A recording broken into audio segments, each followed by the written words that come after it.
Pull up a seat and motherfucking listen.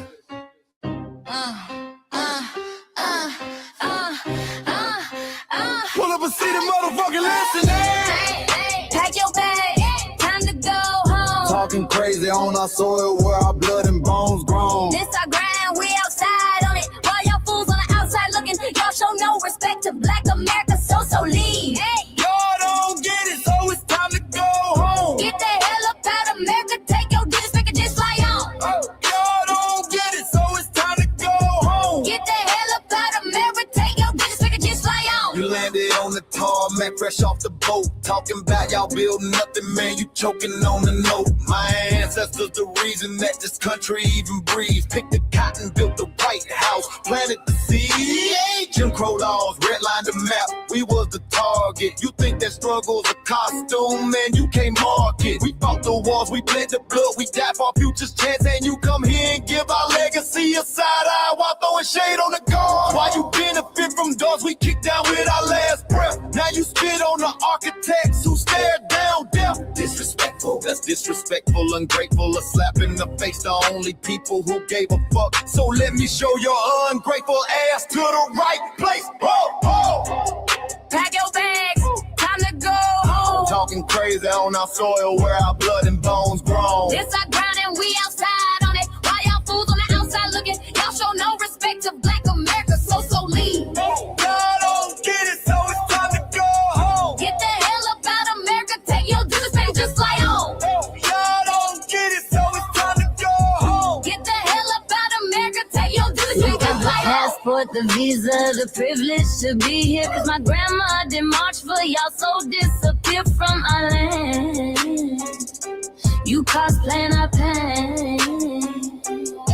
Think it's a trend you can borrow, but you ain't inherit the ghosts of our sorrow. We the foundation, the bedrock, the soil, and the root. You not no branch on our tree, and unproductive people always cosplaying me. Talking about we ain't do nothing, you lost your mind.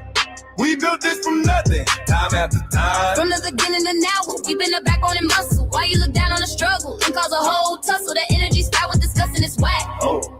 So let's make it clear, there's no turning back. This land is paid for in full. In blood, sweat, and tears, and dreams deferred. You don't get to come into a house we built from the dirt and telling Black America y'all ain't worth nothing. That's a violation, facts. Pack your bags, time to go home. It's our soil on our soil where our blood and bones grown. Show respect, this our ground, y'all just tenants on a leash. Oh, get the step. Show no respect to Black America, so leave. Don't get it, so it's time to go home. Get the hell up out of America, taking your business like it's just like on. Don't get it, so it's time to go home. Get the hell up out of America, taking your business back and just like on. Yeah, fly little birdies. Fly on back to where you came from. This ain't for you.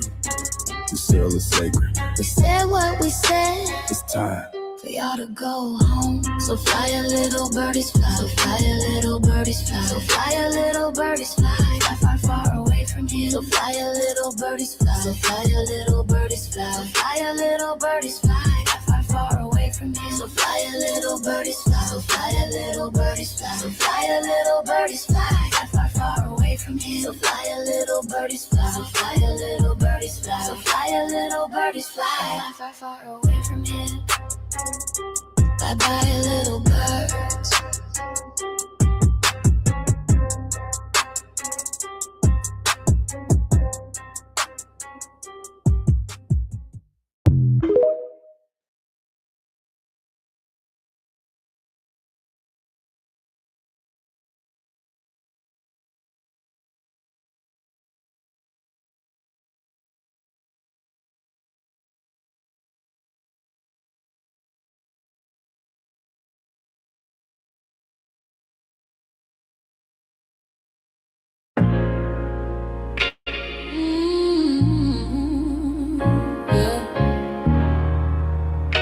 They thought we forgot, but we never forget. This one's for the rules. We We built this land from dust and tears, 400 years, and we still here. They write new rules, but they don't see every freedom they got came off you and me. We planted seeds, they took the bloom. We lit the flame, they left the room. But we back now, no disguise. The spirits woke, we realize all we want is what we earn. That sweat and blood, yeah, that table turn. You can't buy culture, can't fake that fight. This is our day, this is our right. We happiness. Say it loud, say it strong. We the heartbeat that's been there all along. Foundational Black Americans, stand tall. We ain't begging for nothing, we built that all.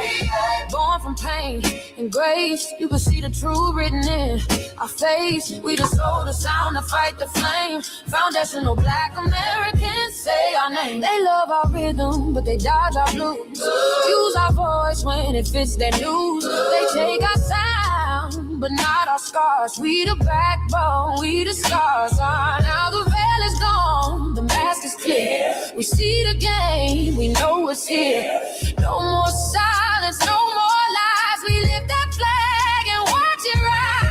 Rise up, rise up. We the ones that made this nation breathe. Our plains are power, our roots are trees. We know worlds. It's rhythm and grace now, and now we're reclaiming our rightful place. Can't copy courage, can't steal pain. You can't inherit soul by changing names. Our story ain't done, it's the revival. We guard the gate, it's about survival. We FBA, say it proud, say it loud. The world dances on what we vow. Foundational Black Americans, still we stand, still we fight, still we demand. Every block, every song, we've been right here all along. The soul of a people strong and free. Foundational Black Americans.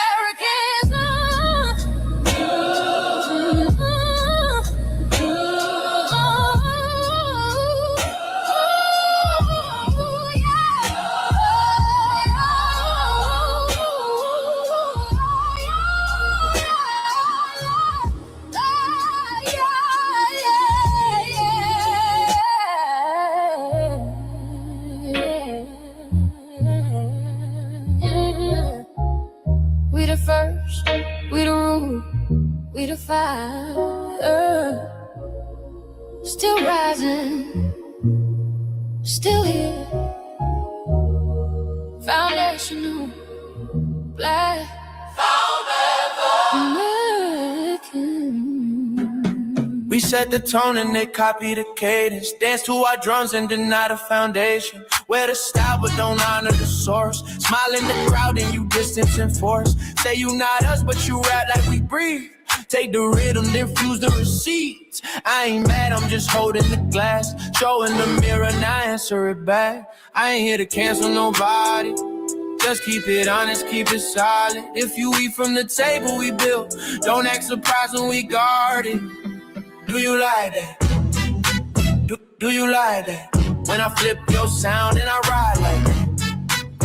Do you like that? Do you like that? Do you like that? Cause that's how it feel when you borrow my culture. Then act like we never matter. Hip-hop. Mike Larry.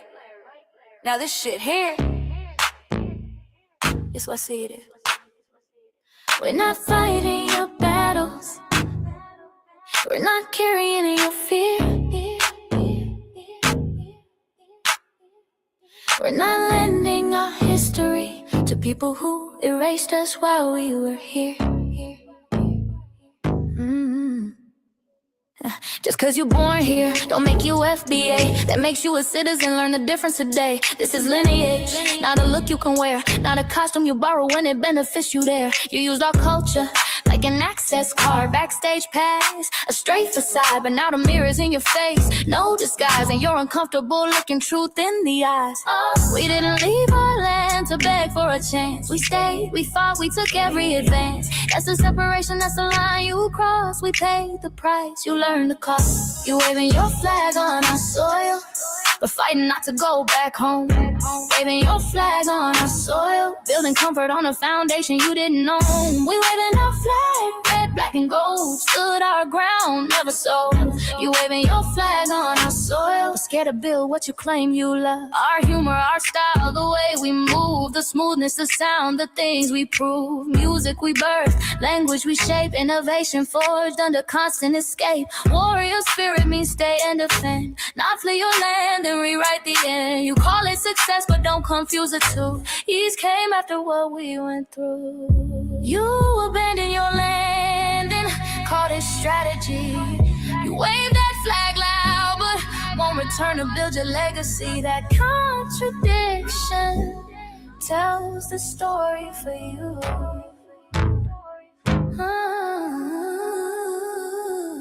You waving your flag on our soil, we're fighting not to go back home. We waving ours where we were forged, every inch earned, every brick known. We can't be deported, and that truth changes everything. We can't be deported, and that truth changes everything. We know who we are, and now we see who you are too. Just because y'all born here doesn't make you FBA at all. It makes you an American citizen. It's biologically impossible to be us because it's a lineage, not some damn costume you can just put on to look cool. You immigrants and immigrant Americans has used our culture as an access card, a backstage pass to our culture. Now y'all have to look in the mirror. Our sense of humor, the aesthetics, mannerisms, the style of dress, the smoothness, the creativity, our genres of music, innovativeness, our slang, our warrior spirit by staying on our homeland and fighting and not fleeing to somebody else's land to beg for a better life and shit on the very people who fought to have us there. That's who we are. And we know who the hell y'all are waving your flag on our soil and fighting to make sure y'all don't go back.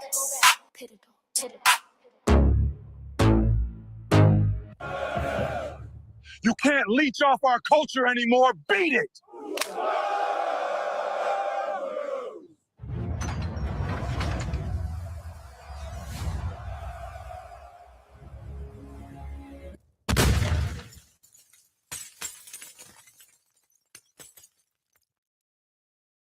Mike Larry, man, you did it again. We really making history. Let's go. Do you like that? Do you like that? Flip your sound, how you like that? Do you like that?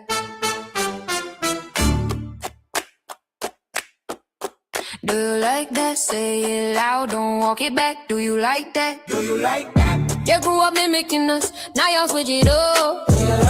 Turn the carbon copies, y'all in black, what the fuck? It's funny y'all connecting to our culture like it's Wi-Fi. Surfing on our waves of our culture, no more agua. Telling my culture for all these years. Look how time flies, all these colonizers in disguise. Hate y'all still, hate us outside. Study doctor, vampires, it's the blood of our guilt. They copy the flavor, sip the juice. Love the results, hate the truth. Who? Do you like that?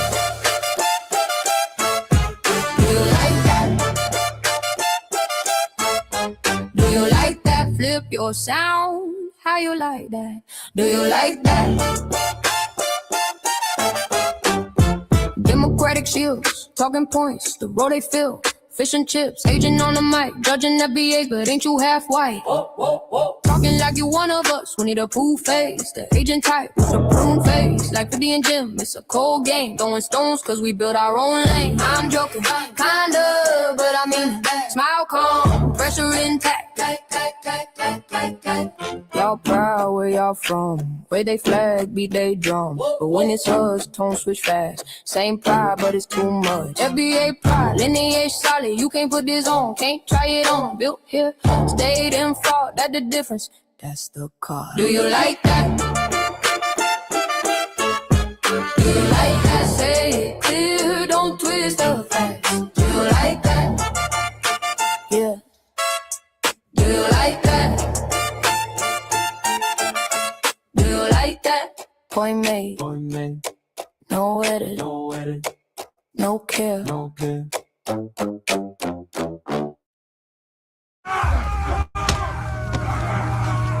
You know, erasing history is something that you have to do when it comes to conquest, domination, and destroying a people. If people knew who they were, and what they were capable of in the past, they will understand what they have a possibility or a likelihood of doing in the future.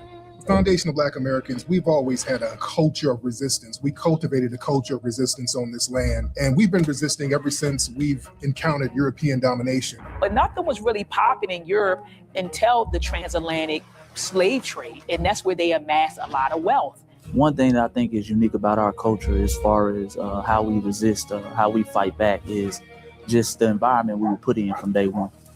Being only 13% of the population, the white supremacists were very meticulous about keeping that population at a certain amount. There was never a period when we did not resist the encroachment of the white man. They have a natural behavior of authority no matter where they go. That's why they'll step up in front of us in the line at the store. We're not important. They don't even see us. We've never been able to excel. We've never been able to relax. We've never been able to just be, which means that existence is resistance. It must be something in our DNA, our historical background, to when something doesn't sit right with us, especially spiritually, in our souls and in our spirit, we just say no. We live in resistance. You know, from the moment we're born, we're in resistance. And it's handed down generation to generation.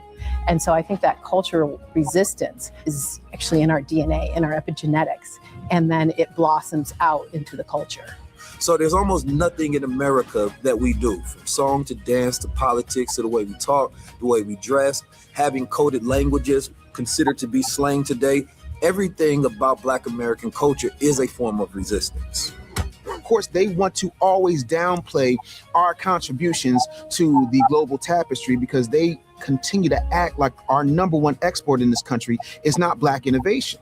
Everyone understands that our resistance has been the cornerstone of what foundational Black Americans have always done. We are the life that breathes everything into this nation. The further back you go, the further Black you go. It's just simple like that, brother.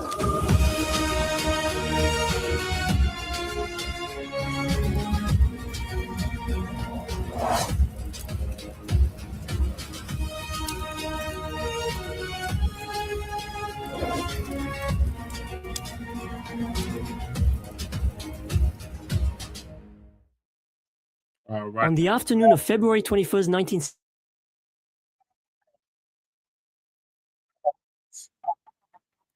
Chain Chroma, and we're joined with the other host, Lady Che, and we got our West Coast correspondent that just entered the building, Shabaka Sankori, Shabaka's Black Experience Enhanced, which I'm the co-executive producer and co-host of.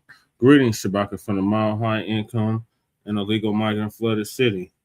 Greetings from Sand City. Just came off of a very long city council meeting for more gentrification right next door in the east side in the Cole neighborhood. It's just ridiculous, y'all. It was opposition and they still passed it unanimously. Damn. Crooked ass bastards. A lot of opposition. Not just a little bit of opposition, a whole lot of it. And they still passed it. But yeah, we just came up with that. So we appreciate y'all staying up late with us. So on this season 6, episode 14, part 3 of the Frontline Black News, we'll be discussing several topics. The first topic is the Haitians. These goddamn tethers need to stop. The Haitians basically declared war on FBA, and now they're mad that we're clapping back at them. And it's just been turned into a whole another thing with this delineation. They don't know how to take it. They don't know how to deal with it, but they need to get used to it. So this Haitian had the tetherosity. That's my term. So if you hear anybody else say they got that from me, just like unhoused neighbors, people over profit, power to the people, all of that shit. In these neck of the woods, in the Mile High, I coined them phrases and terms. Haitians called FBAs dirty and have no code. These are the same people that's emulating our culture biting off our culture. They rappers is rapping about our issues, our ills in the hood. They're not rapping about what's happening in damn Haiti. Ain't nobody rapping about what's happening in Haiti. They are all biting off of our shit, but this damn Tether Bad Winch, I'm thinking she's a Tether Bad Winch about it. She had the tetherosity to call us dirty when we the cleanest damn people on the earth. And I've lived with all kinds of people other than Black. And we are the cleanest out of all of them. I kid you not, it was abnormal to be clean. Bad Winch. Yeah. So we got that. Then we got the Tether, speaking of Tethers, and the Democratic Shield. Uncle Tether Luke Campbell is running for Congress. So Trump Heard the name. And Me So Horny. Seriously, Me So Horny is running for Congress. Damn. Latina wants Black and brown unity, but they really they will really address the issues that cause the divide. No, they're not going to address the issues that cause the divide, because that would have to mean exposing the anti-Black racism that exists. Okay, hold on 1 second, Brother Chad. I got a quick question to ask you. Okay, we were continuing from the topics from last night. Am I correct?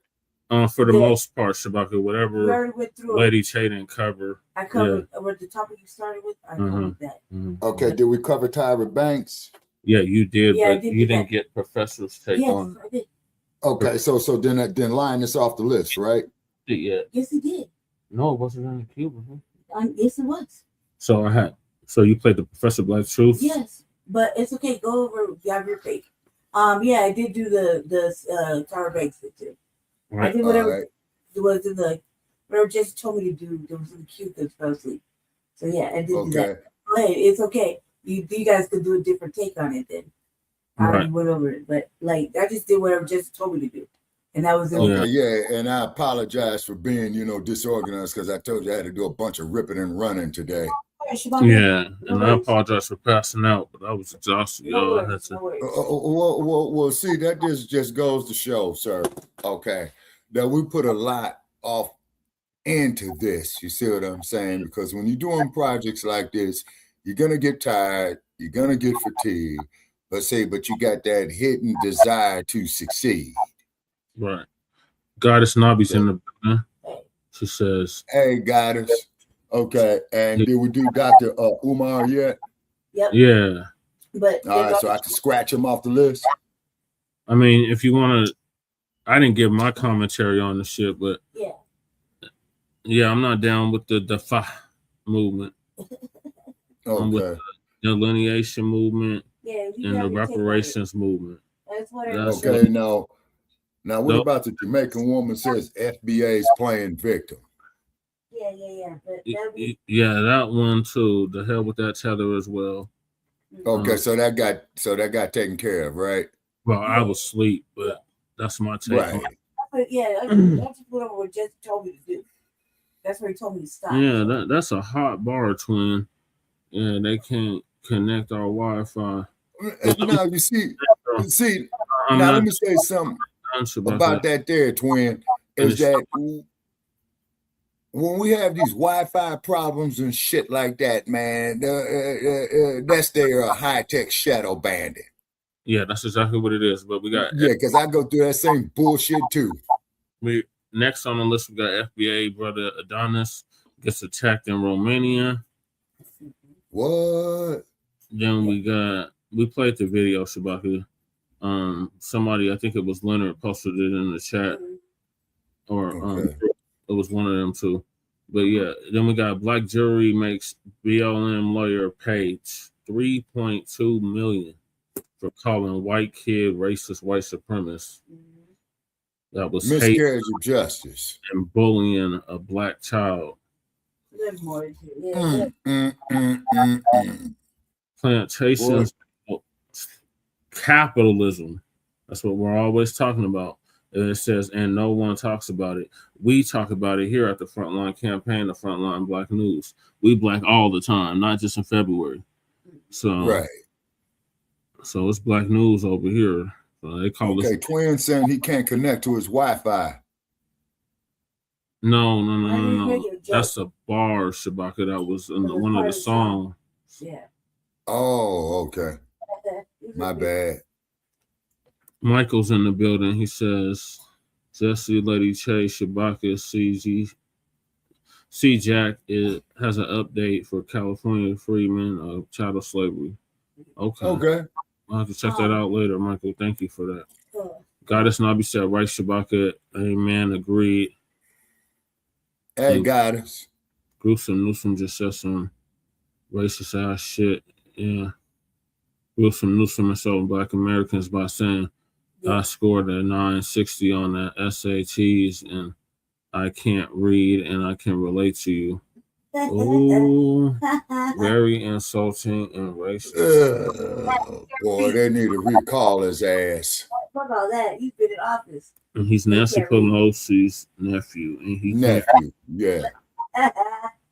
Talking about chattels. Yeah, that's exactly it. Then we got the Alabama Solution. This is your neck of the woods, Shabaka. Yeah. Oscar-nominated film uses prisoner cell phones to expose deadly prisons. Mm-hmm. Then we got Brotha says African men must gatekeep Black women, protect them. And then we got our illegal migrant news, our unhoused neighbor news, and our local Denver/Aurora news. And we give the news from a frontline and Black first perspective. Yes, sir. Blacc Media and also the signal boosters of the new Blacc Media. We have been for 6 seasons now. Yeah. And I'm streaming this here on my Facebook page. I mean, we are part of the new Blacc Media and also the signal boosters of the new Blacc Media. We're getting news from a Black first perspective. And we have been on for 6 seasons now counting. We have several platforms that are a part of the Frontline campaign. Frontline Black News is the first one. We started back in 2020, 2021. And Shabaka's Black Defense is based on the 50th anniversary of the founding of the original Black Panther Party for Self-Defense. Started on Blog Talk Radio back in 2016. And have been around for 7 seasons now. And we have several platforms that are part of the Frontline campaign. And Shabaka's Black Experience Enhanced has been around for 11 seasons now. Shabaka's Black Experience Enhanced covers the Black experience from the beginning of time until 10 minutes ago. Yes, sir. Part of the Frontline campaign. And that's recently within the last 2 to 3 years moved from Blog Talk Radio to StreamYard. Please make sure y'all like and share the broadcast, family. Please join us on StreamYard, YouTube, Frontline Black News. The links to all of our channels are in the description, including Frontline Black News 1, Frontline Black News 2, the backup channel. Make sure y'all sub up to that. We should have Lady Chase in here, but I typed that in. Okay, then also please like and subscribe to the Facebook like page, Shabaka's Black Experience Enhanced, and I'm putting it up there right now. They're opening up these lines, family, to any and everybody. Okay, so I've been spending a lot of time, man, kicking people up off of there. Shabaka, I gotta finish the intro. I'm not done. Okay. So we got Lady Che's channel as well, which I'll post a link later on. For Lady Che get in the chat, she can post a link herself. But her channel Seduction Doll, make sure y'all sub up to that. Also, make sure y'all sub up to the RBA, the Revolutionary Agenda, Lady Che's channel for the last 4 or 5 years. And make sure y'all sub up to that. She just covered the data mines on our previous program. So make sure y'all check that out on the Seduction Doll YouTube page. Then we got Jay Militant, our cousin out the Bay Area, Lokester. His channel was Cracking TV with Jay Militant is also in the description. Kukizi, a brother, does our intro track usually for the Frontline Black News. And our certified codified B1 brother out of the Mile High. His channel description is also in the link. His link is in the description. And then we got Breeze Omega, a brother out of VA, by way of, thank you, Twin, for that. By way of Virginia, by way of New York. Our brother Breeze Omega, make sure y'all sub to his channel. He just surpassed 1,000 subscribers, so congratulations to him. Then we got the Church of Black Power, our brother out of Watts, California, who's now in Houston, Texas. I think he's got like 2,000 subscribers. Shout out to him. Make sure y'all sub to him as well. And then we got our young brother Black Truth United, who was sitting it down for the time being, but came up with the B1 Rolodex, which is a modern day B1 Green Book. If you're familiar with the Green Book, which I'm sure we all are, it's a modern day version of that on a digital form. So if you want to submit your business, make sure you hit the link to the B1 Rolodex that is in the description. And then we got please sign the reparations petition family to change.org. Make sure y'all sign that. We got Brooks too. I need somebody to post Brooks in the chat too. Then we got support the GoFundMe for Lady Che as well. And we got a copyright disclaimer for the umpteenth time to struck, 3 of our channels? Yeah.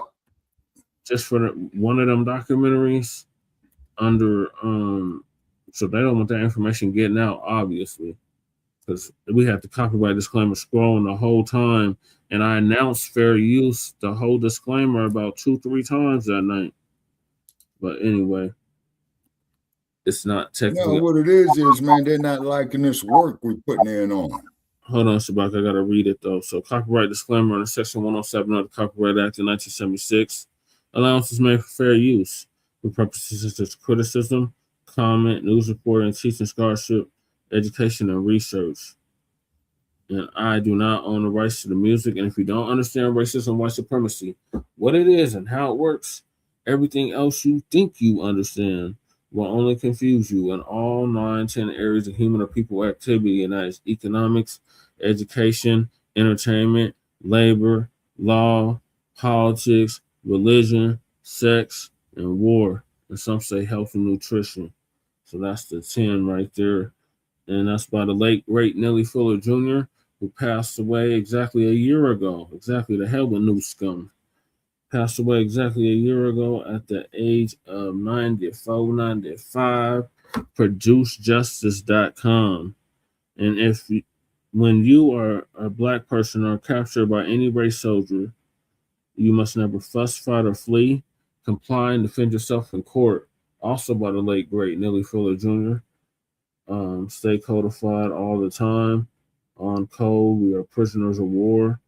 And we're waging back. And ProduceJustice.com. That's how we wage back, by producing justice, replacing this evil, vile, wicked system with a system of justice, which guarantees that nobody's mistreated, and those that need the most constructive help get it in a constructive manner. And yes, sir. And if I may interject just one thing, Brother Chet, if you go to court, one more thing. Go ahead. And the next one is from our late, great master teacher, Dr. Francis Cress Wilson. Racism, white supremacy is conscious and subconscious behavior to maintain white genetic survival, to prevent white genetic annihilation. And that was by the late, great Dr. Francis Cress Wilson. May she rest in power. She passed away exactly 10 years ago. And shout out to our FBA brother, Tariq Nasheed, preparing for her funeral. So those are the topics. Make sure y'all hit that like and subscribe button. All right. So I'm about to hop right into it. So the Haitian called us dirty, Shabaki. Damn. And Haiti is one of the most poorest nations in the Western Hemisphere. But it's not because of us, Shabaki. We didn't have nothing to do with it being poor. Yeah, that was the French. Tried to help them out, and this is the thanks that we get. So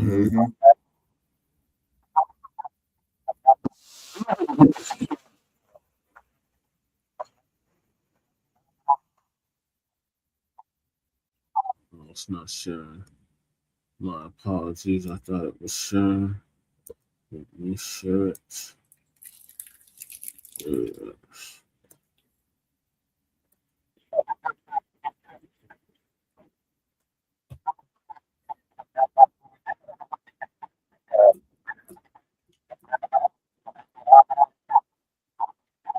Check and make sure that YouTube hasn't unsubscribed you. And of course, be sure to give the video a like. If you're not already subscribed to this YouTube channel, go ahead and hit the subscribe button now, along with the bell icon so you can be notified whenever a new video is posted. And if you're already subscribed, check and make sure that YouTube hasn't unsubscribed you. And of course, be sure to give the video a like as well as share it on your social media. The white supremacists and the tethers hate that. Yes. And now, the Sunday address. I'm Haitian. Why? Where you from? What's your background? You American? Dirty Black American? Wait, what? Huh? Huh? What? Wait, what'd you say? American? Black American? What? No. Hold on. You said dirty Black American. You heard that? You just asked me what I said. I did. Why you said that? Because that's what y'all are. Dirty Black American. She just said that? I did. A dirty Black American. I sure did. Because that's what y'all Well, are. the division is real. Of all Americans is dirty Black American. Yeah, you know, we just hip to it. So what is Haitians then? I'm confused. Dirty Black Haitian. Big nigga. Okay, so keep that energy for everybody. Don't just keep it for us. Like, what are you talking about? Like, You're American. yeah, hell yeah. Don't ever say no dirty Black American shit. Like, what? You from the Like, South? my family, like, yeah. Where? Why it matter? No, I'm just asking. No, we're not having a It's conversation. the South. It's the South, regardless. Like, I got family in Florida. I got family in Georgia. I mean, I want to know, like, No, where. you trying to be. I know what you're doing. Like, I know what you're doing. It's that Caribbean shit. I know what you're doing. What am I doing? Just chill out on that dirty Black American comment. That's all. Like, I'm sorry. You really took offense to that. I apologize. anybody would take offense to that. I'm sorry. I apologize. I didn't. Why you said that though? Why you? I'm saying, why would you even fix your lips and say that? Though I'm confused. Because that's just my experience. Like, it's my experience. So I'm gonna speak on it. But I apologize. It's your experience. Yeah. So I apologize What experience you had? if I offended you. You accept the apology? No. Nah, he's hell, not. like that's super disrespectful. Like, She did say it's dirty Black Haitians too, though. nah, I would never fix my lips to say, and I know some dirty Black Haitians. Like, you know what I'm saying? I would never fix my lips to Okay. say dirty Black. I wouldn't generalize. Like, you know what I'm saying? So, yeah, nah, it is, bro. That's that Caribbean. It's shit. not. And this is why we be having the diaspora wars, because the dumb shit words. Remember that other Haitian, bro? Remember the other Haitian shorty? We don't got no culture. Like, it must be a Haitian thing for sure. Like, y'all, I don't know what I the mean, it's issue not a is. Haitian thing, and I won't say that y'all don't have culture. Like, y'all have the things that y'all do. We are the culture. Like, Okay. Y'all have the things that y'all do. you know, Just we, like, we are the culture. That's just it. like, okay, so then Caribbeans are a culture too. No, y'all have a culture. We are the culture. That's two different things. Like, It's not. okay, all right. As a Caribbean person. But no, seriously, you took offense, and I apologize. Of I see your nose flaring up, and I really don't want you to be upset. Like, I genuinely apologize. I'm sorry. I mean, I ain't about to. We ain't about to fight or nothing. I'm just like, yo, but this is super I see crazy. that Like, you're upset, so I really want you I to felt like you was I- only comfortable because maybe you thought everybody in here was Caribbean. And you thought they was, No, no, oh no, yeah, no, they is no. Black dirty and like, you know what I'm saying? Like, A lot of people have already weighed in on this particular video, but I wanted to, but not necessarily for the reasons that everybody else has chimed in on it, though we'll get to that later. Let's go ahead and dispense with the obvious stuff first. This woman showed why the Haitian Revolution became a failure. They won the war but lost the peace, and the country's been on its knees ever since. But how did Haiti wind up surrendering every single one of the hard-won gains that they had during the revolution? People, or rather tethers like this, are the reason why. Haitian culture should represent building. And for a hot second after the revolution, it looked like it would, but that didn't last very long. And everyone from the French to the Americans have been running roughshod over them ever since. Paying reparations to the people who enslaved you? What part of the game is that? Allowing the U.S. to lay claim to your islands and doing nothing about it? And worst of all, allowing the United States to just run off with all of your country's gold, to literally let a foreign power walk in, rip off the entire nation, and then do nothing about it. And this is the person calling us names? That dog has nerve. This is what we mean by tethers go everywhere and cause disruption and chaos. She came into someone else's house where she had been treated courteously, and she was just waiting to say some grimy stuff about them. And then when she was called on it, she tried to act like she hadn't said anything. That's not just fork-tongued and duplicitous, it's also cowardly. But then again, that's what the tether is. This piece of dirt is in the United States, enjoying rights that she didn't fight for, prosperity she did nothing to create and could never have made on her own, in a society that she could never have built, sitting in a clean studio around clean people, and that makes her feel insecure about her dirty self. Well, she has a lot to feel insecure about. She wears her hair the way that FBA women do, or at least she tries in her own awkward way to imitate a culture that isn't hers. And that just eats her alive. What is she even doing in the United States? Well, what she's doing is she's maligning and excoriating Black Americans. Instead, she ought to be going back to Haiti and standing Haiti on its feet instead of running away from it. And now she's talking trash from inside the safety that we made possible. If she was in Haiti, she wouldn't even have a podcast to be on because neither the electricity nor the internet would work. That's not a dig. That's just a fact. The situation in Haiti is dire. And if you can believe it, it's gotten even worse. Their own governmental officials admit this. Developing tonight, the Justice Department has filed a case to revoke citizenship of a former South Florida mayor. A fake identity, fake information, a sham marriage. That is among the allegations as prosecutors try to build a case that Philippe Bien-Aimé should be deported because he was supposed to be under another name a long time ago. They say fingerprints from those people actually matched. Well, show them shocked here at North Miami City Hall. All of these people who have worked with him for years now scrambling. Haitians who snuck into the U.S. are terrified because the Orange Man has ended TPS. Now imagine that the worst thing that could ever happen to you would be having to live in your own country. And this piece of dirt who looks like a melted milk dud, she's talking trash about Black Americans. Obviously, her parents, if she even knows who they are, they must have used her head for a kickball when she was a child. She fled. And when she looks around, she sees Black people who didn't, who fought.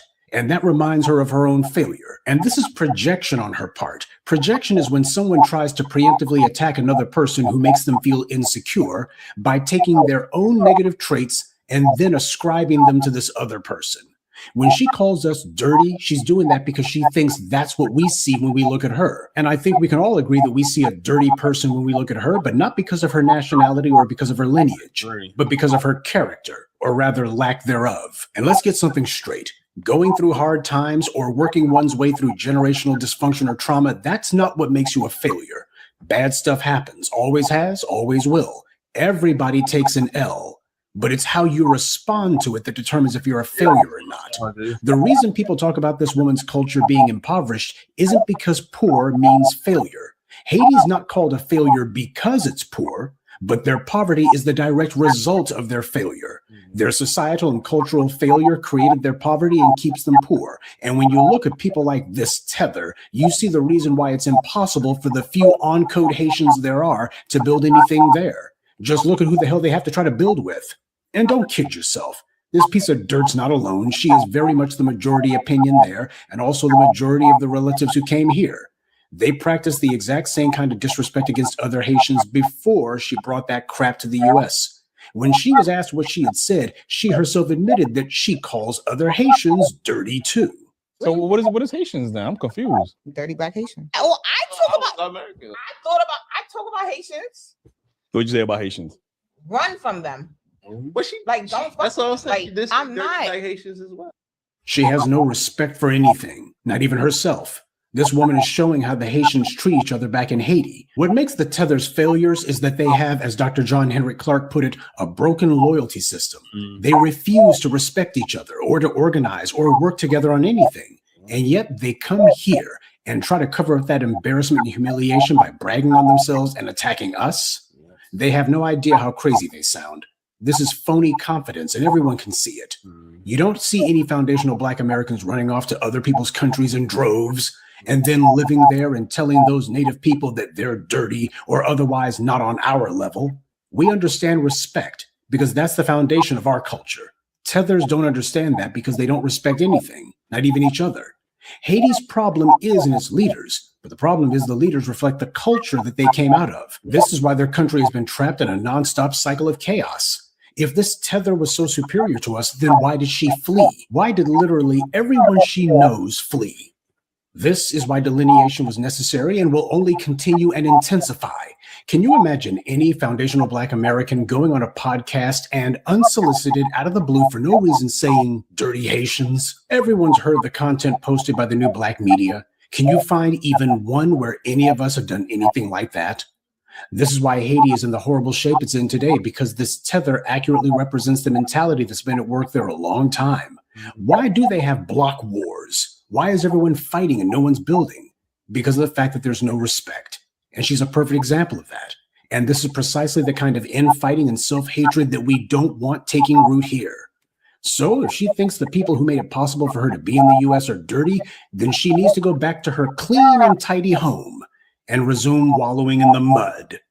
Now, there's something else that also needs to be addressed. It's the reason for this evening address, why I decided to tackle this subject in the first place. It's the two individuals who just sat there smiling and trying to make nice in the face of this disrespect. This is the reason why I don't listen to these trash urban podcasters or these pretend imitation breakfast schlub cosplayers. Every time anything that even remotely looks female is in the room, these kind of clowns can always be counted on to start deferring to them and trying to do their clumsy, awkward, corny macking on them. And as a result, they start bowing down to whatever woman is there, no matter how disrespectful she behaves. Because this is the first time that something like this has happened. Remember that other Haitian, bro? Remember the other Haitian shorty? We don't got no culture. No, I'm sorry. I can't do Americans. I need somebody with culture. I'm sorry. Black Americans got culture. Americans got culture. You're rolling. I need somebody with culture. Americans don't have culture. I got culture. We got the culture. We are the culture. Who the culture? We are the culture. Globally, they know about Black Americans. No, hold on. We not globally, they know about Black Americans. But you gotta remember 1804, baby. I'm the one that won American. We're not gonna use the word American. Yeah, Black Americans. I ain't gonna hold we are the listen, culture. 1804, I'm the reason why you have your independence. That's the part I hate about Haitians was the first free independent country. First Black free independent. That ain't got nothing to do with, that don't got nothing to do with America. That's nice. I'm just letting you know the reason why y'all have y'all independence. Y'all coming over here because of us, because of the hard work that Black Americans do. You know Haiti is like in debt for 1 trillion years because you know why? Because the French owe us how much? So y'all got your independence for what? paying. What? Wait, when you say Haiti's the reason Americans got their independence, what do you mean by that? How they gonna cook me for that? What do you mean by that? Y'all gotta cut that out. We won. African Americans are free? I'm not saying that we set the revolution. The reason we were the first independent free country. Ain't nobody give a fuck about y'all, bro. Look at him pointing. Look at him pointing. Are you crazy? No, but by paying Britain, what? I'm talking about we set the thing. We the one that set it. 1804. We the first y'all have. Caribbean country. I'm not gonna go in depth with Are you that, crazy? but y'all have. But what that got to do with America? African Americans.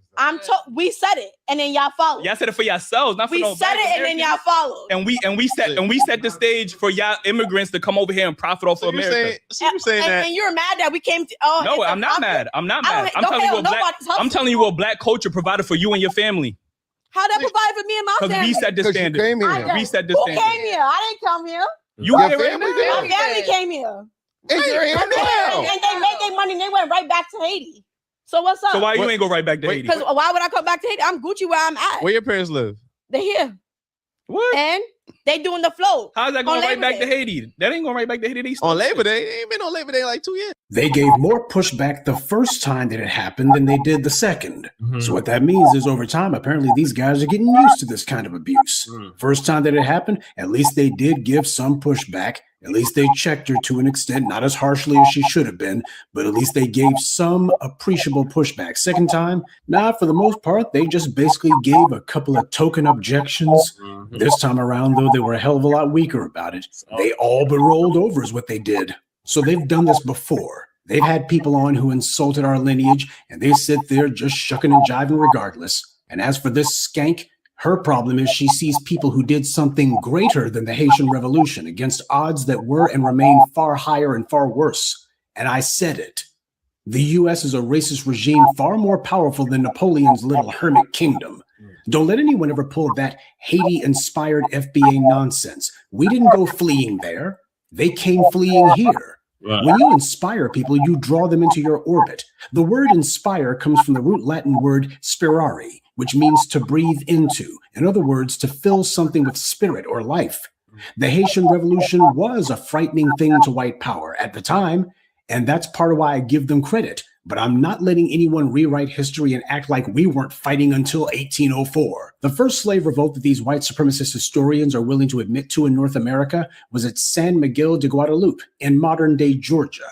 Those FBA ancestors burned down the plantation and all its buildings, then walked out of that place into freedom.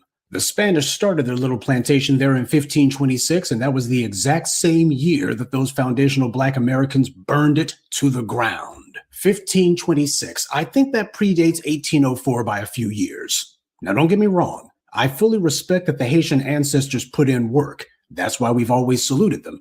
But we're not going to whitewash the record with this crap that anybody was taking cues from the Haitians of today, or that the Haitian Revolution inspired Black American revolts in the 19th century and the decades leading up to the Civil War. That was not the case. FBA ancestors were putting in work long before Toussaint Louverture or Jean-Jacques Dessalines were even born. If anything, it was out of those rebellions in North America that inspired them, not the other way around, if we're going to be honest about it. And while we're on the subject of Haitian North American influence, 1804 was over 2 centuries ago. What's happened since then?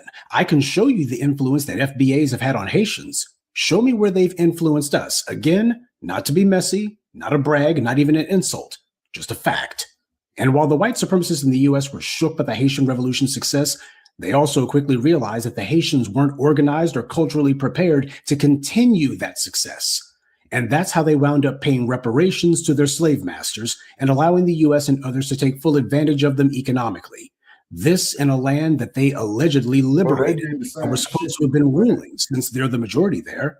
We, on the other hand, as a minority under the world's most oppressive regime, managed to do in 100 years what the Haitian majority did not in over 200. And with delineation going strong, you got a number of these tethers who are saltier than the crusty Yaki weaves on their heads. But these two shucking and jiving fools who have this little podcast, they didn't do any checking, not really, especially not with this second one, because there's no backbone in them. When someone shows any sort of disrespect to our lineage, the gloves are supposed to come off. You're supposed to read that bastard up one side and down the next and tell them all about their dirty selves and then kick them out. Once they violate the rules of comity, you don't follow the rules of hospitality any longer. All this trying to play nice anyway and just sitting there looking like Fred the Fool trying to laugh it off because these clowns were clearly hoping to score some dirty drawers off that pig. The job of fools like this is to present Black men to the world as weak and present Black Americans as not worthy of respect because obviously we don't demand it. It's precisely the kind of thing we need to call out. There is no excuse for being a coward, no excuse for being all bashful and sheepish when you're being disrespected. I mean, just look at how strong a stance he took when he said, "We are the culture." Just look at how strong and hard that he pushed back. And I won't say that y'all don't have culture. Like, y'all have the things that y'all do. We are the culture. Like, okay. Y'all have the things that y'all do. Yeah, that'll show her. He kept his voice so low you could barely hear it. And he had his head down like a whipped dog, like he was ashamed. Navel gazing at a time like that. We come from a lineage of fighters. We come from a lineage of people who don't tolerate disrespect. And anyone who bows down like a coward and lets tether trash insult them to their faces and then try to laugh it off like a punk, trying to talk their way out of a fight instead of knuckling up, I don't have any respect for that. And I don't waste my time with it. And if you ask either of these punks why they didn't check that heifer or throw her out, they'll say, "Well, I mean, we didn't want to make a argument out of it. I mean, we didn't bring our guests here for that." Well, your guest came there to be disrespectful, and when somebody does that, they're not a guest anymore; they're an intruder. When someone is invited in, they're obligated to show manners and appreciation if they want you to show them hospitality. Instead, this heifer came in the door talking trash, and they're just smiling and laughing about it. Respect isn't mandatory for them. Well, we can be disgusted with these two, but you can't be surprised. I don't know who these clowns are, but a number of you surely do, and if you're surprised, my question is why? Are these two Harvard scholars the kind of individuals you think of when we say unapologetically Black? And I'm sure that if you talk to either one of these two, they'll tell you that they're independent and nobody can make them say what they don't want to say. Yeah, but clearly people can make them take abuse. You lose brain cells when you consume mind rot like this, which is why I don't. That's why trash like this heifer don't come to any Blacc Media outlets. They don't even attempt it. Sure, they'll crash out on somebody's group chat or something, but to do something like this? No. They know better because we condition these tethers what to expect. So they stick to the only thing that a coward can do. They do their little pop-up ambushes, spout some gibberish, and then they get blocked. As far as they're concerned, well, we didn't take much of an L. But the reality happens to be they know that they would never, ever do that to our faces. They know that they couldn't. Well, at least not to us. So whether it be any of these tethers talking trash or the individuals who decide to host them, nobody comes out of this looking honorable at all. How the hell do you decide to try to laugh off somebody disrespecting you to your face? Well, as foundational Black Americans, we know better, especially as part of the B1. We know that this is inappropriate behavior, especially in the face of open hostility. And that being the case, as a message to the tethers, you better start learning how to clean up your act, or you'll get cleaned out. Good evening, and B1. I'd like to take a moment to mention some of our contributors: Nico, Cornell Sly, Black History Month, Semester, and Immigrant B1. Salute to them, and thank you to everyone for listening, liking, and sharing this message. Black empowerment only exists because of you. All right, family and fellow soldiers. What are your thoughts on the Haitian tether? Once again, self-hatred. Self-hatred. Self-hatred. I mean, that's a mighty, mighty drug. You know what I mean? So that's what you chuck it up to? Yeah, self-hatred. You know what I mean? Because you got to keep in mind is that France had used Algeria as a nuclear bomb testing ground in the early 1960s. France would also go down there to Haiti, put in vaccines that's designed to kill them.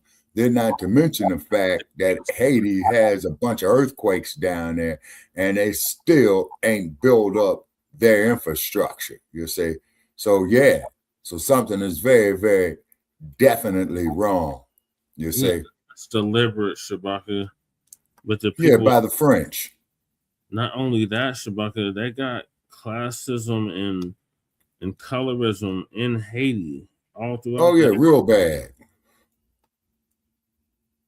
So real bad. It's internal factors as well. It's not just the Europeans. It's their own people. They don't want Haiti to succeed. They don't want Haiti to prosper. They're not doing nothing to build their homeland.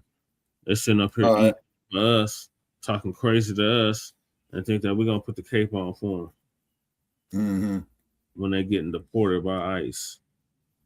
ICE ain't they got some issues. So they need others like this, bro. She needs to be the next one with a life after deportation. What are your thoughts, Lady Che? My thoughts yesterday. Oh yeah. Shabaka says self-hatred. I say vitriol for the ones that even made it possible for you to come here. But I had a couple Haitians I was cool with. One by the name of Shaba, after Shaba Ranks. Mr. Lover Man, huh? Yeah. Because at that time when I met him, I was still a Pan-Africanist. So I was like, Haiti was an example for the world. Not acknowledging there was already uprisings going on here centuries prior to that. So that's my bad on that. But he was cool for the most part. I actually seen him recently before I moved, Shabaka, from the ocean. Yeah, so Lady T already gave her take. I gave my take. You took your take. So now we on to Luther Campbell, another goddamn tether, running for Congress. Now who's this trick? You remember Two Live Crew, Shabaka? Yeah. The head singer or rapper of that. Luther Campbell. He's a tether. He was shilling hard for goddamn Kamala Harris the last. Oh Lord. They had him. Lord. So now he's running for Congress. Okay. Down in Miami, southern Florida. No, down there with the panties. Florida needs to take their panties off. I guess he ran for mayor part previous to this. He didn't win, thank God, but he ran. But yeah, he's running for Congress now. So Professor gonna give us his take on that. And shout out to Professor Black Truth. I've been listening to Professor Black Truth for over a decade. He's around for damn near 20 years down there. Yeah, and I finally differentiated between him and Jason Blacc because I thought that they were one and the same. Yeah. I used to think that too, Shabaka, until him, Tariq, and Jason Blacc did a conference call on YouTube. Oh, okay. Okay, Goddess Navi says, have several seats, Luther Campbell. You are 65 years old and delusional. Well, I'm going to tell you something, Goddess Navi. When a motherfucker get up in that age group and he doesn't change his goddamn mind over the course of this thing called life, yeah, he is delusional. Very much so. So we're going to get to how delusional he is. Professor going to give us an update on that. I'm the professor, and this is the moment of truth. This morning, we're looking ahead to the 2026 election, and Luther Campbell is running for Congress. The former rapper, better known as Uncle Luke, says he wants to represent District 20. That seat is currently occupied by Congresswoman Sheila Sherfilis McCormick, who right now is fighting a federal indictment. Campbell rose to fame as a member of the Miami hip-hop group 2 Live Crew. These days, he's known for his community outreach. He recently resigned as the head football coach at Miami Edison High School. Campbell says that he wants to bring a spirit of bipartisanship to Congress while addressing issues surrounding education, crime, cost of living, and immigration. When you look at this district, it's 700,000 people in it, but at the same time, it's 300,000 people that are, they have temporary status that can be affected. And we know how Donald Trump feels about Haitians. Well, we asked Campbell about his campaign and how he expects to run it, and he says, well, it's going to be fun. Well, at least he's making it clear whose vote he wants. Last night, we talked about 2 Haitians who were disrespecting foundational Black Americans, and it seems we're going to continue that overall theme into this morning. This isn't an election competition. This is going to be tether wars. Sheila Sherfilis McCormick is Haitian, by the way. We've talked about her before. She's part of the Immigrant Black Caucus, dedicated to making sure that FBA votes get drowned out by, well, anyone who's not a citizen. But now it seems we got this relic from the 1990s who's going to throw his Timu pimp hat into the ring.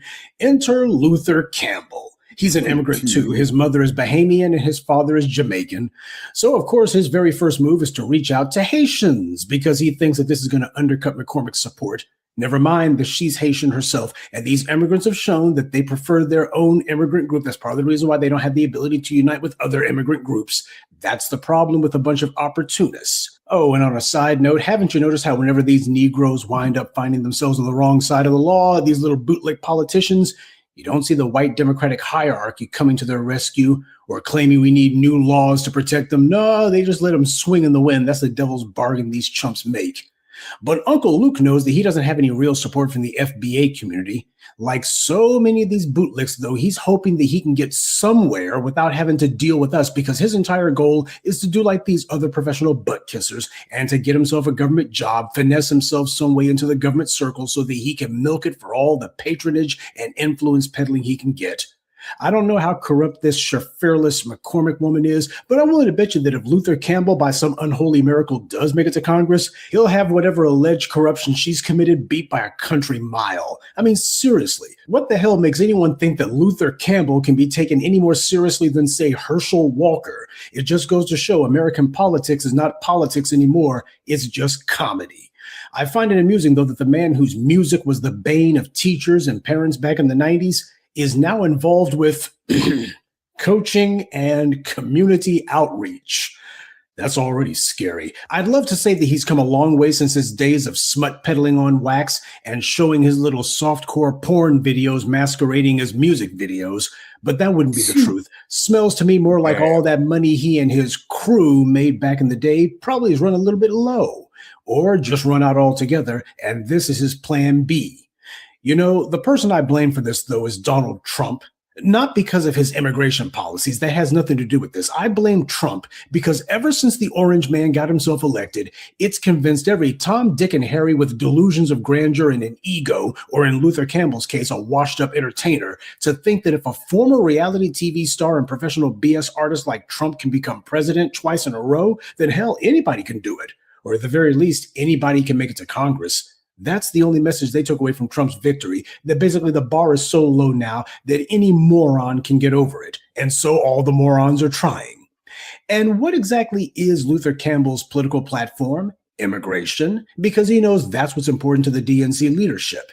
This is tripling down on their failed strategy to ignore FBAs and see if they can win office regardless. That's who these people are, family. They'd rather lose with the wrong policies than to win with the right ones. They don't see the GOP as their political opponents. They see our righteous demands as being the only real threat. The Democrats freely have made deals with the GOP. They even support GOP candidates like Liz Cheney. But when it comes to anything regarding us, they have zero tolerance. They are 100% opposed to anything coming from us or anything that would benefit us. But as ridiculous as the Democrats have become, it makes all the sense in the world that Luther Campbell would probably run as one of their candidates. You know, I remember when Kanye West put himself on the presidential ballot as a joke a few years back, but this is worse. He's not doing this to be helpful to Black Americans. And if he were to run for office, he would do the same crap that the others in the Immigrant Black Caucus have done.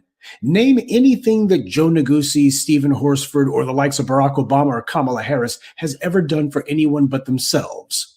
And speaking of self-serving people, you can bet there's going to be a bunch of other washed-up rappers from the 90s who are going to be trying to get 5 seconds of fame by pretending as if they're supporting him. That's the great thing about Florida politics. It's crazier than California, but with none of the charm or productivity. Now, Luther Campbell is a tether, not because he's from the Caribbean. That's not what makes someone a tether. But because he came here, benefited enormously from our culture and our music. But if you're old enough to remember, then you'll recall Luther Campbell also marked a turning point in rap music, and not a good one. He did as much as anyone, if not more, to begin the vulgarization of rap music. He introduced raunchy, perverted themes into the genre. Before the Two Live Crew, the music had a very different way of presenting itself, especially where the depiction of Black women was concerned. Now, sure, there may have been some guys who put a toe across the line. Ice-T's famous album cover for Power was certainly something that pushed the envelope. But for the most part, even Ice-T stopped at that point. People had self-respect and they wanted to be respected. That's FBA culture, and we know it is because when Two Live Crew came along with Me So Horny and their other pornographic material, they didn't push the envelope, they tore it to pieces. They were the ones who introduced strip club culture into hip-hop. They were explicit about it, and their success made it where a lot of other low-talent people figured that this was the fastest way to make it big. The kind of things that Luther Campbell introduced at that time were not universally embraced. In fact, there was a lot of pushback to it from the FBA community in the 90s. And this was not a bunch of prudes or people who were stuck up. These were people who recognized that something alien and foreign was being introduced into our midst, and the white media was pushing it to the hills, glamorizing it. It's easy for people to resort to their lowest possible nature, especially if it's being promoted by the most powerful segments of the society. Young people in particular, and young females in specific, want attention, and they'll do any stupid thing to get it. And what is it that young people look for? What is it that they want to do? Something easy, something fast, immediate gratification. And understand something. When the young go in the wrong direction, they'll take the entire society with them. What holds people in check are social mores. Mores are your social customs, that which the community understands is right and proper for them to do. People in these groups also understand that violating social mores carries penalties. But as I've told you for nearly 20 years now, the entire reason that we're infested and overrun by tethers, bootlicks, agents, shills, and ops is because these traitors understand that they can work against the community's interest, they can undermine us, even openly attack us, and still be able to eat the next day because the dominant society will feed them, at least for a while. So as long as they can get some crumbs from Massa's table, for these turncoats, attacking the FBA community becomes a victimless crime. Or in many cases, it's not a crime at all. It's just a cheap and easy way to get a come-up. This is the well that Luther Campbell draws from, and he intends to drown us in it if we let him. You want to know why Marcus Garvey and every other significant figure of note from the Caribbean had to flee to the U.S. to get support for what they wanted to do? And why, when Garvey was deported back to Jamaica, that was the end of his movement? Look at what Luther Campbell did. The kind of backstabbing and disrespect that he's done, that's the norm in those places. The reason these tethers are so quick to show no respect for us is because in their home countries, they didn't show any respect for each other. A broken loyalty system. That's what last night's Sunday address was about. They're chasing the delusion of white acceptance. They still want to be accepted by their colonial masters. And in many cases, in fact, in a majority, I would say, they see themselves as being white, or at the very least, they see themselves as having a superior mentality because they've bought totally into the idea that excellence means to adhere closely to the contempt for Black people that their white masters had for them. This is why there's so much dysfunction, and they can't unite or organize or even cooperate. They wave the flag of their home country, but without the dominant society to feed them, they would have nothing. By the way, while we're on the subject of fleeing, you want to know another huge reason that the tethers constantly shout out the very countries they fled from, and why even though they fled to the other side of the world, they still refer to themselves by whatever country in Africa or whatever island in the Caribbean they came from? They learned that from their white colonial masters too. These Europeans, particularly the British, live in countries around the world. They're born in countries all over the place, and yet they refer to themselves not as immigrants, but as expats, which means expatriates. An expatriate is defined as someone who withdrew themselves from residence in one's native country. Now, it's also defined as renouncing allegiance to one's country, but when have you seen any of these white expats do that? The closest they ever came to that was when you had white racists in Africa calling themselves setting up their own puppet regimes, like the fictional and now non-existent Rhodesia. That's about the closest that these white expats ever came to renouncing their home countries. And as we all saw, they only did that for show. It was never serious. But the behavior of these white expats is always based on bragging about some country in Europe that most of them weren't born in, and a lot of them never even set foot in. They're in someone else's country living it up. And they also make it a point to tell the native population that they benefit from having these hostile, arrogant foreigners in their land. Any of this sounding familiar yet? Now understand something. Luther Campbell doesn't want to go to Congress because he wants to produce for Black people. This is yet another blatant example of a self-interested professional BS artist who's only out for himself.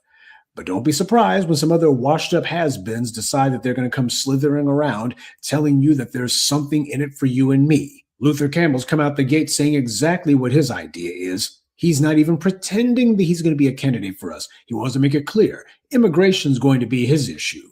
One's got to wonder if he has any outstanding problems on that front.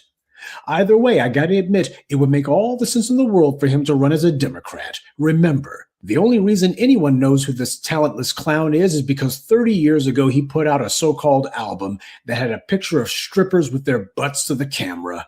Well, I guess this time around the campaign slogan will be, "Get your booty off the pole and to the polls." Good day and be one. I'd like to take a moment to mention some of our contributors. Irise, Emir Miller, Kenneth Johnson, Wesley Monroe, and Naji95. Salute to them and thank you to everyone for listening, liking, and sharing this message. Black empowerment only exists because of you.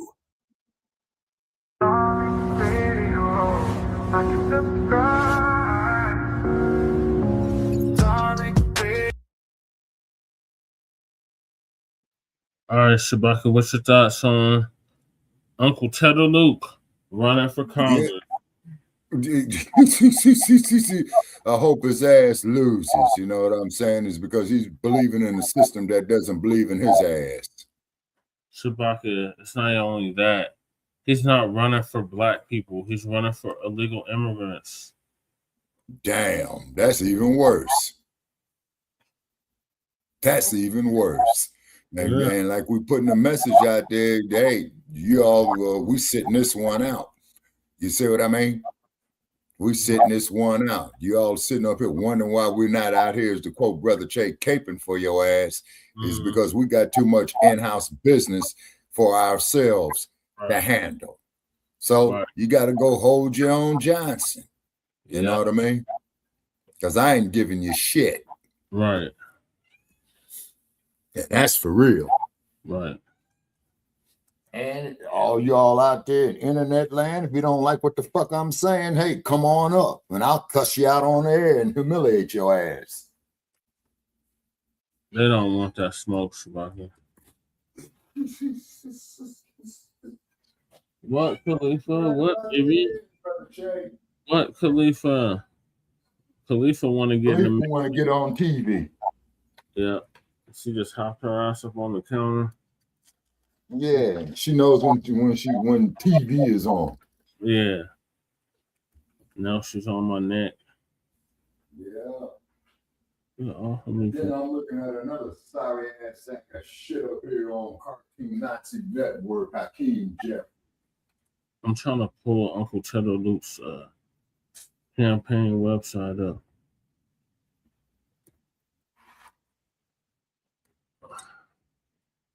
Even goddamn website up.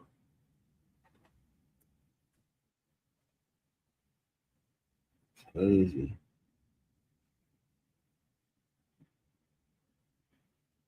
I don't see a website, bro. What, the hair?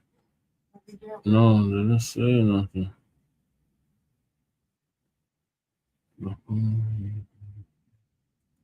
This is newspaper articles, no website yet. But I guess from the articles, she's talking about immigration. Okay, hot off the press, people. The dumps approval ratings at 36%.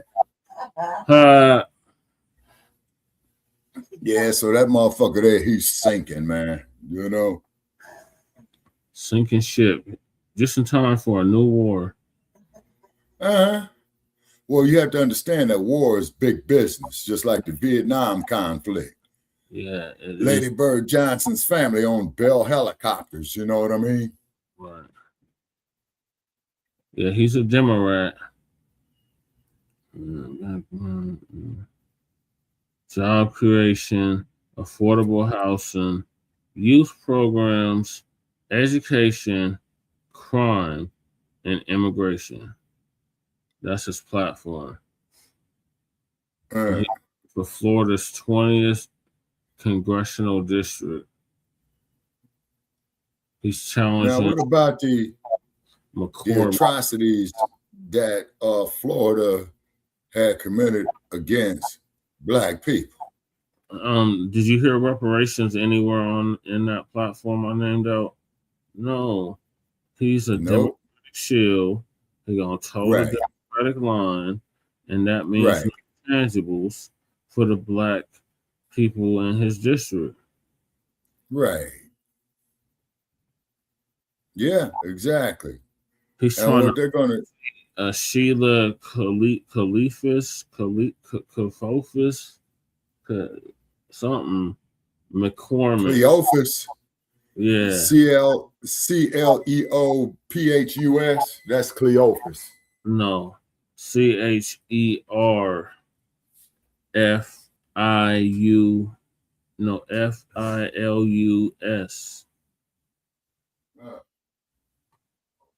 McCormick, who was facing the federal indictment. That's the one we covered previously, Shabaka.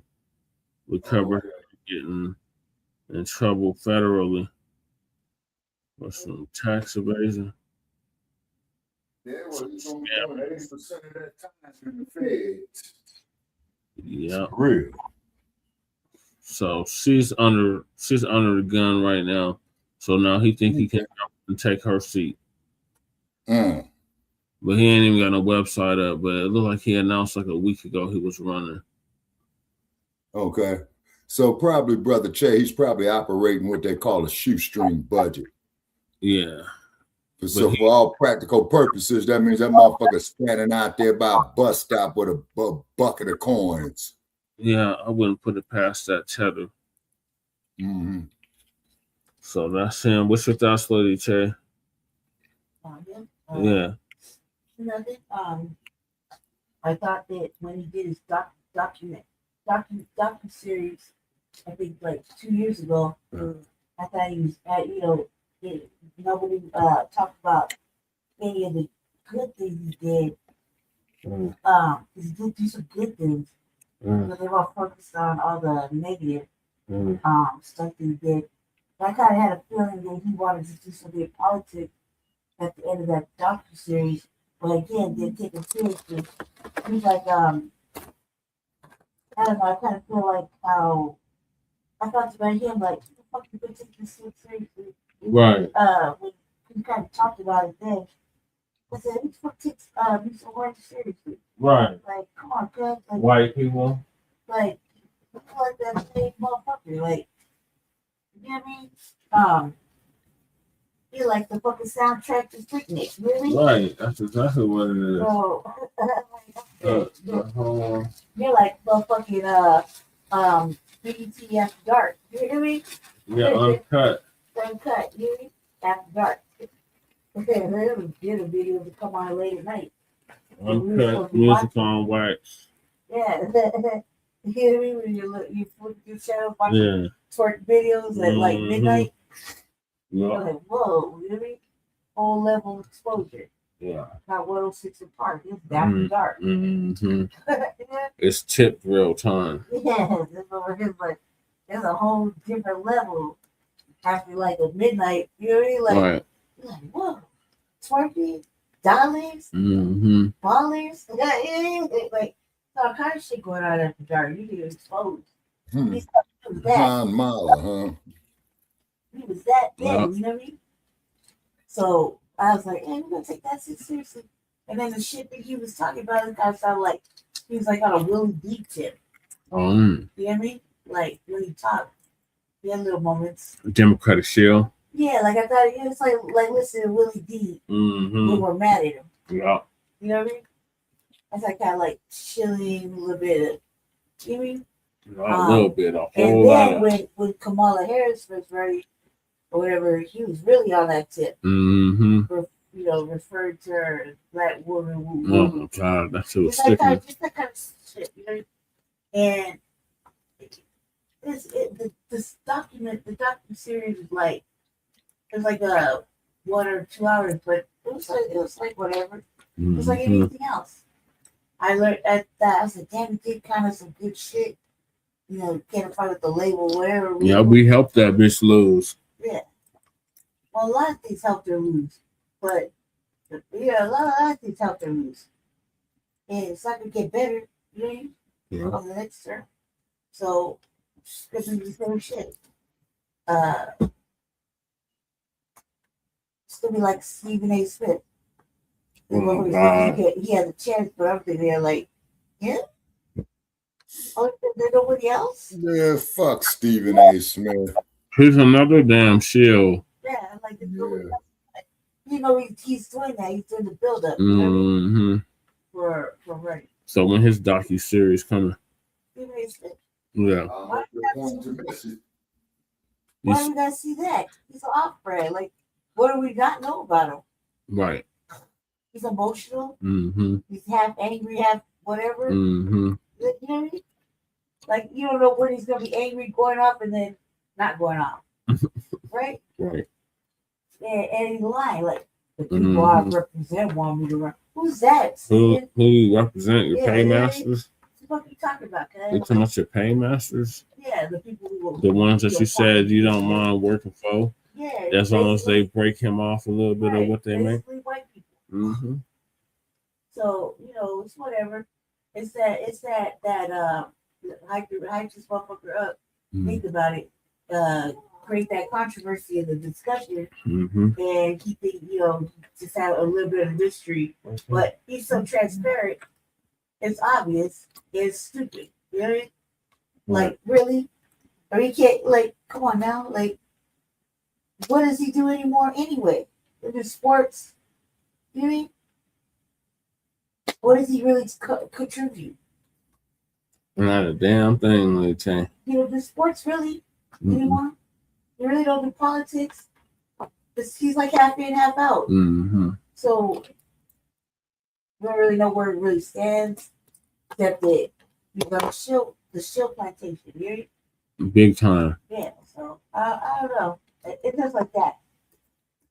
It's just like that. And I feel like they're running out of black people, so they just throw anything at the wall now. Because what they got is not bringing us to the yard. So they're like, oh well, let's throw him at this. Throw her, you know what I mean? Yeah. Whatever sticks, whatever you know is gonna raise the foundational Black American stand in the line and vote type fucking vibe. Yeah, he's gonna run as a Democrat. He said his party affiliation is Democratic. Right. But he self-describes fiscal conservative. Right. And a social liberal. Whatever that means. I like that sounds like You with the agenda. Yeah. Whatever they're talking about. Mm-hmm. Believes the Democratic Party lacks vision and strong leadership. Yeah. That's his motivation. I wouldn't follow him down a hallway. And his approach is described by supporters, whoever they are, as a combative, attention-grabbing candidate. If that's the case, they would be like that with Crockett, because she's combative and attention drawing, but not, you know what I mean? Yeah. They throw her under the bus. They'd rather have that chicken and fry bitch than that rock. Remember? Yeah. Well, like, let's leave store pennies out of trucking for a steak. I forgot where he was. Where is he? What? He was like some kind of chicken place, right? Yeah. I forgot what that was. I bet she's ratchet too. They're not at anybody right now. Democrats. Mm-hmm. They're writing the articles about this nigga running for president. Right. Man, I'd much rather have Tricky Dick back than that trick, man. Right. I really Get it. See my chest. Yep. Anybody else. Like, I mean, like, it's gotta be other people. Like, is there any other options? Yeah, really. Like, this is the representation. This is who you choose. No wonder. Remember, oh boy, that Shabaka dog walks Black son. He is running for president in 2028 too. You said that? Yeah, remember? You said that? Yeah, remember? He said that years ago. Oh, I can't do it. He said he gonna run in 2028 too. All right. Is he gonna take off the tank top? He gonna have to put a suit on. He gonna have to go back to doing his videos with suits on. Right. I'm gonna live in a tank top and shorts. Like real. I'm gonna Mr. Mega. He down in the South. It's humid. No, that's just his vibe. That motherfucker a low key raver. Yeah. That's his vibe. Bet you $20 to turn off the lights. He got glow sticks and shit. Yeah, he's weird like You know that. what I mean? Like he raving in the basement. Mm-hmm. And the truck and shit, rocking out with glow sticks. Like that, like in a rave. Yeah. Little rocker. You know? Yeah. Like you can't feel the vibe. Yeah. You gotta listen to black music, that motherfucker rocking out. Yeah, he's walking out. Right. You know, he had banging in the truck and shit. Friends flying everywhere. Even though black people started rock and roll. Right. He over there truck being emotional. Oh, thank you for reminding me, brother Chad. I've been cussing out a bunch of these Elvis bums, man, on social media. Being emotional, like he was that day. Yep. I was like, why are you so emotional? Right. I'm the child. Right. Calm down. Don't tell me I can't say Black Power. Right. Who's what? And based off of King Noble. I don't even know who that was. I was like, some irrelevant fool. Why we arguing about Big Bang? He's black. He kept saying Vivek was black, Shabaka. But he said he was upset that because he did the, shit that I thought was like whatever. I'm saying he was not black. But He's a Brahmin. I was mad because I was so empowered. Baka, they heard you get the other night on AP. Wait a minute. Okay, wait a minute. Is this a specified goddess Navi? They heard you the other night on EP. What is EP? You know what I mean? That's why he tripped out. I guess he was spitting bars the other night or something, Shabaka. Okay, what's EP goddess Navi? Shabaka.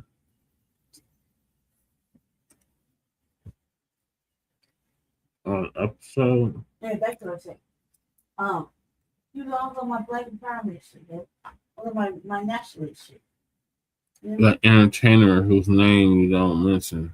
Oh. So he wild out on me. Okay.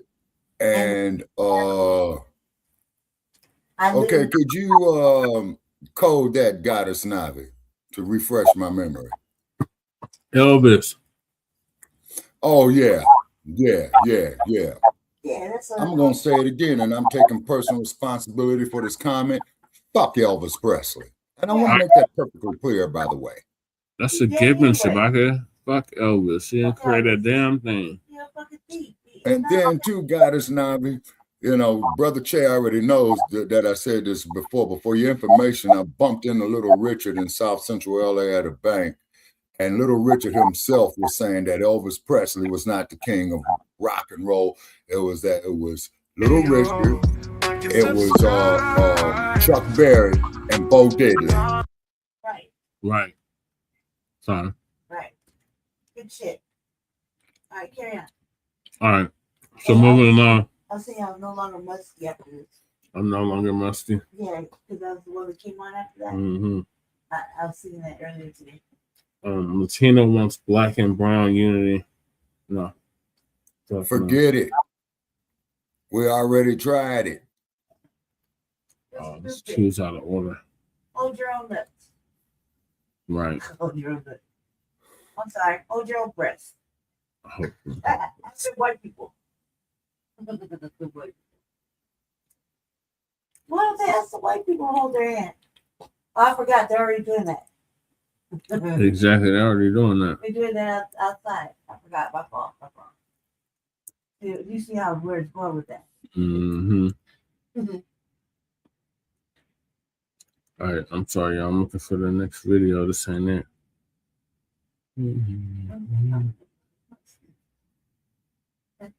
Here it is. It's Uncle Phil. He's going to give us an update on this Latina who wants black and brown unity, but won't really address the issues that cause the divide.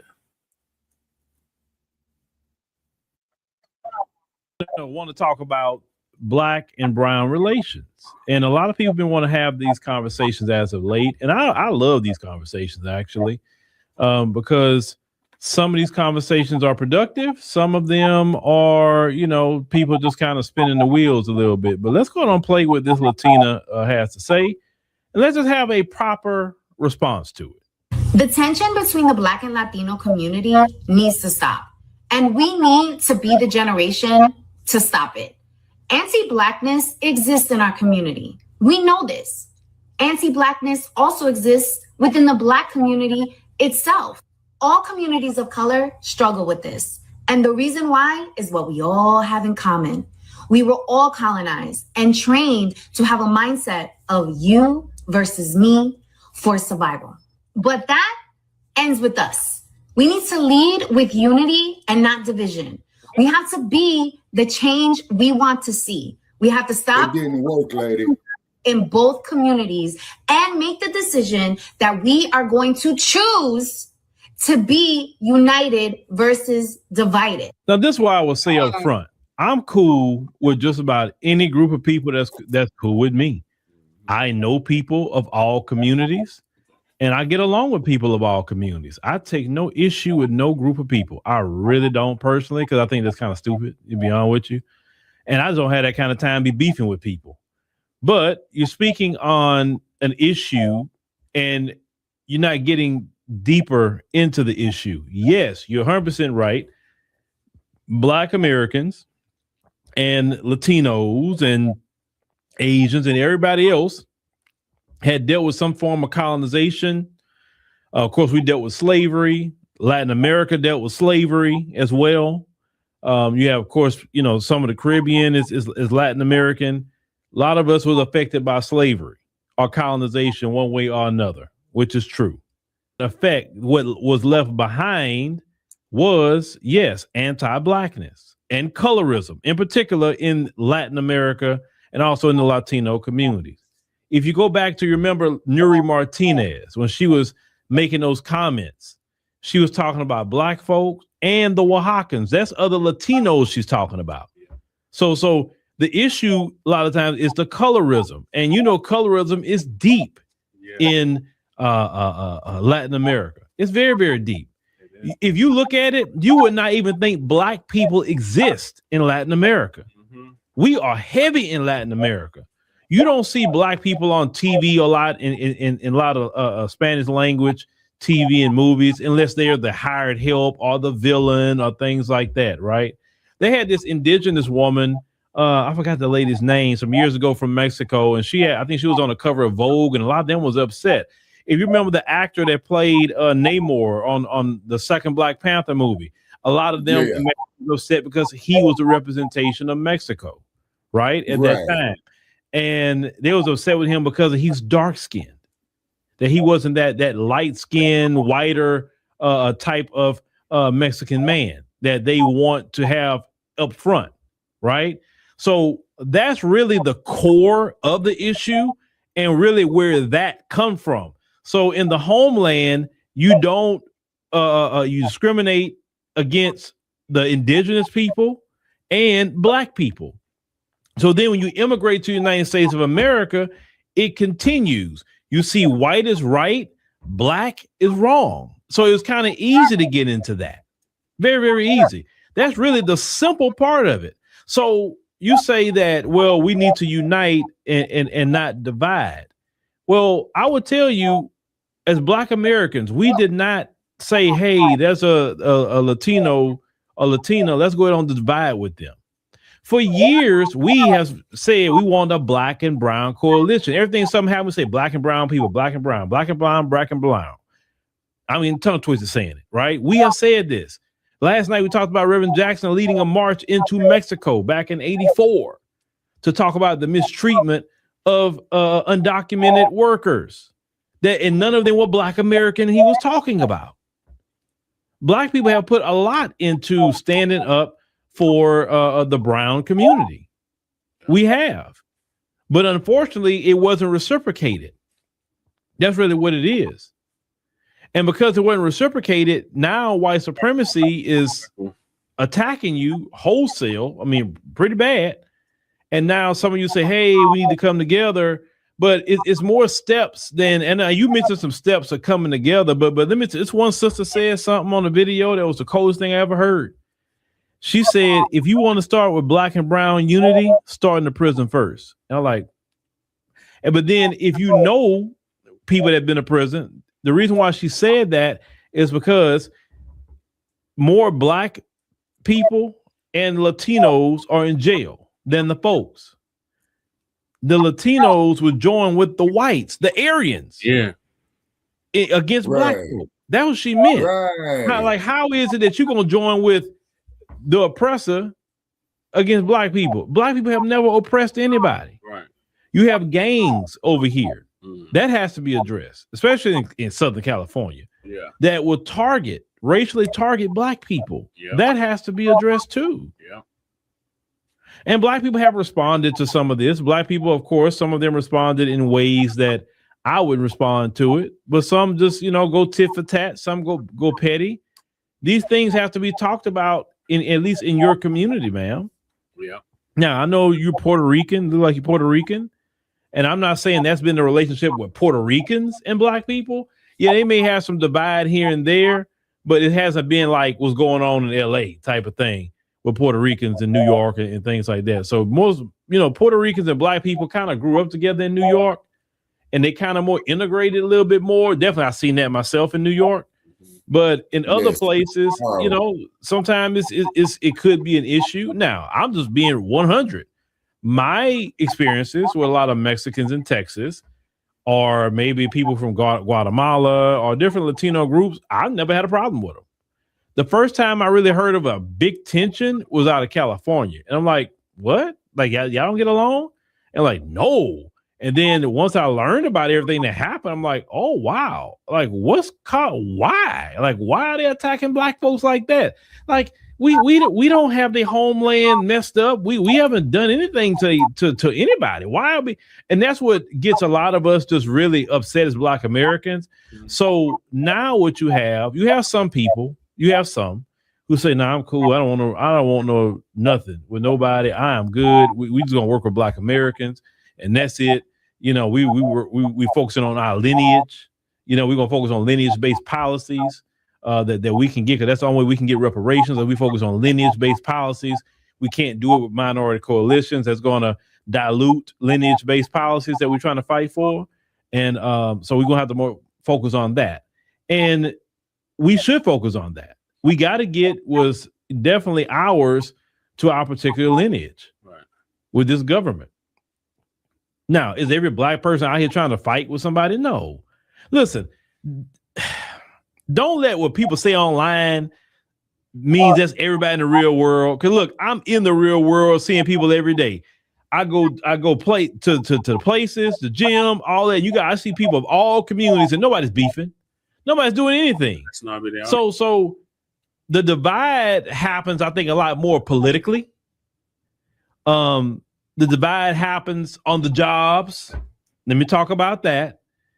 I have not seen Black men in particular say, hey, oh, Miguel's over there. Oh, no. We gotta figure out a way to get Miguel fired so I can bring in Tyrone.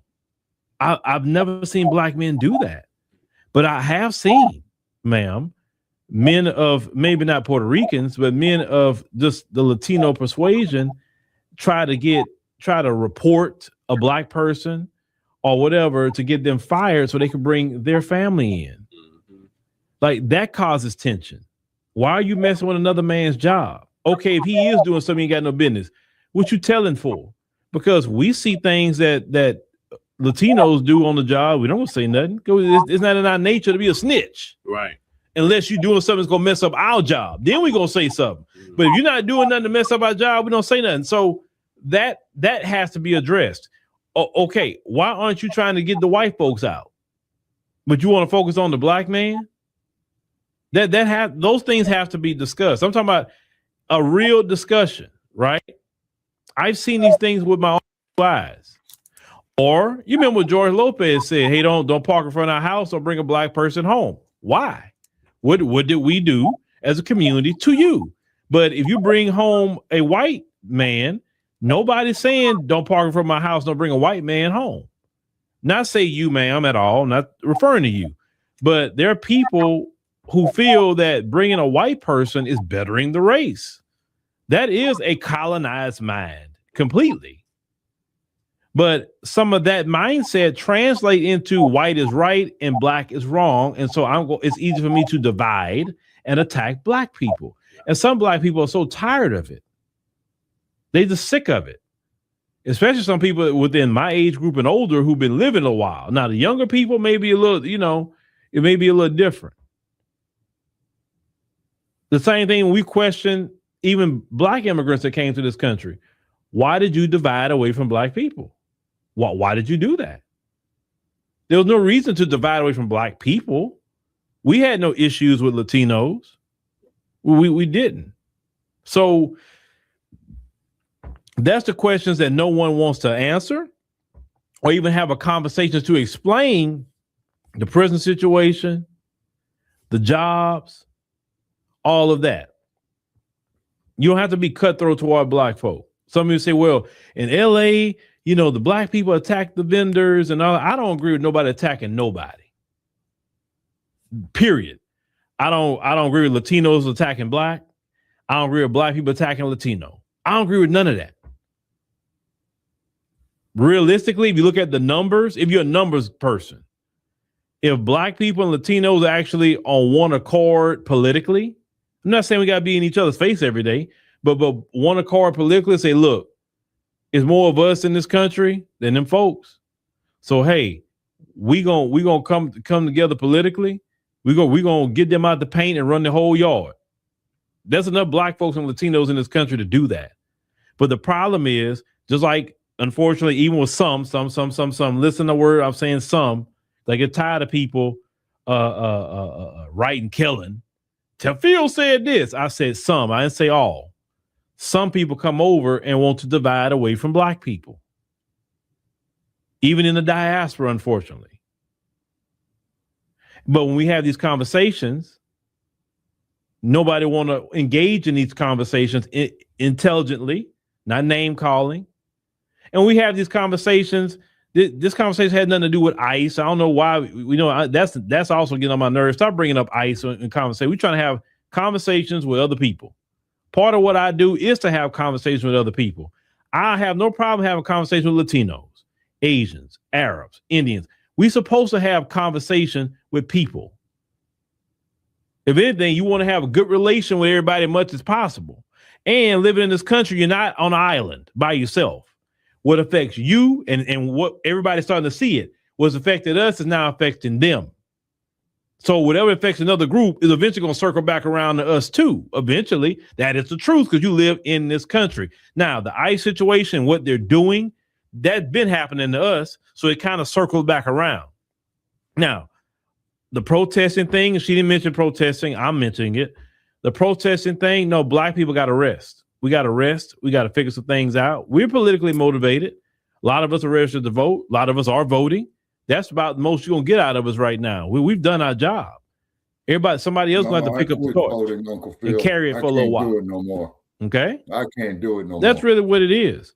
You know, I don't have no problem having a conversation with anybody. But if you want to have a conversation about Black and brown, let's have it for real. Not, oh, well, let bygones be guys. No. When you're trying to, when if a person's even thinking about reconciling a relationship, you got to address all the issues up front that's been around. Address the full issues. Address them. That's the only way you can move forward with anything. If you don't address anything, and if you think you're right, the other person right, you won't acknowledge you're wrong, the other person won't acknowledge that they're wrong. If you won't explain why you thought that a proximity to whiteness was it. Listen, proximity to whiteness is basically against Black people. You can't be around white folk and be around Black people like that, because we as a collective have beef from the plantation, and that beef is not settled. It's not settled, and they're not trying to settle it. So if you with them, you automatically gonna be against us. Period. And some people chose that. They thought it was better to be around them folks until the folks stabbed them in the back. A lot of them feel betrayed by Trump. Oh, I thought he was going to deport the criminals. Like, didn't he, the first time when he came out, he called Mexicans criminals, and not to say the other word, violators, and all kind of drug people. He was saying that about all Mexicans. And yet you still have Mexicans vote for him? There ain't no way I would vote for somebody if he came out and say Black people just criminals, Black people this and that. Like, ain't no way we would have voted for. Nobody in the Black community voted for him. He did that. A lot of people didn't vote for him, but still, he wouldn't have got half of the Black vote. Trump got half of the Latino vote in both elections for the most part. Now, more Latinas voted for Kamala Harris than Latino men. But when you break it down in the percentages, it's still kind of about half if you average it out. So that's a conversation that must have. Why is people in your community so wrapped up in white conservatism? And I'm not talking about moderate conservatism. I'm not talking about that. I'm not talking about that Mitt Romney style Republican. I'm not talking about that. I'm talking about you wrapped up in MAGA, in which MAGA is hella racist toward Black folks, Latinos, Asians, and anybody else. And some of y'all really thought that he was only going to lock up criminals when your skin is your criminality. You ain't figured that out? Black people told you that a long time ago. Your skin is your criminality. And I guess y'all didn't understand the memo. You actually believe them what they say. Listen, we know not to believe nothing they say. If they speak in, they lying. And unfortunately, a lot of you are finding out the hard way. So I can have a conversation with you. That's what I do for a living. Some people don't want to have a conversation. I'm cool with the conversation. That's part of what I do. So if you want to have it, let's have that conversation, because it has to be had if you want to have it. Once again, some people don't want to have that conversation. Some people don't want to entertain it. That's fine. They can just go work on lineage-based policies for Black Americans. Fight for reparations. Fight for things that we need for our lineage. And they should do that. But the other people like myself who are in this sphere with microphones, let's have those conversations. Let's see where it can go. I'm always open to conversation. That's what I do. But yeah, brothers and sisters, we gotta just lay it out there. We gotta lay it out there, because I personally keep hearing all these calls for unity, but I'm at a point like, okay, let's have a conversation now, because we're not gonna just keep responding to people. Let's go on and say, hey, you know, one person in particular reached out to me. I told her, hey, you can come on, let's talk about it. And if others reach out, I'll tell them the exact same thing. I agree, Uncle Phil. All right. This is Democracy Now! Democracy. The more reason for us to be self-sufficient, people. You see, We've been saying this going on 10 years now. Okay. We got to be self-sufficient. It's because every other damn group comes off into our community, want to sell us shit. You know what I'm saying? From durable goods to household goods, you know, to real estate. They all want to come to us. Don't you think that's odd? Yeah. Yeah, don't you think that's odd? They all want to come to us. You know, all these other groups, when they get fucked around, they want to come to us. Yeah, because they know we're going to spend with them. They know we're going to blow money on them and send their kids to college while they hate us. Yeah. Mm-hmm. Mm-hmm. And you're right, Goddess Nav, it was done by design and on purpose. So that there goes to show intent. You see? And they've all done it. All these other groups that have done that against us. And now we're saying, and no, the line has been drawn in the sand. And we're going this way, and y'all go y'all way. We ain't got time. Yeah. Yeah, because we can't do it no more. We can't afford to. So see? They're not coming to grips with that. So now they're like losing their minds, don't know what they're doing. Yeah, exactly. So, but we and don't. Then too, Kate been off 7 years. He's just now getting on. Yeah, and then on top of that, there too is look at all the experimentation they did on us. Yep, intent. But as far as black and brown shit, there ain't no black and brown. They said if you brown, stick around. They said if you black, get the fuck back. So and if you're white, you all right. And if you're yellow, you're mellow. You're mellow, yeah. That's the rules of racism in America. Yep. And Goddess Navi says, suck it, buttercup. Yeah, oh well, get over it. Yeah. And then Brother Che, over the years we've been doing this, you heard the shit that they were saying to me on Blog Talk. Yeah, we all have. We've all experienced the anti-black hatred from these other groups. Right. That we help make possible for them to be able to even come here. This is the thing. Yeah, exactly. And one thing I will respect about Dr. Martin Luther King before he was murdered is when he had corrected himself and he stated that he led our people into a burning house with integration. Too late then, Shabaka. It was too late. It was a rapping on message exit. Just so happened to be there when it happened. Yeah. I am somebody. Oh, who the hell I is? Yeah. Oh, here's something for you too, Brother Che. You're going to love this one. You know that bastard Mike Johnson, who's the Speaker of the House? Because they wanted Messy Jesse to lie and stay at the Capitol, man. Yeah, he said, hell no. They want the flags put at half staff here in Car. For Messy. Gotta put the flag at staff, and TBA said, if you ain't putting no work in, you can't do no comparison to them. I was like, what? Like, I'm an activist too. Like, what are you talking about? Like, I've been in the church. Like, what is he talking about? What? He said you can't criticize him if you ain't matched or surpassed what he's done. Well, like I said, I was at Wattstacks in 1972. Right. Okay. And he was up there talking all that pro-black business. Out there with a RBG and a dashiki on. And then he turns around and capitulates in 84 and 88 where he tried to be the president. And on top of that, he didn't make it. You know what I'm saying? Democrats weren't gonna let that happen. Yeah. But he didn't start the term African American, but he popularized it. What is I am somebody. I may be on welfare, but I ain't somebody. Yeah.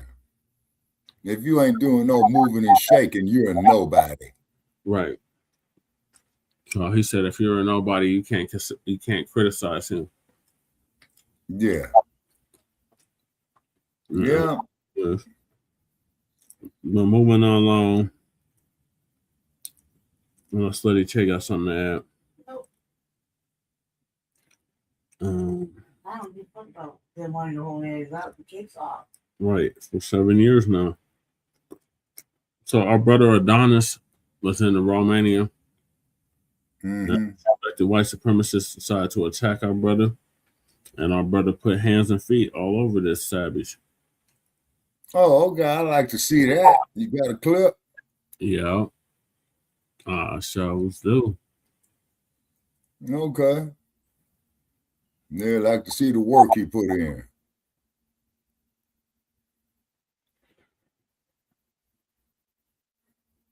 Let's forward to the clip. All right, so that's him. He's doing a live. It looks like on Instagram. Or TikTok, one or two. Maybe even X. But he's doing a live. And this cracker on the left side, he was going to approach him and act a damn fool and spit on him. And our brother put I would have laid him out. And that's exactly what he did. As you can see right here, this cracker is laid out. Oh, okay. Okay. After fucking with our brother Adonis. So Tariq gonna give us an update on that. Call the police. Mr. Sam, I had you on before. Later. Let me fast forward. Let's rewind so you can see the whole thing, Shabaki. Keep it moving. Why not? Why would I? All right, Why stay would here. I? Why Stay would here. I? Stay here like a dog. Stay here. Yeah, you're my dog. Stay here. This is my Romanian dog. He my bro. Bugging out. He my bro. Keep your hands off me. Yo, he I'll bugging. break your He jaw. bugging. Yeah, I'm bugging. You tripping. You got me.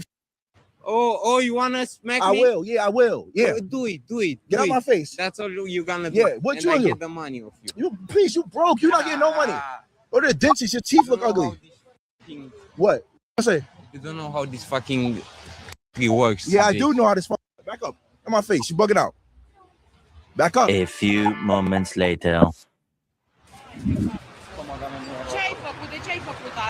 Pound pain. Lights out. Toes pointing north. Call the police. Call the police.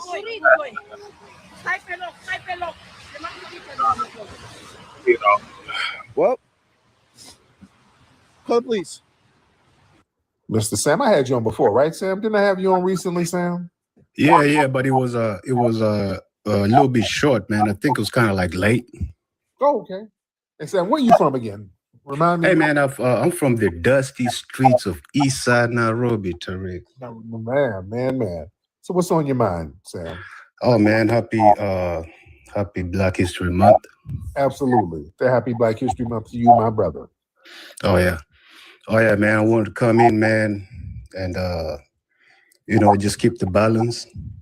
Yes, indeed. Yes, indeed. Oh yeah. All right. Thank you, brother. Shit. All right. Okay, you're trying to figure it out. I would figure it out and call me back. All right, shit. All right, let's get.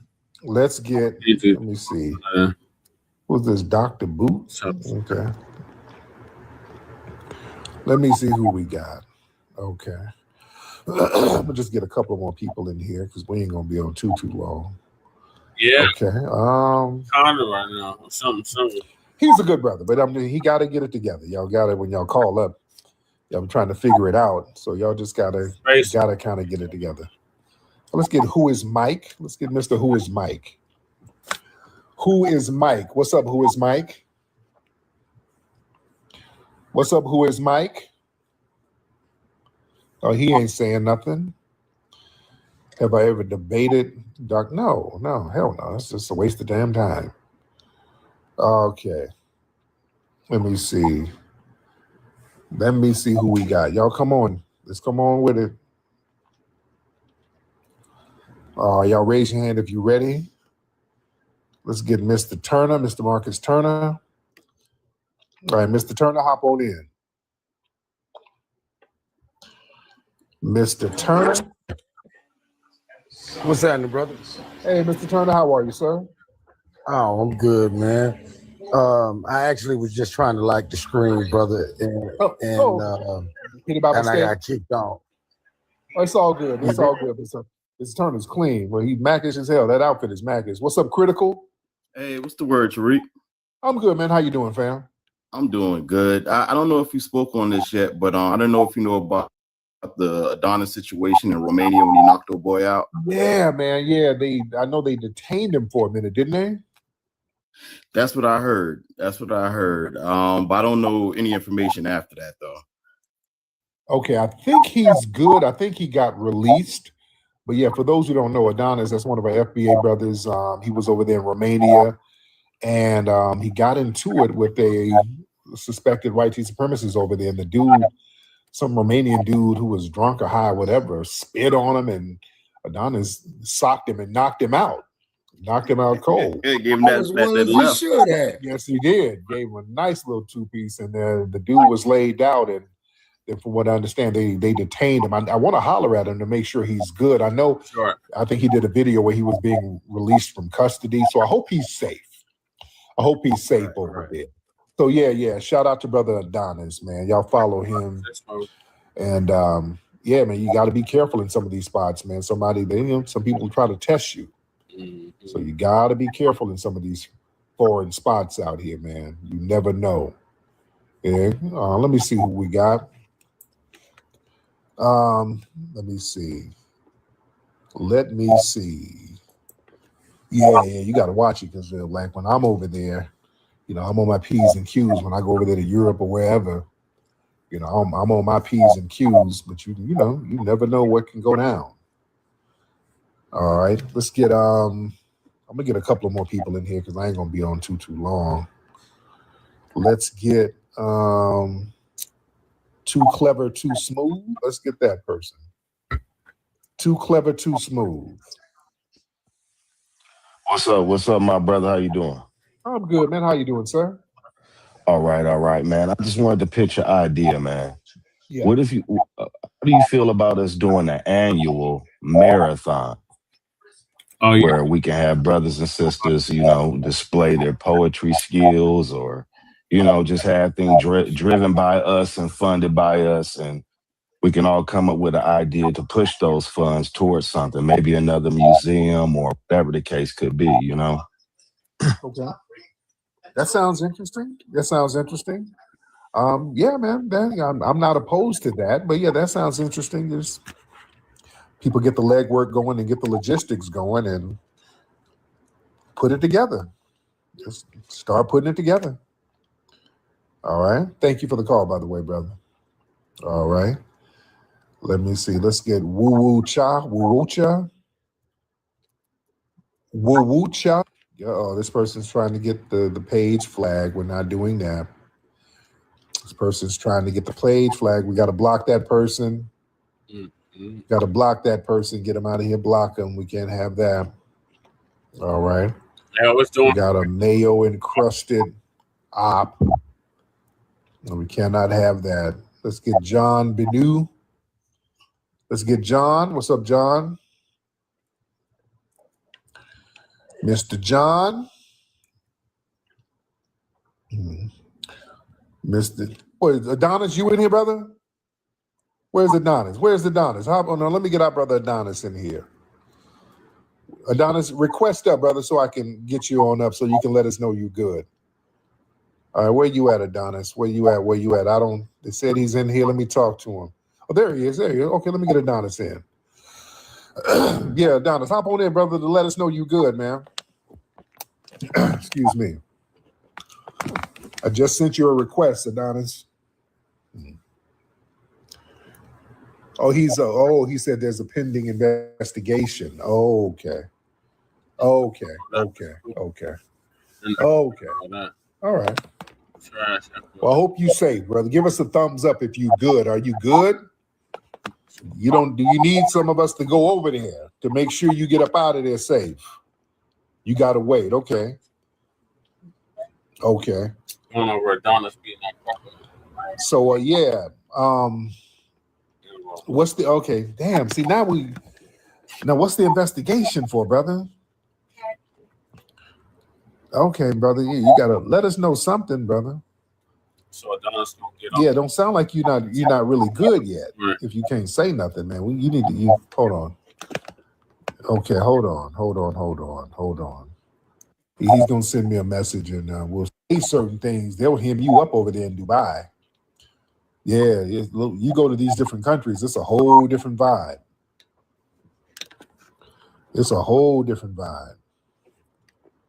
All right. Who is this? I only want Mata. Okay. I only want Mata. Make a request and I'll bring you up. There you go. Make a request. Let's get you in. I only want Mata. What's up, brother? Yo. What's going on, man? Yo, what's good? I'm good, man. Where you from? Where you calling from, Mata? Coney Island. Coney Island. All right. What's on your mind? I was just listening to everything you had to say, and like how you feel about first gen African. I just want to ask this question. Like I've been meaning to ask this question. Like how you feel about first generation immigrants, like African kids and stuff like that, or like just immigrants in general? It just depends on the person. It depends on the individual. If you're cool, I'm cool with you. If you're on some bullshit, I ain't cool with you. Well, yeah, your family from Nigeria? Nah. They Senegalese. Oh, okay. I just left your home, man. I just left your home, man. Have you been to Senegal? Oh, yeah, I've been there. Oh, so wait. I recognize your face now. Why they kept saying that they chase you out of Senegal and stuff like why people kept saying that? Because a lot of your free people be lying. They be lying their ass off. Now you've been to Senegal, they ain't chasing nobody out no Senegal. I mean, what you trying to say? Like they not like tough enough to chase anybody out? Like not that they're not tough, but that's not their attitude. They're not on no stupid shit like that. Oh, so Senegal is like nice people and stuff like that. That's what you're trying. They were very hospitable to me. They treated me with the utmost respect. And people real laid back and cool. Some of these lying douchebags on the internet, ain't nobody paying attention to that in real life. So okay, so I'm sure you was the same way towards them, though, right? Yeah, why wouldn't I be? I'm over there chilling. Nah, cause I ain't gonna lie, a lot of the stuff you be saying do be sounding a little xenophobic for me, like. Xenophobic. There's no such thing as a xenophobic foundational Black American, sir. You over here in our homeland for a reason. You over here because of us. So all right. So I'm gonna quote something real quick. This dude, he once said, "Yo, I would side with the KKK in order to get all Black immigrants up out of here." That's not xenophobic to you? I never said that. No, I didn't say you said it, but you just said that there's no such thing as a xenophobic foundational Black American. Right. I don't know. So, but a foundational Black, a foundational Black. That's somebody. You're not xenophobic. Bullshit. I don't know who said that. Well, we're xenophobic. Bro. We're not xenophobic, sir. We're the ones who help you collectively. We're the ones who help you get over here. You in Coney Island because of us, sir. No. I would never take away all the contributions that your ancestors, like all the stuff that your ancestors did for immigrants and how they paved the way. I would never take that. That's a fact. I never disagree with that. But now 2026 FBA. From what I encountered, y'all are the most xenophobic group I've ever came across on this app, and that's a fact. Bullshit. You personally might not be xenophobic, but I'm just saying. Nobody's xenophobic towards y'all. We're the ones. Look at the comments. People they're just clowning you because you saying bullshit. Just like that shit I got ran out of damn Senegal. That don't make no lick of sense. Even for you to even repeat some shit like that don't make no sense. That's why I didn't say it happened. I'm just asking you why people kept saying that. But yeah, you should have known they were lying. That don't make no sense. I mean, I hope they did it. I hope that's a bad way to It's a bad but way you know some of your fellow immigrants be lying. That's a part of the culture, unfortunately. Lying. You understand? And that's a problem. That's why we're checking a lot of people. See, look, this lady said at this point we'll be xenophobic. See, but like, you know what I mean? Like, so you feel like there's no xenophobia within the FBA community at all? We're not xenophobic collectively. I'm talking about collectively. There's no xenophobia. Collectively, a lot of immigrants have xenophobia. Y'all come over and be like, hey, let's stay away from the Akadas, stay away from them and do this and do that. So it's a collective thing. Collectively, we're not xenophobic. We're the only people on earth who help your ass. Don't nobody help y'all but us. Be real. I just left your homeland. Hold on, we not over in your homeland. Y'all got the damn Lebanese running y'all businesses over there, man. Ain't nobody helping y'all. We help y'all. That ain't xenophobic. Wait, we not xenophobic. I don't know where you get that from, but no Africans that I know is xenophobic or towards Black Americans. Like, yeah, they are. Anybody actually. Yeah, that's why they got pejorative terms against us. They have a whole bunch of different words against us, and also such as Akata, Jareer, Abid, oh my Caribbean. God. Yeah, I knew you was gonna say that. Right. Jareer was a term. I said Akata was a term used for a specific group in Nigeria. Don't. Nah, I'm dead eyes. Don't. We don't want to hear it. Y'all got a million excuses for Akata. We don't want to hear it. I don't even want to hear it. So yeah, anything. You know, you're in New York, man. How so were you born here? You were born here, right? Yeah, I was born and raised. Yeah. So yeah. When did you go? I don't even believe you've been to Senegal. I definitely been to Senegal plenty of times. What part of Senegal? Dakar, Touba, different parts. Oh, okay. Juba. I've been there plenty of times. I speak the language and all that. I've been to Senegal. Oh, you Wolof? Yeah, Wolof. Okay, there you go. Yeah. Did you go to Akon City? Did you go to Akon City when you went out there? Yeah, I was there too. For me, beautiful. Yes. You know, Akon City is beautiful. Wow, beautiful. Akon, my cousin, actually. For me. Yeah. What's the beauty about Akon City? What's so beautiful about it? It's in the name, Akon City. Lord, see how y'all be lying. And see, this is the problem. Y'all be saying I'm trolling. Yeah, I know this. Yeah. Y'all just be lying to be lying. And that's why we delineate. Thank you so much. All right. Yeah, Akon City is basically a big field of dirt. All right. Oh, it's beautiful. It's beautiful out there. Just be lying to be lying. Lord. This is what I'm saying. Yeah, he was about to start lying about Akata. I don't even want to hear your lie. I don't even want to hear it. I don't even feel like debunking your lie. Just save your lie. Save your lie for something else. I don't want to hear it. That's why we delineate. Y'all lie too damn much. I just be lying to be lying, man. His lies just collapsed on itself. Damn. Okay. What's Adonis say? What does Adonis say? Check my DMs. Okay, what did he say? Who is it? Hold on. Hello. How you doing, ma'am? I'm good, and you? I'm good. We'll do a battle a little bit later. Not right now. We'll do a battle. Forward. Okay. Thanks for joining us, guys. Nami. Okay. Okay. Man, it's hard to check my damn DMs. Who is this person? Hold on. Y'all bear with me. This person, I'm gonna block this one. Hello, ma'am. Yes. Hello, ma'am. How are you? Okay. Hello, ma'am. I don't want y'all weird AI looking people hitting me up. I don't want that. All right. They look funny. They look weird and all right. Work. Man, respect. You the musician, right? Yes, sir. Okay, I remember you, man. Good to see you again, brother. Yes, sir. I'm on tour right now, so things are finally kind of looking up for me, man. I just moved into my first apartment, and things have been looking good, man. I appreciate you just being supportive and just taking the time. Thank you. My man, that's a blessing, dude. Okay, I gotta follow you back, Will. Call you back, my man. Yes, sir. All right, thank you so much, Will. I appreciate you. Yes, indeed. All right.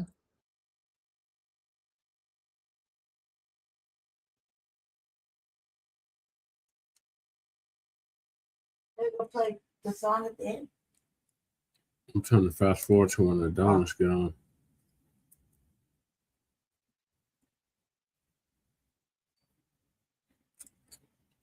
Bacc, are you still there? Yeah, I'm still here. Okay. I'm about to get to when Adonis gets on. Okay. All right. Let me see where we at. Oh yeah, the Kickstarter, ladies and gentlemen. Oh yeah, let's everybody, since y'all in here, we need everybody to put $10 on the Kickstarter for Hidden Color 6, ladies and gentlemen. Everybody go to hiddencolor6.com and click on the Kickstarter link, and everybody put $10. Man, I ain't putting 10 cents in your everybody shit. Everybody put $10 on the Kickstarter us. so we can get up to putting 10 cents in your 30K. All right, let's do that now. Let's get that milestone. Did y'all, how many, if you put the 10 on it, everybody put a thumbs up. All right. Oh, is Adonis, you trying to join? Hold on, let me get Adonis in here if he's trying to join. Oh, there he is. Okay. Let me get my brother Adonis in here. Oh. What's up, Adonis? What's up, man? Oh my God, bro. All right. Man, what happened, man? I have the full video. I have the full live stream. I can't really talk. I really gotta be incognito right now. I could give you a couple information, but like right now, it's me against the police right now. It's not even dealing with the situation with the guy right now. But they watching, they monitor me. Like I'm on house arrest right now. Oh damn, man. Yeah, it's insane. But my lawyer is appealing it right now. It's a crazy situation. So listen, this is the issue. Internationally, like it's blown up international. It's a wild thing. And internationally, everyone's saying the same thing, like, self-defense. But 12 is sitting down trying to push a narrative, and they're allegedly feeding information to the media out here, the Romanian media out here, to try to spin the public's perspective.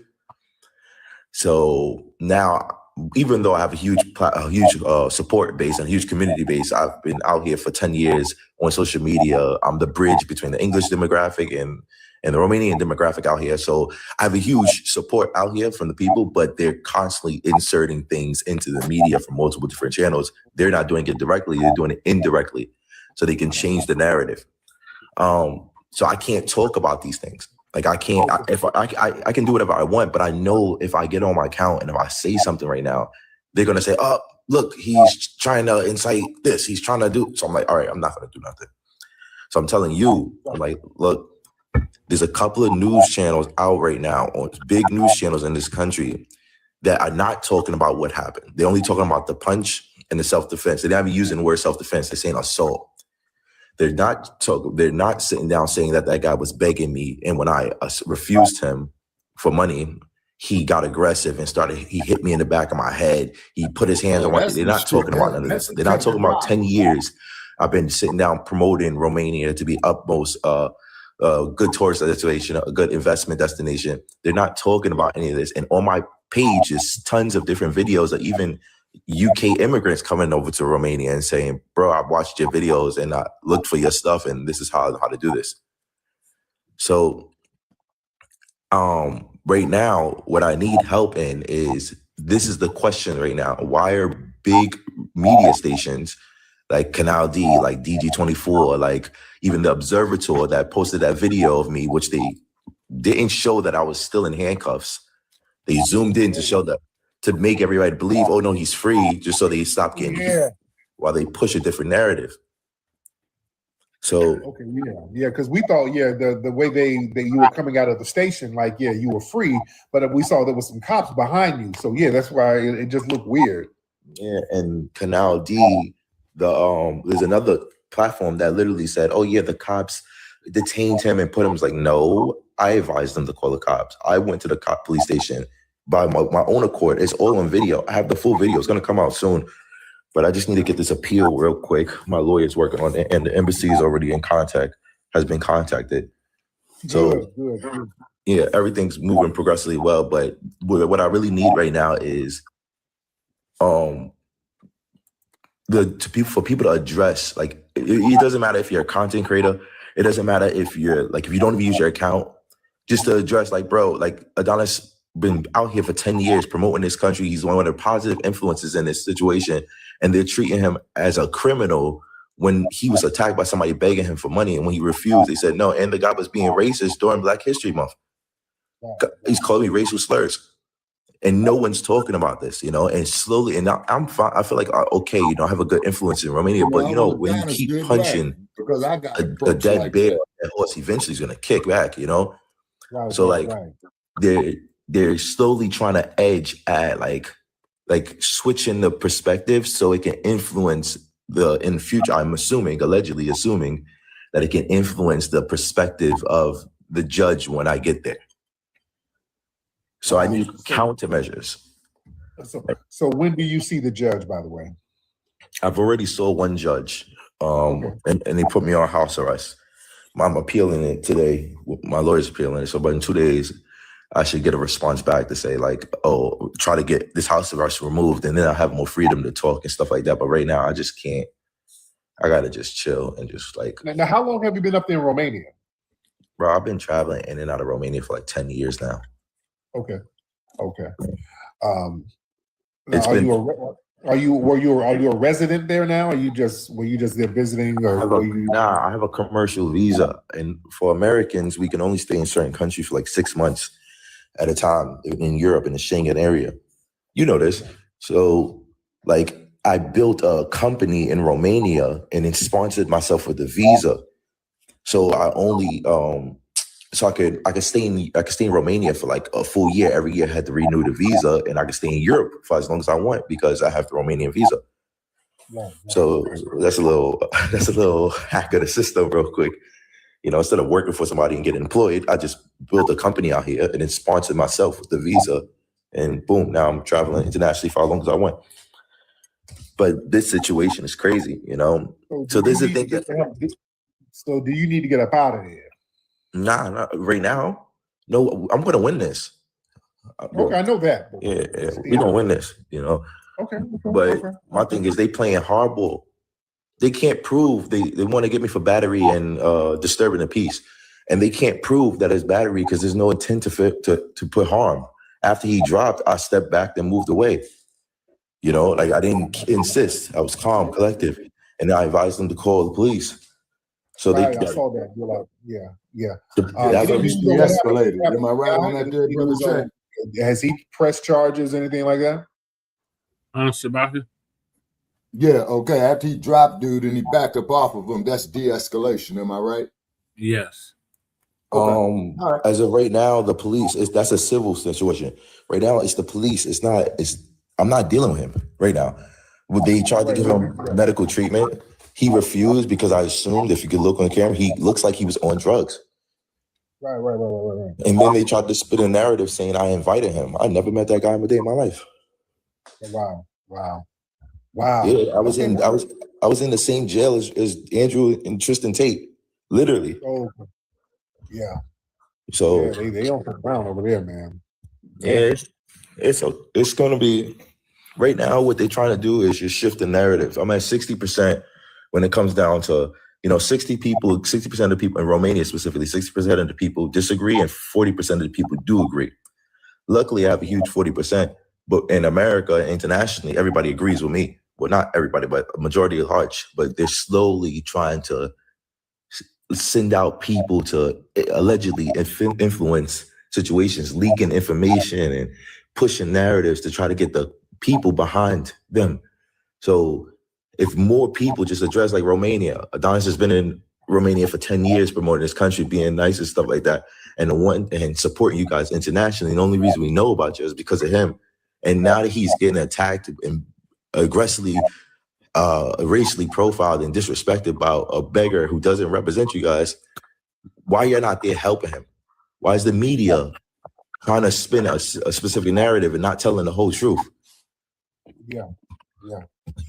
Man, okay, brother. Well, we here. If you need anything, man, just let us know. We'll get the word out and keep us posted on some of the progress with the courts and if we need to make calls to the embassy or let's see what we can do.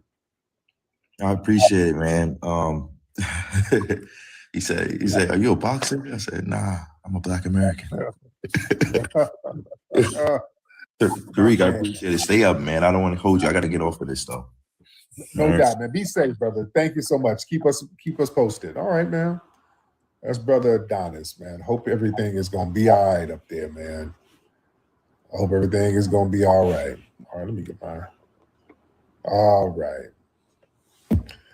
Man. Boy, yeah, some of these countries, man, it's not no joke. Some of these countries, not a joke, man. Free Adonis. Yeah, I want Adonis to get the hell on up out of there. Right. Man. All right. Let me get one more good call in here. Who is this? Abu Bakari? Hop in, Abu Bakari. It's Bakari, my brother. Bakari. Bakari. What's up? Ain't that what I said? I thought you said Kakari.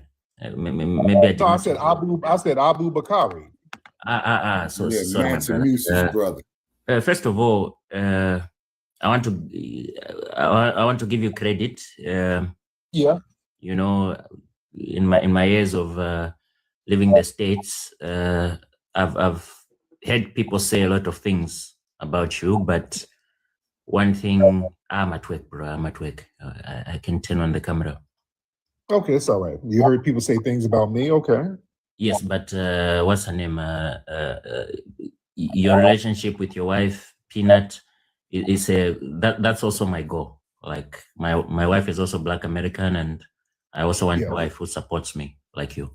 Yes, yes, indeed. But one thing I don't agree with, Mr. Nasheed, is I saw this documentary, Backbreaking. Yeah. And I agree these things happened, but to other people, it starts giving the impression that it was happening to everybody, like it was happening to a lot of Black Americans, which I don't think that's true. We didn't say what happened. We didn't say it happened to everybody. Yeah. But backbreaking is very real. What did you disagree with about it? Right. The issue of LGBTQ, we are very conservative, so we don't talk about it too much. Right. It's a very taboo thing. Right. And you're Nigerian, right? Yeah. Oh, how did you know that? I've been living in the States for a long time. Right. But yeah, buckbreaking is real. The exploitation, the European coming in, violating young boys and men. That's been happening for a minute. And they were doing it all over Africa too. The Catholic Church, we know what their get down is. Yes. Some of the missionaries. Even to this day, they exploit the Europeans. Go over there and exploit boys, girls. They're very exploitive to this day. Yes, you meet a lot of missionaries, and you notice these missionaries come without a wife or a partner, but they just want to teach young boys. I've heard of these stories also. Damn. Right, but yeah, that and Brother Jay, didn't we do something on that there, man, about 4 or 5 years ago? I'll say flexual exploitation is very rampant. And they do it. The Europeans go over there and to Africa to this day. They do it to men and. Yes, Shabaka, can you hear me? Yes, sir. Okay. Yes, we did.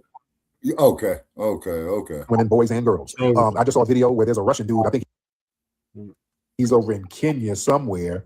Yeah. He's just doing. You saw that. This dude's just getting with women after women, just getting with these women over there, taking them to his hotel and just doing whatever to them. Yeah, so yeah, that happens. That video upset me a lot because I will tell you something. I have had an easier time dating Black American women than women from back home. They will put you through so much problems. They will ask you to provide money, provide a house. And this Russian guy is just saying hi, hello, and they're coming to his place. I'm still very disappointed. Oh yeah, yes, yeah. The white team supremacists go in there and do whatever they want to do. So yeah, it's a very real thing, and they can do it with the women, and they can do it with the males over there too. So buck breaking is still alive. But thank you for the call, brother. All right, let's see, ladies and gentlemen. Let's get SM in here. SM. All right, SM in the building. All right. SM, hop on in and let's get I Am African. All right. SM, I Am African. Who we got? Who we got? All right. Let's get the folks up in here. Y'all hop on in. Let's try Red Bird. All right, Red Bird. What's up, Red Bird?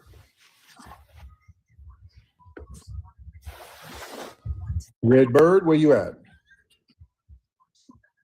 Are you in there giggling?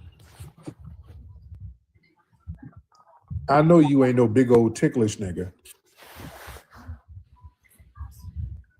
And what are you rubbing up against the phone, man? You sound like the phone rubbing up against your wide hips.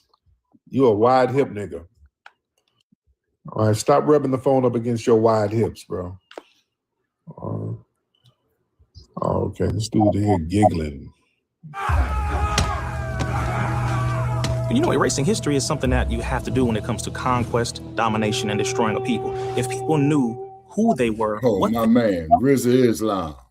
They were and what they were capable of in the past, they will understand what they have a possibility or a likelihood of doing in the future.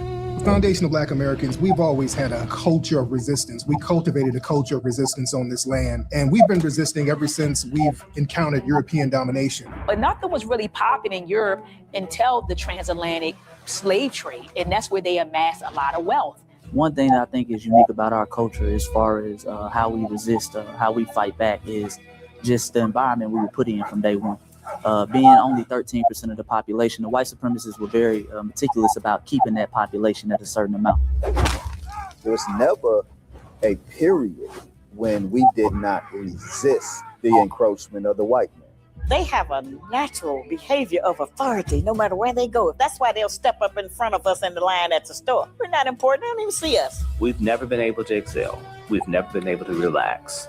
We've never been able to just be, which means that existence is resistance. It must be something in our DNA, our historical background, to when something doesn't sit right with us, especially spiritually, in our souls and in our spirit, we just say no. We live resistance. You know, from the moment we're born, we're in resistance. And it's handed down generation to generation. And so I think that cultural resistance is actually in our DNA, in our epigenetics, and then it blossoms out into the culture.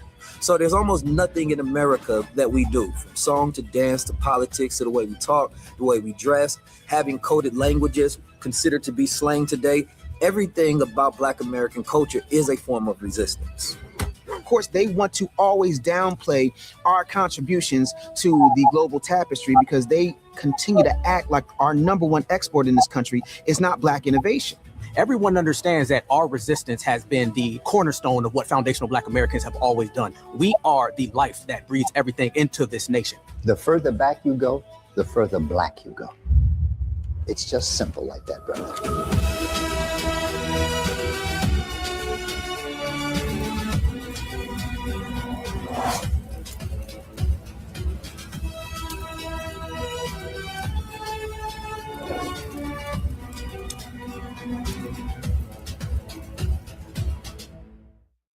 Wait to watch it. All right, Shabaka, what's your thoughts on Well, what it is though. Adonis putting his feet on that cockazoid in Romania. He did right. He did right. It's called self-defense. Okay. You know, it's because the white dude is going to step to him with his white privilege. Pow, ping, oops upside his dome, lights out, toes pointing north. That's right. Straight out. Mm-hmm. And this is the part that kills me about this shit is because, like I've said before, is that in downtown LA one time, man, I'm getting on a bus. Yeah. And some Nabisco comes up to me. Hey, bro, you got some change? First place, man, I'm not your fucking bro. Number one, no, I ain't got no change. Well, man, I'll just take it. Motherfucker, I wish the hell you would. Right. He peed on himself. I believe it. Mm-hmm. That's what He peed on himself. I think he did right. I mean, you know, man, I just don't get it, Brother Che. Maybe this is something your generations can figure out after my eventual demise, man. I just don't get it. These other groups, man, figure they can come up to us, treat us any kind of way, talk to us any kind of way and what have you. And then keep in mind is that the entertainment industry has a lot to do with that there as well, too, because of the imagery. Yeah. Huh? So they see us as entertainment and slaves. Yeah, exactly. You say, but at the same fucking token, they want to go steal all our inventions. Yeah, like Thomas Edison. Yeah, because a slave has no ownership. A slave has no property. A slave Exactly. Yeah, and you remember when I read, man, from Lerone Bennett, where the slave was the total property of the slave master, physically, intellectually, but not spiritually. You say. But anything he created was forwarded to the master. Exactly, and the master would go out there and take a patent out on it. You know. Yep. Because just like I was telling you, like I watch these classic Turner movie classics sometimes, and they did an early movie with Spencer Tracy playing Thomas Edison inventing the lights, right? Yeah. But you don't hear no mention of Mr. Lattimore. No. You see? You know what I'm saying? You don't hear no mention of that. It's because Hollywood, at that time, let me see, this here must have been about Brother Che, 1940s, late 1930s, 1940s, right? Yeah. You know, they always want to steal our innovation is because, you know, when a slave was property, he was property, mind, body, except for spirit, because you still have that resistance, right? Because just like Sister Harriet Tubman, what she did with that double barrel shotgun, motherfucker, you either gonna be free or dead. You got 5 seconds to make up your mind. Right. See, you know, and this RWS, man, is worldwide. You know what I'm saying? Yeah, it is, and we're the only ones that's fighting against it. Yeah, they say, and then these ones out in the diaspora, they acquiesce themselves to it. Mm-hmm. Yeah. They complicit. You know? Yeah. So you know, the acquiescence is their complicity. You see what I'm saying? Because if you're being brutalized and if you don't resist, you see what I'm saying? Okay, then you are complicit. That's assimilation. Okay, yeah, that's a better term. Yeah, you say simulated to the white supremacist status quo. Yeah, the Nabisco culture, and that is right. And brown is all right and cool to stick around, and yellow. If you black, get back. If you black, get the fuck back. Mm-hmm. Mm-hmm. They've acquiesced or they've assimilated into that. Yeah, you know. Yeah, and then too, and keep in mind, this is the American social order. So this is why these people sitting up there talking about Trump, you know, up on my page, he's the greatest thing going. And I just went up there and told them, I says, if you support the dumpster, you don't believe shit stinks. I mean, he did the country, Shabaka. Yeah, and now I do recognize Trump for acknowledging that fact, but what happened to him? And then recently, Shabaka, he said that it's not only Black History Month, it's Black History Year and Black History Century. Yeah, you see? And then like to these people I've been going back and forth on social media, Brother Che, gonna say that Black history is American history. No, motherfucker. Black history is world history. Yeah, you can say all you like about it, but we're the only ones that's been celebrating Black history for 100 years since Carter Jackson here. Yeah. The diaspora can't say that. They was running away from Blackness. They want to have nothing to do with history, Black nothing. So yeah, they into Nabiscoism. Yeah. And then also too, shout out there to the family of Mr. Ahmaud Arbery. Our hearts out there with you. It was the 6th anniversary of his murder. Wow. Yeah. Cheers to some Ahmaud Arbery down. Yeah, the man was just out doing road work. Just out doing road work. Well, the McMichaels are still in prison. Time flies. Okay. The McMichaels and their friend are still in prison. They've been get out for a minute, but no. Good. Nah, they got served that whole time. And I think and actually they should have been getting a damn death penalty. They gave them what they gave them. What was that? I think they gave him life without. Yeah, so they ain't getting out, but they've been trying to get out like Chauvin. Yeah. But nah. Yeah. It's just finally been served on them bastards. And then I was debating with idiots about Chauvin. Well, George Floyd, OD'd, and I tell him, man, are you stupid? You know what I'm saying? Literally watched him get choked to death.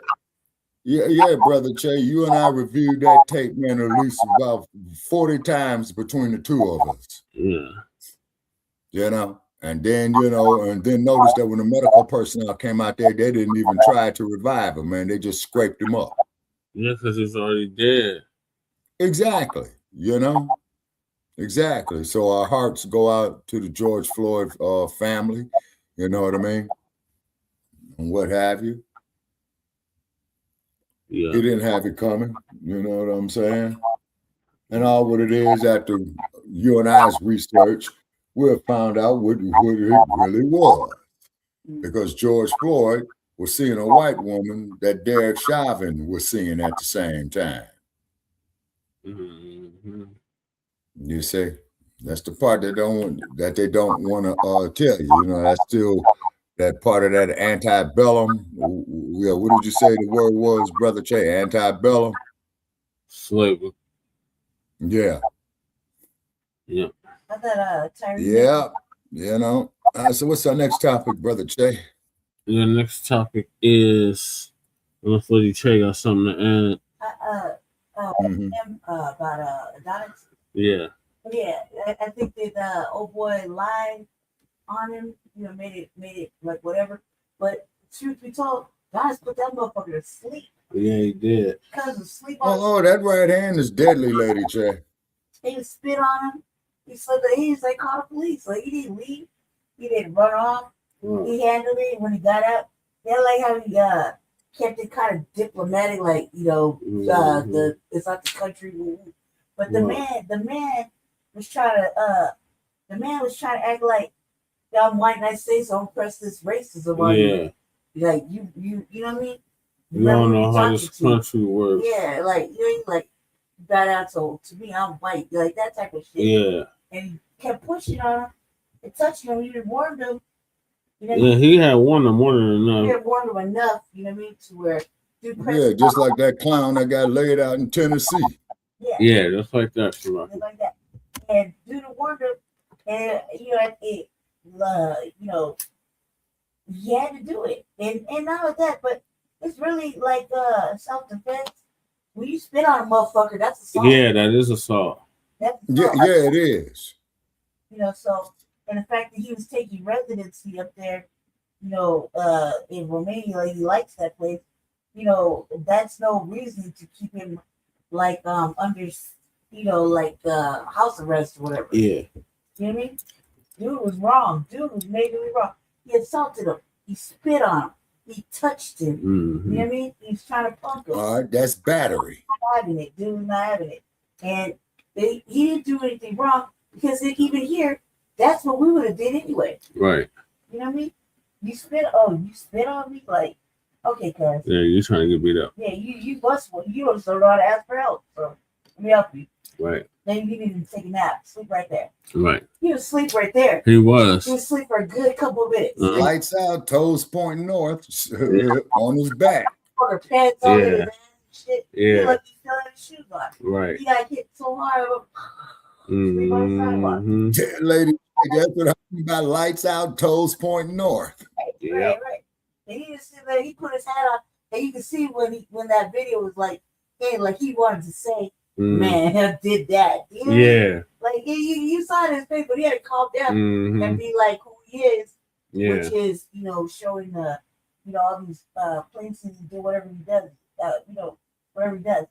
And you can't be in other countries acting a fool. So he played his part, like he's being like, look, I'm respectful.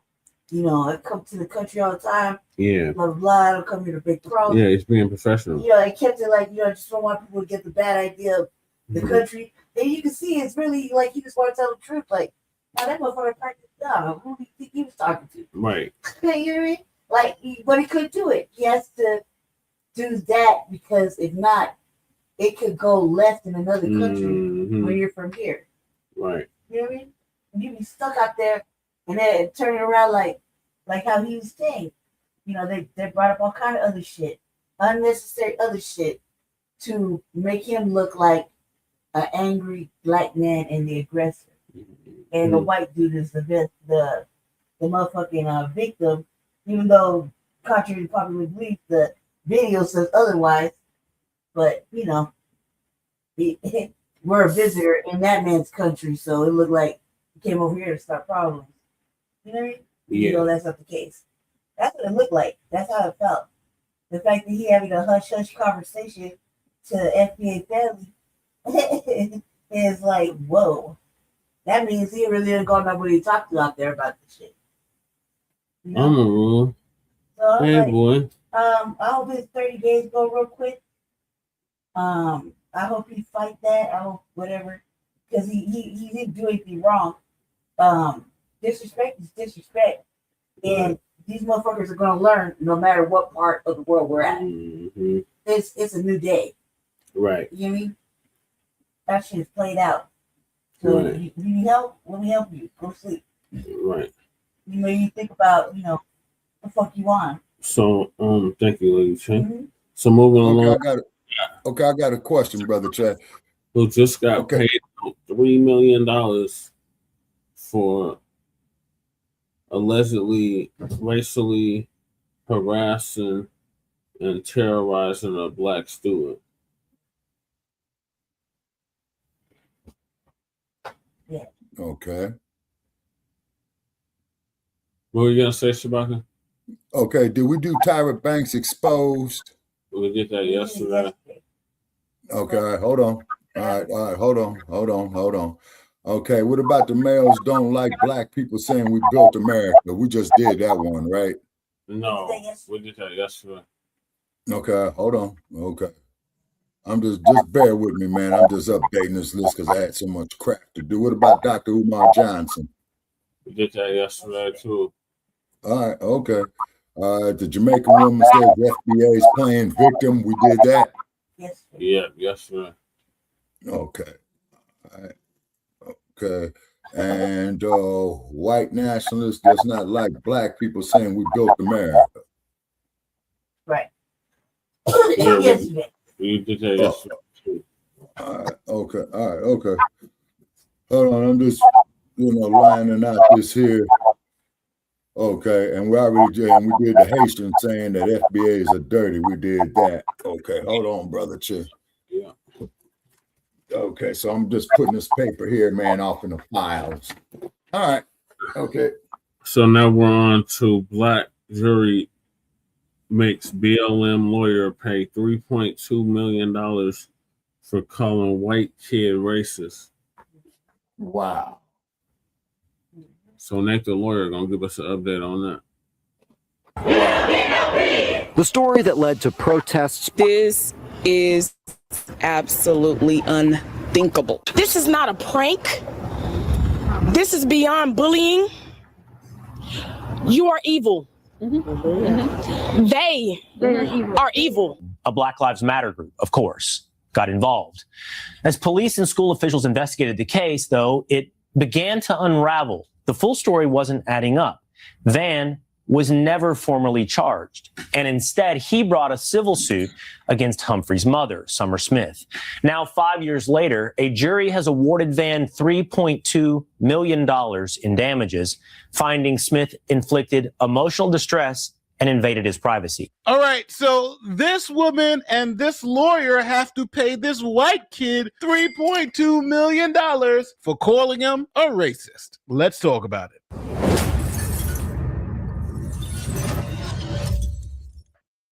Let's be honest. In today's world, the math isn't adding up lately. Between the grocery store and those skyrocketing insurance premiums, even with a steady job, more families are being forced to rely. There are no upfront fees or obligations, or go to AmericanFinancing.net/Nate. Straight to the facts. We're in 2021, Plano, Texas. 13-year-old goes to a sleepover with a friend that he's been going to his house for over 3 years. His mother's name is Summer Smith, and her attorney's name is Kim T. Cole. And she's going to explain what happened. And Kim, what kind of actions could potentially be taken against these minors who allegedly did these things to Samarian, or against any adults who might have known what was going on?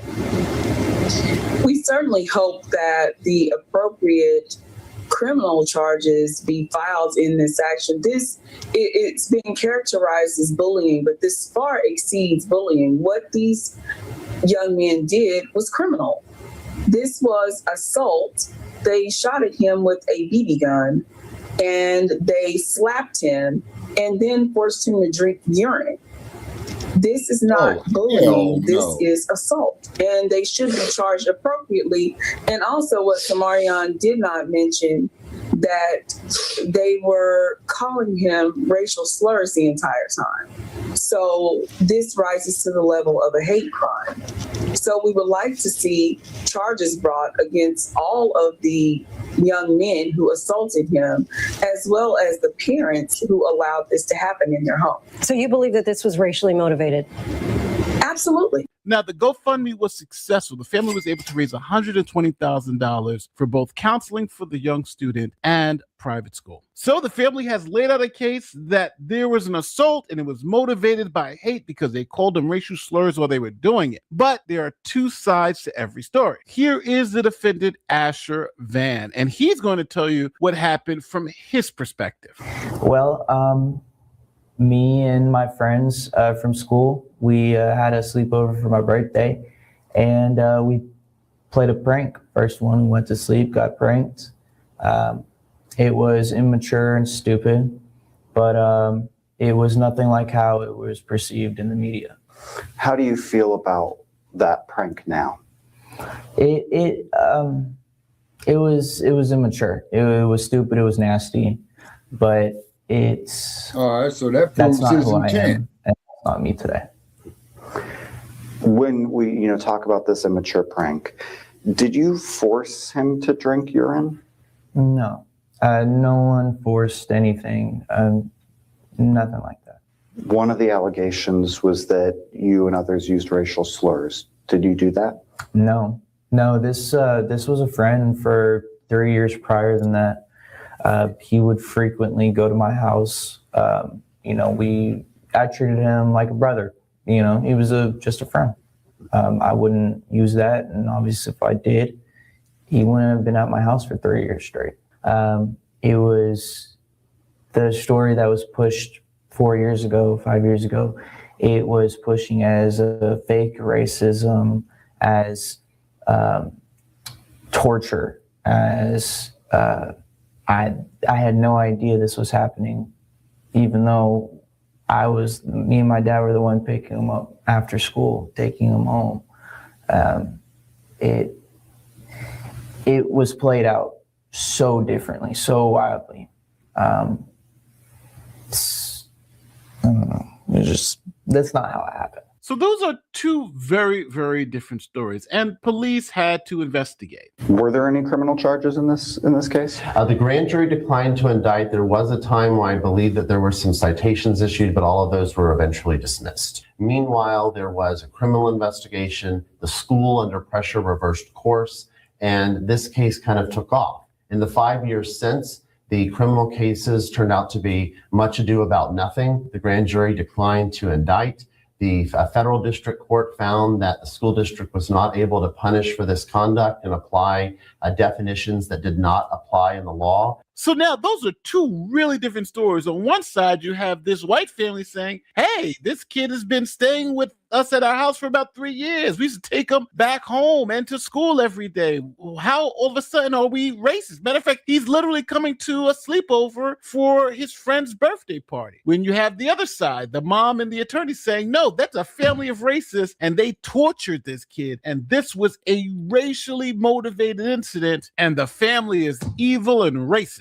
So now the next question is, well, why the hell did the black kid's mom and his lawyer have to pay $3.2 million to the white kid? Well, for the full legal breakdown, I'm going to bring in my boy, D-Law from D-Law and Associates. Link to his channel is in the description. He's going to let you know exactly what happened in the criminal case and what happened in the civil case and why this mom and this lawyer are on the hook for $3.2 million. All right, so let's break down the actual legal charges because there are two sides to this, the criminal side and the civil side. Let's talk about it. First, the criminal case. Summer Smith pushed for the boys to be charged, and the police did file charges. But listen to what the charges actually were. A Class C misdemeanor. For those of you that don't know, it's the equivalent of a traffic ticket. So Smith's attorney wanted at least a Class A misdemeanor. Check this out. But here's the thing. Those charges didn't even stick. The case went to the grand jury and listen to what happened. So the grand jury declined to indict. All citations dismissed. That means no criminal record, nothing. Now we turn to the civil case, and this is where things just flipped. So Asher Van's family sued Summer Smith and her attorney, Kim Cole, and listen carefully to the specific legal claims. So the jury found two things: intentional infliction of emotional distress and invasion of privacy, publicizing a minor's private information. Now, some people might ask, why not defamation? Listen to the attorney explanation for this. So they couldn't file for defamation in Texas because of the 1-year statute of limitations. But under intentional infliction of emotional distress, it carries a longer window, and that's where they got him. The jury came back with a $3.2 million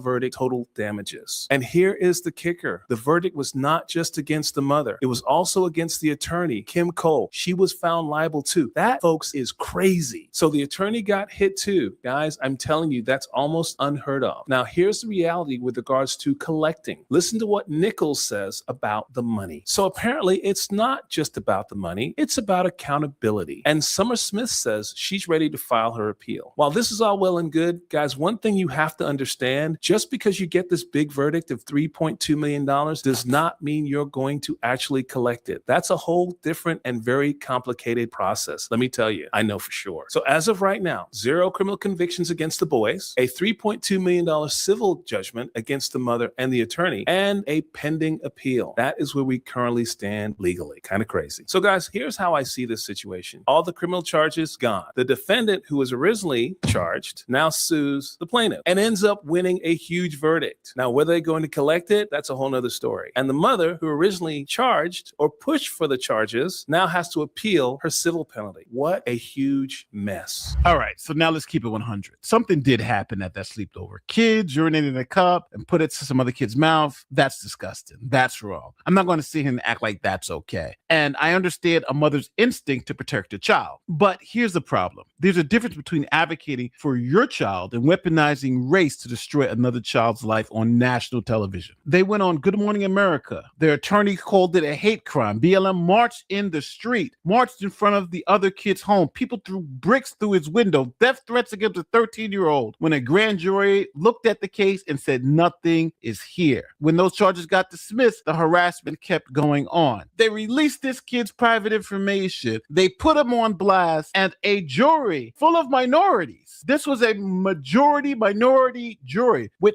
5 black people, 3 Asians, and 2 Hispanics. They're the ones who who said this black mom and this black lawyer went too far and have harmed this kid to the tune of $3.2 million. And what was the racial makeup of the jury that awarded Asher $3.2 million? I believe it, 5 members were African American. There were 3 Asian members, 2 Latino members, and I believe the rest were Caucasian. And they found that the way this story was portrayed, the way it was spun by Ms. Smith and her attorney, was an intentional infliction of emotional distress to Asher. That's right. They found, in order to find intentional infliction, they had to find that Summer Smith and Kim Cole took facts that were not true and cast in false light and did it for a reason in order to cause him severe emotional distress. So at the end of the day, the verdict jury heard the evidence and said, what you 2 women did was wrong. And they held them accountable to the tune of $3.2 million. So what do you guys think? Is this mother justified on going on a national media tour calling this 13-year-old kid a racist when detectives, school officials, and a grand jury said it wasn't racially motivated? There's no evidence. Matter of fact, all the evidence says it wasn't racially motivated. Should there be some consequences when these women tried to destroy a child's life with a false narrative and they raised $120,000 off it? Or was the mother just defending her son? Tell me where I'm in the comments section as always. And don't forget, like, share, subscribe, do all that great YouTube stuff. My name is Nate the Lawyer, and I'm going to see you on the next one. Peace. This verdict is an enormous sum of money. What does that mean for you financially? As it stands right now, it is an astronomical amount. However, it is not final. Right. It is appealable. My appeal has already been filed. And I think that we have this conversation after we go through the process of the appeal. It's not over yet. No. Was your son and Asher, were they friends before this happened? I believe that my son thought they were friends. Yes. And Asher said he felt that my son was his friend. Okay. And the civil trial was the GoFundMe. Was the money used for counseling and schooling for your son? I did, yes. All of it? Portions of it? Portions of it, yes. What was the other portion used for? I mean, anything to help him be able to move forward with life. It is midday on the Mississippi cotton plantation around 1850.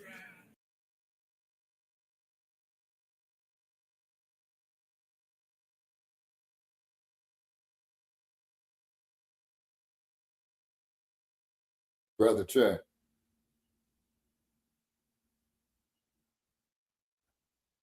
Brother Che.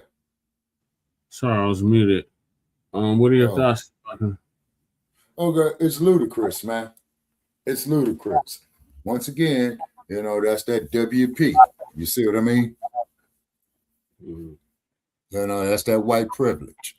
Yeah. You see?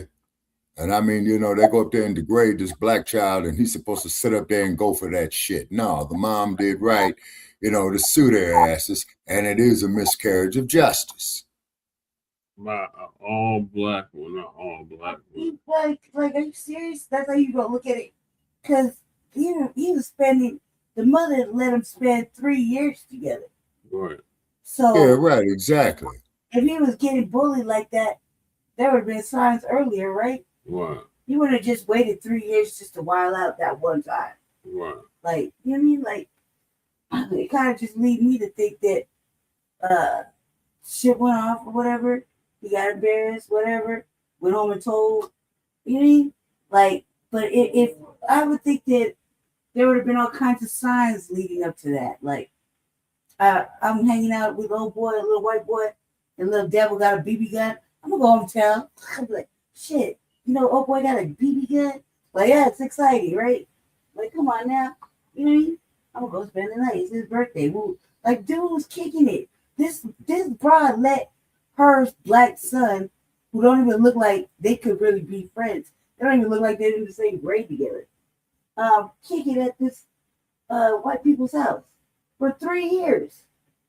And that's where they got to pick him up and take him home. Like, is this really on her?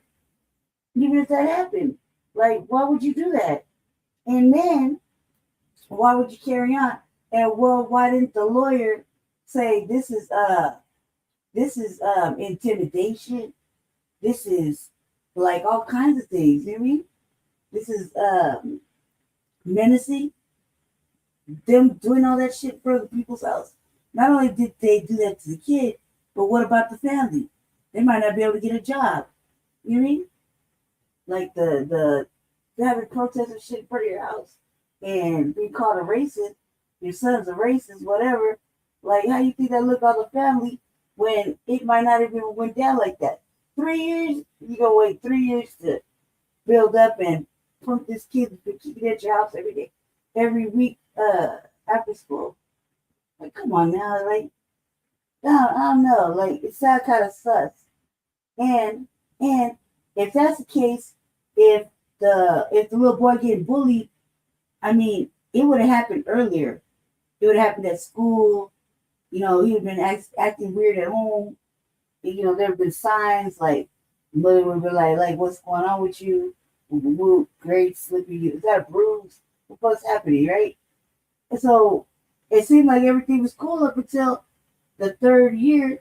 Like, how many overnights and hangouts do you got to go for 3 years? That's crazy work.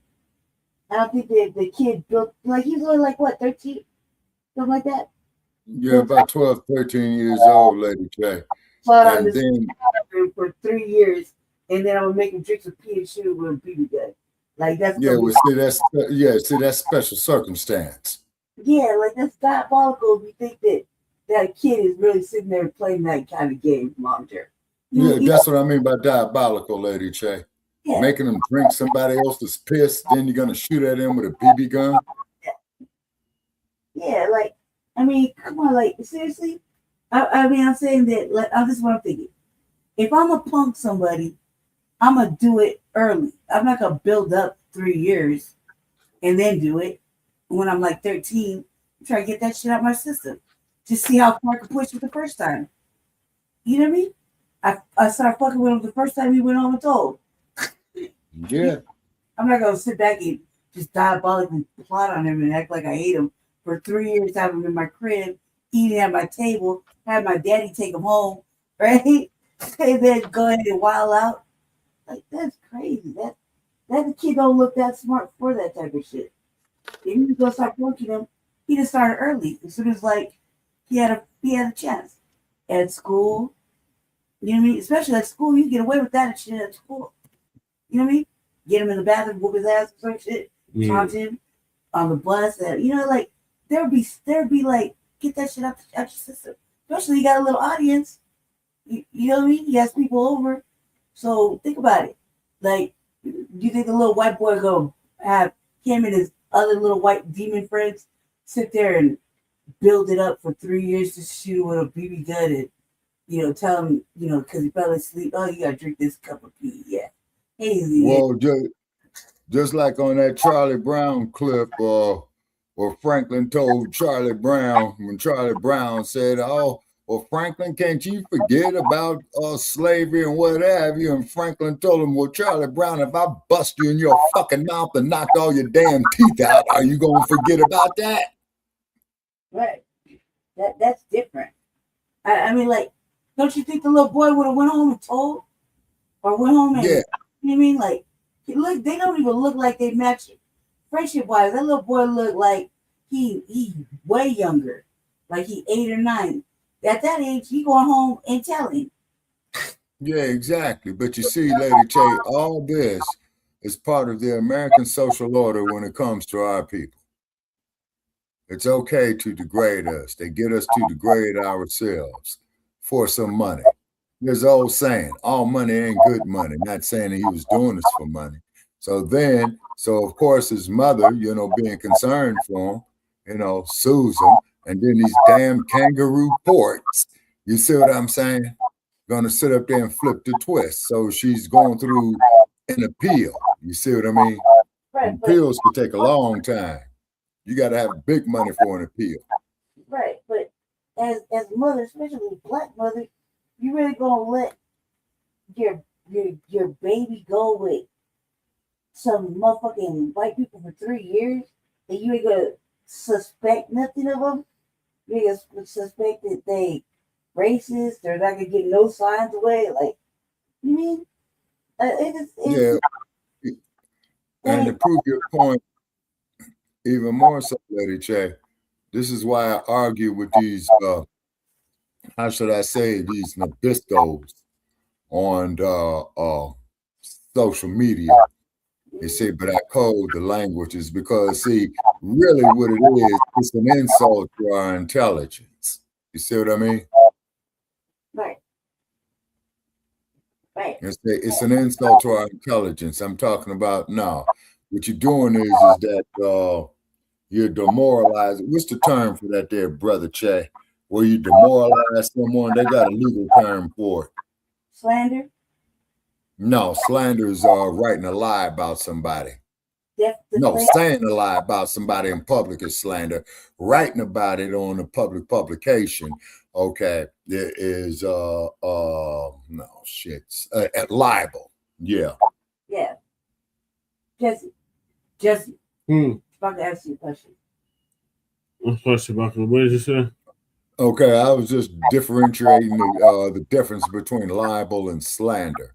One of them is written, a written lie about you, and another one is a spoken lie about you. Yeah, that's so funny. Yeah, sound like you're getting tired.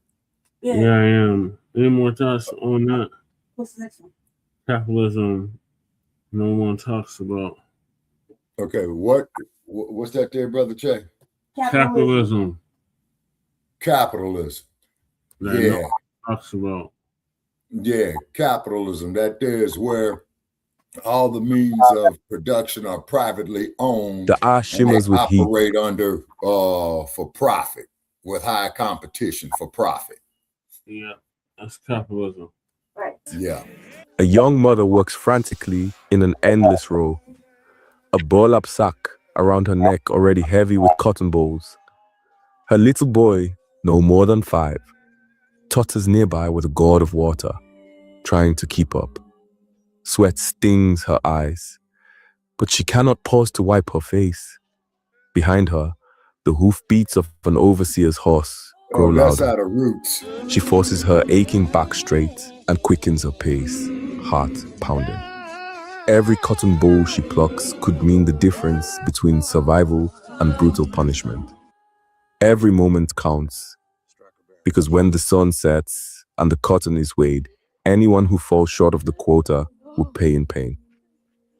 On this plantation, like thousands of others across the American South, human life is calibrated to the demands of commerce. At dawn's first light, dozens of enslaved black men, women, and children trudged into these fields. Now, under the blistering sun, they form long, staggered lines of bent backs and moving hands. Each person is expected to pick a certain weight of cotton by day's end, a quota determined by the planter's need for profit. Now, what if I told you that the system trapping that woman in the cotton field years ago never really died? That the quota she's racing against, the number that decides whether she eats or bleeds, didn't vanish with emancipation. It was perfected, sanitized, rebranded. In this video, we're going to break down exactly how plantation slavery helped invent the core mechanics of capitalism as we know it. We'll see how human bodies were recorded, compared, and evaluated with chilling precision, how punishment became a tool for regulating performance, and how fear proved to be an extraordinarily efficient method of extraction.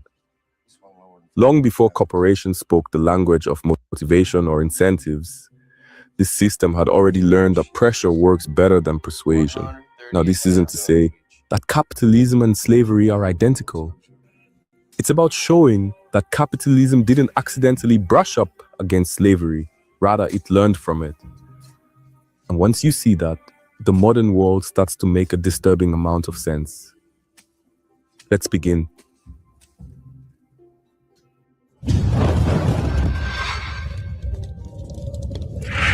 We're still in 1850.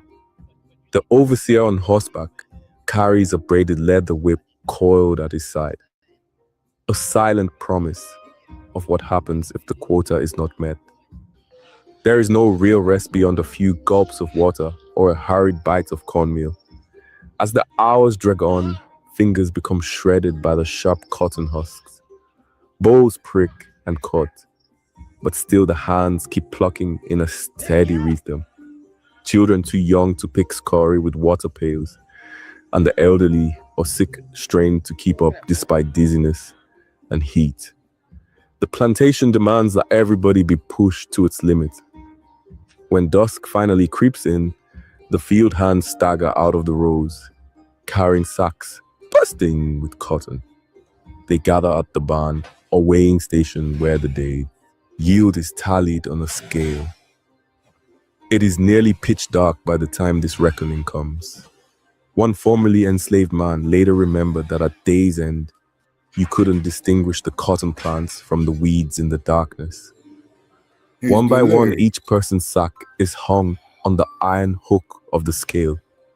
The weight is called out, and an assistant records it in a ledger. If an enslaved worker's haul comes up light, even by a few pounds, the consequence is immediate and brutal. The overseer's whip cracks through the humid night air. A short day's work, as the masters call it, is punished with lashes on the spot. Many plantations follow an exacting rule. For every pound below the quota, the person receives a lash of the whip. 10 pounds short, 10 lashes. 20 pounds, 20 lashes. The punishment is calibrated like a line in the account book. Under this system, torture itself has been made routine, literally built into the process of weighing and selling cotton. Such calculated cruelty is not arbitrary. It is the driving engine of the plantation economy. Enslavers have learned that with enough terror, they can force greater productivity out of each human being. And so, year by year, the quotas creep higher, and the picking sacks grow heavier. In the Carolina rice swamps and Louisiana sugar fields, in the tobacco patches of Virginia, and the cotton fields of Mississippi, enslaved people are being worked. Go ahead, Shabaka. Yeah, I just wanted to show, to bring out, you saw how the slave patrollers went and got that captured slave. All right, let's say for all practical purposes, he's in Virginia and the slave made it to California. That's how he would be brought back 3,000 fucking miles. He would have to walk. Right. Give me like 2 seconds. Let me get situated real fast. I had to take over. So give me like 2 minutes. And just give me 2 minutes. Okay, I'm taking over because he fell asleep. Just give me 2 minutes. All right, okay. So what I'm gonna do, Lady Chair, I'm gonna go in and let you take over, and then I'm gonna hang it up for the night myself because I still got some other crap, to do tomorrow.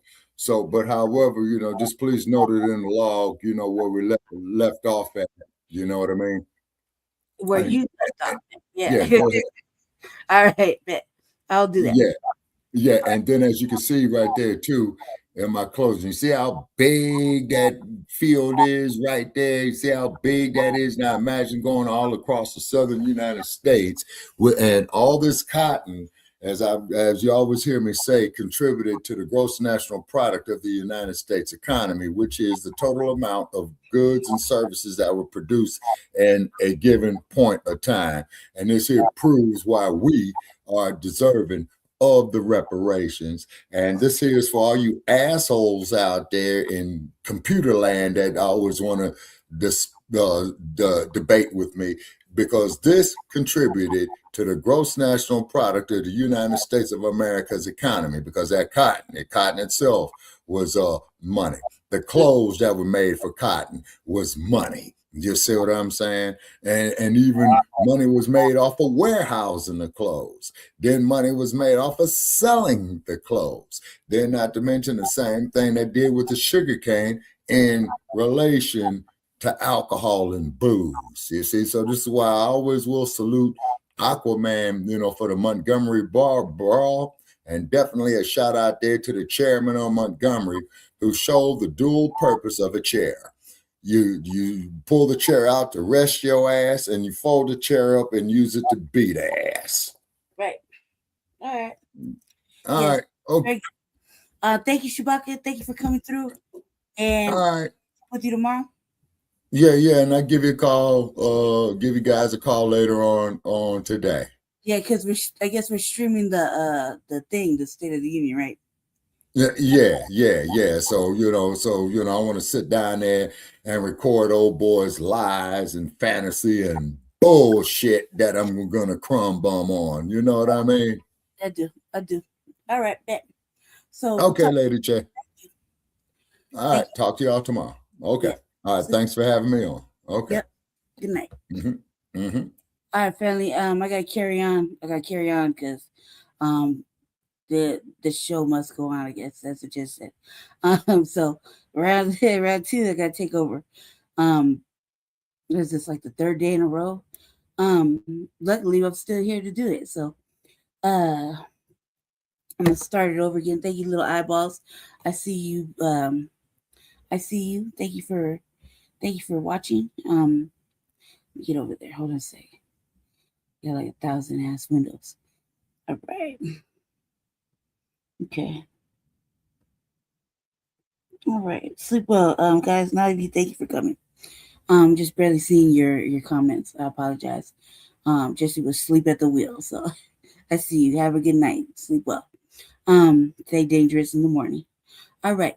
I'm gonna carry along. I'm probably gonna skim through it because we know what's really cracking off with this. So I'm kind of gonna go a little fast through it. So let's see where it goes. Shout out to the little eyeballs, peeking and not speaking. Thank you for coming to Line Blacc News. I'm taking over, so we're gonna carry on with the program. Let's see. Hopefully it picks up. You know what I mean? Harder than ever before. A generation ago, few would have believed a single person could pick hundreds of pounds of cotton in one day. But now it has become common. Over the first half of the 19th century, an enslaved field hand's average daily cotton harvest skyrocketed, doubled and redoubled under relentless pressure. Planters brag in their journals about record-picking races, where men and women gather astonishing amounts when driven by competition and fear. What no new machine achieved, the whip and the threat of it did. A revolution in labor productivity wrung out of human flesh. By every cruel measure of efficiency, the plantation is a success. These estates have turned southern soil and enslaved labor into rivers of cotton and cane that feed an insatiable market. In a single season, one plantation might produce tens of thousands of pounds of cotton fiber. Multiply that by the vast patchwork of plantations across the South, and you have an ocean of raw material flooding into commerce. Bales of cotton, each weighing several hundred pounds, are pressed and loaded onto river steamboats and rail cars, bound for textile mills and trading houses. Barrels of sugar and molasses roll out of Louisiana's sugar refineries. The wealth extracted from these fields is transforming not only the South, but the entire United States and beyond. On the docks of New Orleans, Mobile, and Charleston, goods from plantations are exchanged for hard currency and loaded onto ships bound across the ocean. Every cotton ball, plucked by that young mother's bleeding fingers, will eventually travel thousands of miles and pass through many hands, from merchants to factory owners, fueling industries in distant lands. The enslaved toilers in the cotton rows likely never see the world beyond the plantation's boundaries, but the products of their toil reach across the globe. Tonight, on the Mississippi plantation, the day's work is finally done. The mother in the cotton field returns to a dirt-floored cabin, shoulders burning, fingers cut and swollen. Her child is already asleep on a scrap of burlap. She lies down exhausted, knowing tomorrow will bring the same ordeal. She does not know how her labor connects to distant markets, or that her cotton makes fortunes for people she will never meet. Apparently, But it does. The labor of enslaved families like hers is fueling a booming economy. I'll be right back. Far away, in northern cities and English mill towns, factories hum with activity because of the raw materials she and countless others have picked. The plantation may seem isolated, but it is the beating heart of a growing capitalist world. Now, we leave the moonlit cotton fields of the South and follow the path of these cotton bales and sugar barrels as they flow outward, binding the southern United States to a global economy. And we will see how the gears of international capitalism turned upon the suffering of enslaved people. A paddle wheel steamboat chugs down the Mississippi River under the burning sun, its decks piled high with cotton bales wrapped in burlap. As the boat glides into the port of New Orleans, a frenzy of activity erupts. Dock workers strain to unload the stacks of cotton. Well-dressed cotton brokers stride along the wharf, inspecting the fibers and recording prices in ledgers. The cotton picked by enslaved hands on distant plantations has now become a commodity on the world market. From New Orleans, these bales will sail for Liverpool, England. There, in the busy docks, the cargo is unloaded into vast warehouses and put up for sale. British traders haggle over the heaps of raw cotton as factory agents secure the vital inputs for their textile mills. The fruits of the plantation stream outward into the arteries of global commerce, ready to be spun and woven an ocean away. By the mid-19th century, the American plantation South is the beating heart of a worldwide industrial economy. Cotton is in tremendous demand, the key ingredient for the booming textile industry that clothes the world. In England's factory towns like Manchester, brick mills throb with machinery, rows of power looms clatter relentlessly, tended by weary workers who feed in cotton from across the sea. The fiber that an enslaved woman in Mississippi harvested is spun into thread and woven into cloth in a smoky English mill. Some of that cheap cloth, in a cruel irony, is shipped back to America as coarse Negro cloth to be worn by the very people who grew the cotton. It is a vicious loop of exchange. British and northern factories profit by selling goods to slaveholders, while slaveholders profit by selling cotton to those factories. This global supply chain is the spine of 19th century capitalism, and enslaved black labor lies at its root. The scale of wealth generated by this system is staggering. Cotton quickly became the United States' most valuable export. By 1840, cotton alone accounted for over half of all American export earnings, more than every other export combined. Year after year, millions of pounds of cotton poured out of southern ports. And it was not only cotton. Plantations in Louisiana sent out tons of sugar. Virginia and Kentucky shipped tobacco. The Carolina Low Country exported rice. But cotton reigned supreme. Southern politicians proudly declared that cotton is king, convinced that no nation on earth could do without the fluffy staple their slaves produced. They had reason to boast.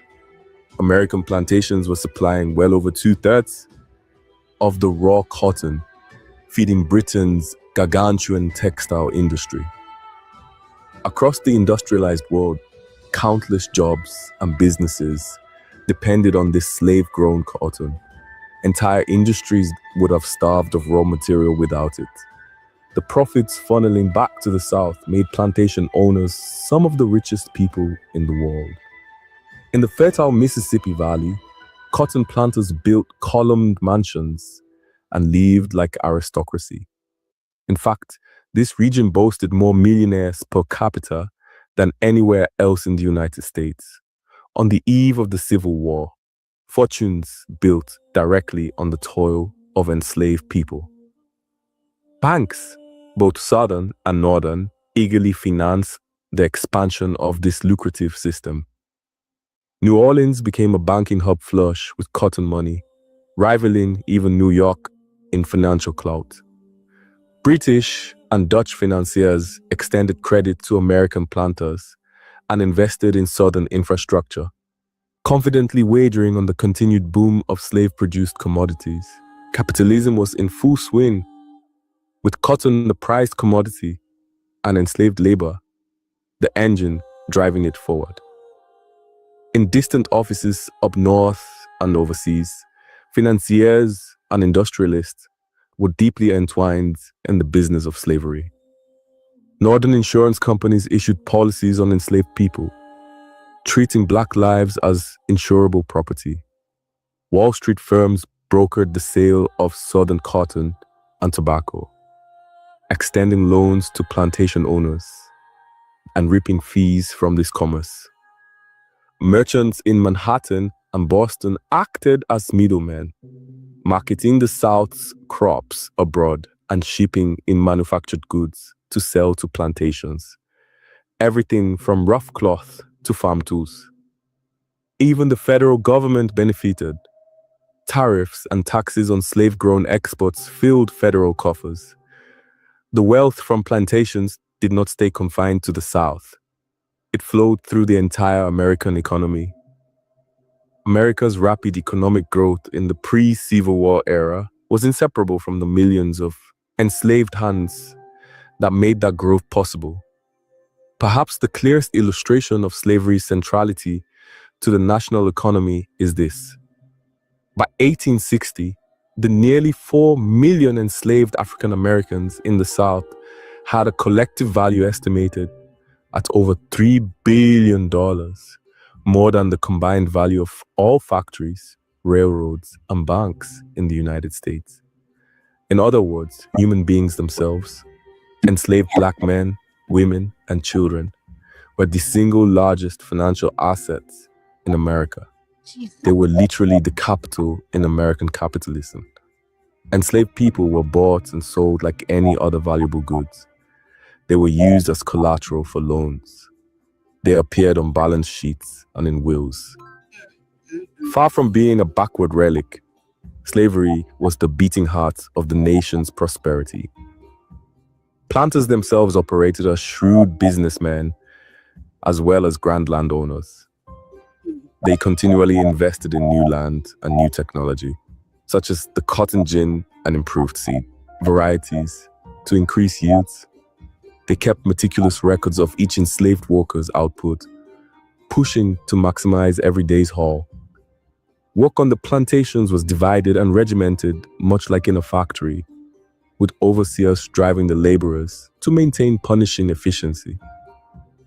A large plantation was run like a business enterprise. The owner as chief executive, overseers as managers, and enslaved workers as a coerced workforce. Through these methods, southern plantations achieved astonishing productivity. Observers in the 1850s were amazed and horrified at how much cotton a slave labor gang could produce under the lash. In effect, it was an industrial operation in everything except the humanity of its labor arrangements. This roaring trade based on human bondage carried immense consequences. It tied the fate of the entire United States to slavery in a way that would later prove catastrophic when political conflicts over the issue exploded. Southern slaveholders believed their economic power gave them political power, and they were right for a time.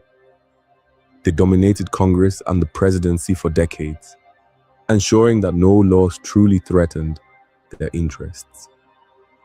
Northern merchants and European manufacturers, even if some found slavery distasteful, were complicit or silent because their own prosperity depended on the plantation output. Thus, an entire global system of commerce and industry rested on the bent backs of enslaved laborers in America. Yet even as the wealth rolled in, an uneasy truth loomed. This wealth was built on an immense crime against humanity. In time, moral and political conflicts over slavery would reach a breaking point. But in the heyday of King Cotton, those conflicts were largely pushed aside by the imperatives of profit. Next up, we turn from the economics of slavery to the ideology and violence that sustained it. We will examine how the enslavers and their allies justified a system of such barbarity in a nation that professed ideals of liberty, and how an entire society was mobilized to keep millions of people in bondage. Night in the pine forests of Georgia, 1853. A lone figure crashes through the underbrush, barefoot and bleeding, a satchel of cornbread slung over his shoulder. He is an escaped slave, fleeing the plantation under cover of darkness. Behind him, the baying of hound dogs cuts through the muggy night air. The slave patrol is on his trail, his lungs burn as he splashes through a muddy creek. "There he is!" a voice shouts. Within moments, the runaway is dragged from the undergrowth, arms pinned and chest heaving. A rope is slipped around his wrist. His desperate bid for freedom has failed. By dawn, he's back at the plantation, tied to a whipping post as the overseer lays on lash after lash in front of the assembled slaves. The others are forced to watch this gruesome spectacle, a brutal reminder of what happens to those who dare challenge the system. Violence is the linchpin of the plantation order. While the economy of slavery runs on profits, it is maintained by the whip, the shackle, and the gun. Every aspect of an enslaved person's life is controlled by the constant threat of punishment or death. Enslavers organize slave patrols, roving bands of armed white men, often empowered by local law, who prowl roads and woods at night, hunting for anyone without permission to travel. Across the South, laws known as slave codes give almost unlimited power to slave owners and overseers to enforce discipline. It is illegal for enslaved people to gather without a white supervisor present. It is illegal to teach them to read or write, for knowledge might spark rebellion. Any hint of resistance, a suspicious meeting, a whispered plan, can bring swift and savage retribution. The entire society is mobilized to keep the enslaved population subjugated.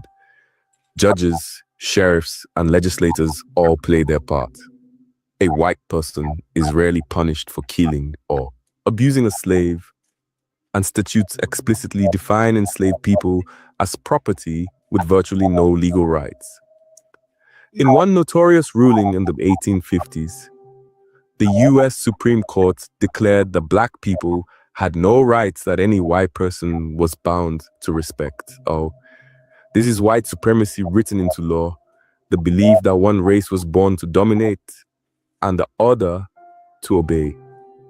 That poisonous ideology seeps into every justification slaveholders offer for their system. In earlier days, some Southerners half apologetically called slavery a necessary evil that would eventually fade away. But by the 1830s, they boldly insist that slavery is a positive good. Politicians, newspaper editors, and clergymen in the South weave elaborate rationalizations to defend human bondage. They claim that black Africans are naturally inferior and suited only for servitude, that they could not survive on their own and are better off under the care of white masters. Enslavers fashion themselves as benevolent patriarchs.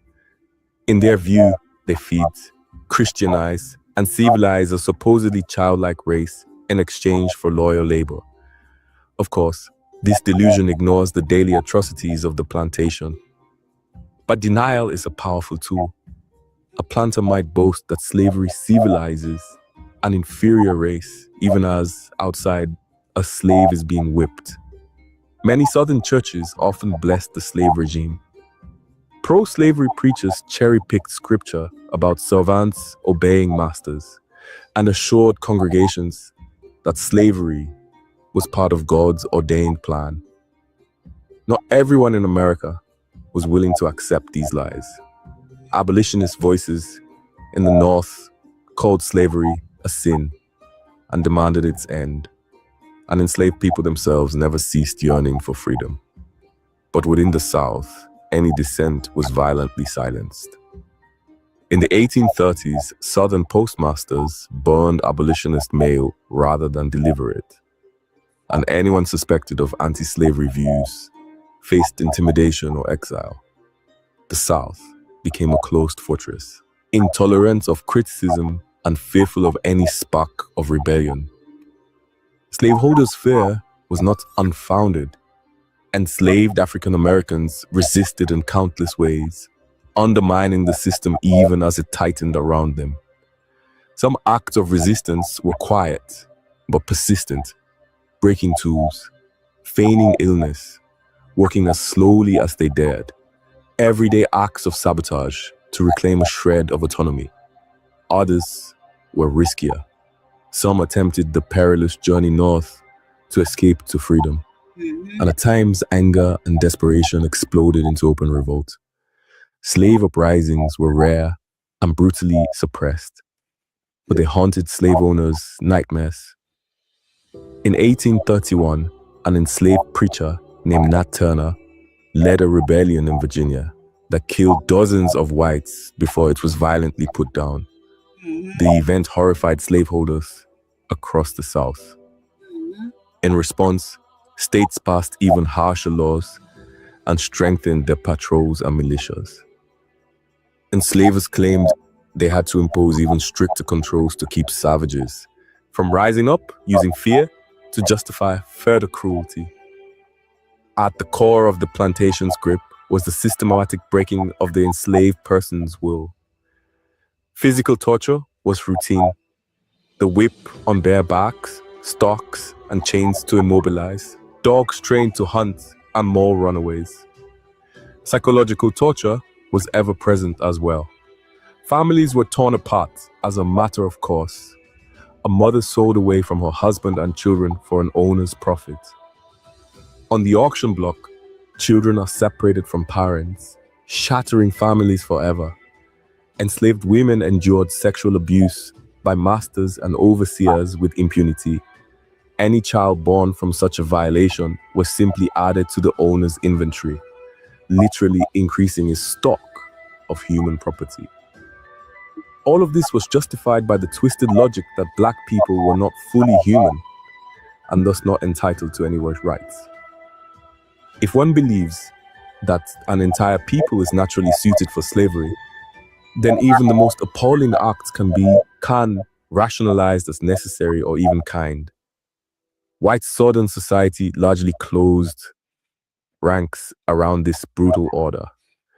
Even whites who owned no slaves were taught to feel racially superior and to support the system, glad to know that no matter how poor they were better than Black people.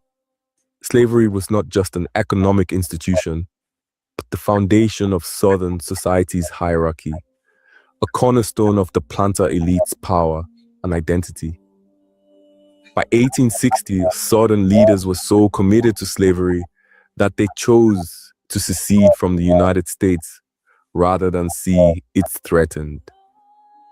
The result was the Civil War, a bloody 4-year conflict that would decide the fate of slavery in America. When the Civil War ended in 1865, slavery was formally abolished, and 4 million enslaved people were legally free. Many hoped that the nightmare of plantation bondage had finally been destroyed for good.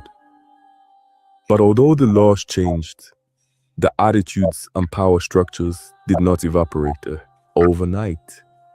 The plantation system left deep scars, and a cadre of former masters determined to maintain white supremacy and a supply of cheap Black labor by other means. Now, let's see how, after emancipation, new systems of exploitation and racial control rose from the ashes of slavery, ensuring that the spirit of the plantation would live on in new guises. 18 years after emancipation, the sun rises over a coal mine in Pratt City, Alabama in 1883. Deep underground, the orange glow of torches reveals a hellish scene. Dozens of black men, stripped to the waist and slick with sweat, swing pickaxes at a coal seam. The ankles are shackled together, and each swing of the pick brings a groan of exhaustion. Damn. These are not free laborers. They are prisoners leased by the state to a private mining company. Above ground, armed guards keep watch, rifles in hand. The air is thick with coal dust and human desperation. A young man collapses to his knees, choking on the dust. A foreman strides over and strikes him with a rod, snarling that he'll work or die. Here, many do die. His crime was vagrancy. In reality, simply being a black man without work in a society determined to extract his labor by any means. After the Civil War, the 13th Amendment to the US Constitution outlawed slavery, except as a punishment for crime. Almost immediately, southern states seized on that exception as a loophole to continue the plantations' legacy. They passed laws known as Blacc codes, which turned minor offenses into crimes aimed squarely at the newly freed black population. A black person could be arrested for loitering or not having proof of employment, or for absurd infractions like speaking too loudly in public or walking on the wrong side of the road. Once convicted, often in sham trials before all-white juries, they were handed over to a new form of bondage, convict leasing.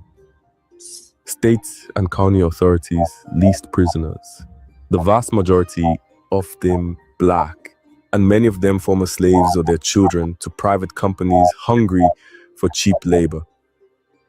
In the 1870s and 1880s, black prisoners were leased to work in coal mines, lumber camps, brickyards, railroad construction crews, and cotton plantations. They were forced to work long days under brutal and dangerous conditions, often under the whip and in chains. Slavery in all but name. For the white authorities and businessmen who ran the system, it was extremely profitable. States earned substantial revenue by renting out convicts, and companies got a disposable workforce they didn't have to pay beyond basic subsistence. If a leased prisoner collapsed or died from the abuse, the company could simply request a replacement from the local jail. Unlike the old slave owners, who at least had an economic incentive to keep an enslaved person alive and somewhat healthy, the new masters of convict labor had no such qualms. Prisoners were seen as completely expendable. The human toll was horrific.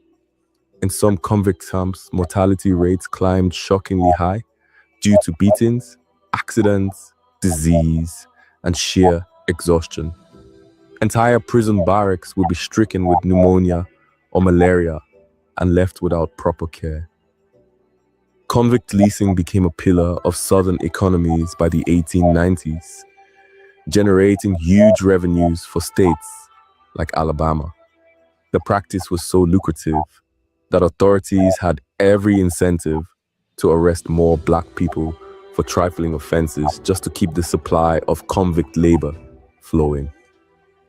Not all the exploitation of black labor after the Civil War took the form of outright chains.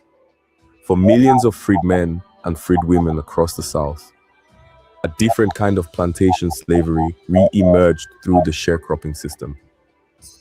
In the decades after emancipation, most black families had few opportunities to truly own land or find independent livelihoods. The promise of 40 acres and a mule, land for the formerly enslaved, had been betrayed. The vast majority of emancipated people owned no land at all. Instead, many entered into sharecropping contracts with white landowners, returning to work the very same soil as before, but now under a nominally free labor arrangement. In theory, sharecroppers farmed a portion of a planter's land in exchange for a share of the harvest. In reality, these contracts were one-sided and oppressive. Black families would rent land, tools, and seed from a white landlord, often on credit at steep interest. At harvest, the landlord claimed a large share of the crop and added arbitrary fees and inflated charges to the tenant's account. More often than not, the sharecropper was told he owed more than he earned, an endless cycle of debt. If a family tried to leave before settling that supposed debt, local sheriffs or white vigilantes would force them back. It was a system designed to resemble slavery as closely as possible. Black people tied by debt to plantations, unable to advance, and constantly under the threat of destitution or violence if they challenged the arrangement. By the turn of the 20th century, the American South had rebuilt an economy on the backs of its black laboring class, now stripped of nearly all political power and hemmed in by a web of legal and extra-legal controls. Jim Crow laws imposed strict racial segregation and reinforced the message that black citizens were second class and should not aspire beyond menial roles. The right to vote, briefly exercised by black men during Reconstruction, was snatched away through intimidation, discriminatory literacy tests, and outright terror. This ensured the planter class and their allies stayed in power and could continue exploiting black labor without interference. White supremacist groups like the KKK and other Night Riders enforced this social order through violence, targeting black individuals who showed any sign of independence or success. A black sharecropper who saved a bit of money or dared dispute a landlord's account might find a burning cross in his yard or face brutal violence. Lynching and beatings were used as dread tools of discipline far beyond the prison walls, enforcing a grim racial hierarchy. Through convict leasing, sharecropping, and Jim Crow oppression, the South in the late 19th and early 20th centuries succeeded in resurrecting key features of the plantation system. The racial caste hierarchy remained essentially intact. Whites on top, black people at the bottom laboring for their benefit. The methods had evolved, but the goal was the same: to extract labor and uphold white domination. Change came slowly. Under public pressure, states gradually abolished convict leasing, though chain gangs of prisoners toiling on roads and farms persisted for decades. Sharecropping only began to wane in the 1930s when machinery and the economic upheaval of the Great Depression upended the old labor model, and Jim Crow's legalized segregation and black disenfranchisement endured into the 1960s until the civil rights movement finally forced those laws to fall. Yet despite the end of those systems, the legacy of the plantation continued to cast a long shadow. The descendants of enslaved people, now technically free and equal under the law, still faced towering economic disparities and entrenched racism. The plantation had set into motion patterns of racialized labor exploitation that did not stop at the South's borders. They would echo in factories and fields across the nation, and as global capitalism expanded around the world.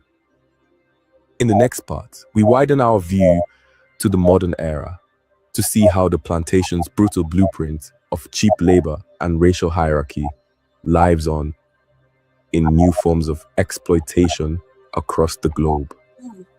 On April 24th, 2013, a massive concrete building in Dhaka, Bangladesh, pancaked to the ground in a mass of minutes.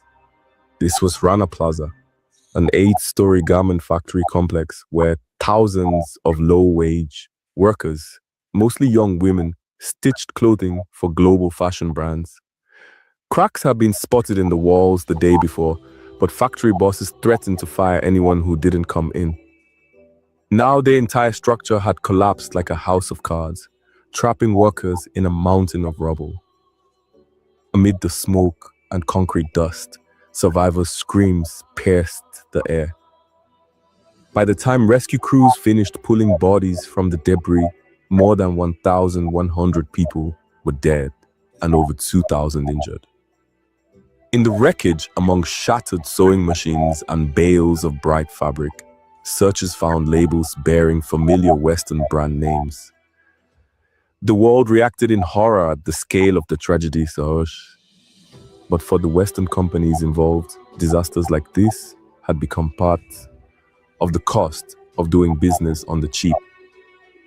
The shirts and jeans sold to consumers in London and New York had been made under conditions not far removed from a sweatshop nightmare.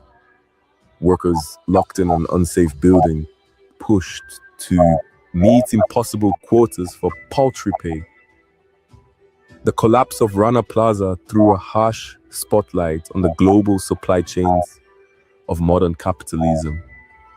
In the early 21st century, corporations have spread their production across the globe in search of the lowest labor costs. Much as 19th century planters sought ever cheaper sources of field labor. This has created a vast underclass of factory workers and miners in developing countries who toil for a fraction of what workers in wealthy countries earn. Many of these laborers are people of color in formerly colonized nations. The global South providing cheap hands for the global North's appetite, a pattern that traces straight back to the colonial plantation. Inside sweltering textile mills in Bangladesh, electronics assembly plants in China, and cobalt mines in the Congo, the scenes can be hauntingly familiar. There are long lines of workers bent over tasks for 12 or 14 hours a day, sometimes in locked facilities with few safety measures. Conditions one step above bondage. When one group of workers collapses or demands better conditions, big companies often simply shift their orders to another country where labor is more desperate and regulations are lax. The result is a race to the bottom, reminiscent of the most ruthless, low-road capitalism of the past. The echoes of the plantation reverberate clearly in these modern practices. The logic remains the same: maximize output and minimize cost, even if it means human lives are shortened and dignity is stripped away. Back in the United States, one need not look far to find similar dynamics. Consider America's sprawling prison system, home to over 2 million inmates, a disproportionately large number of them Black or Latino. Thanks to that old loophole in the 13th Amendment, incarcerated people across the country can be made to work for pennies an hour. In some states, they receive no pay at all, only a token reduction in their sentence.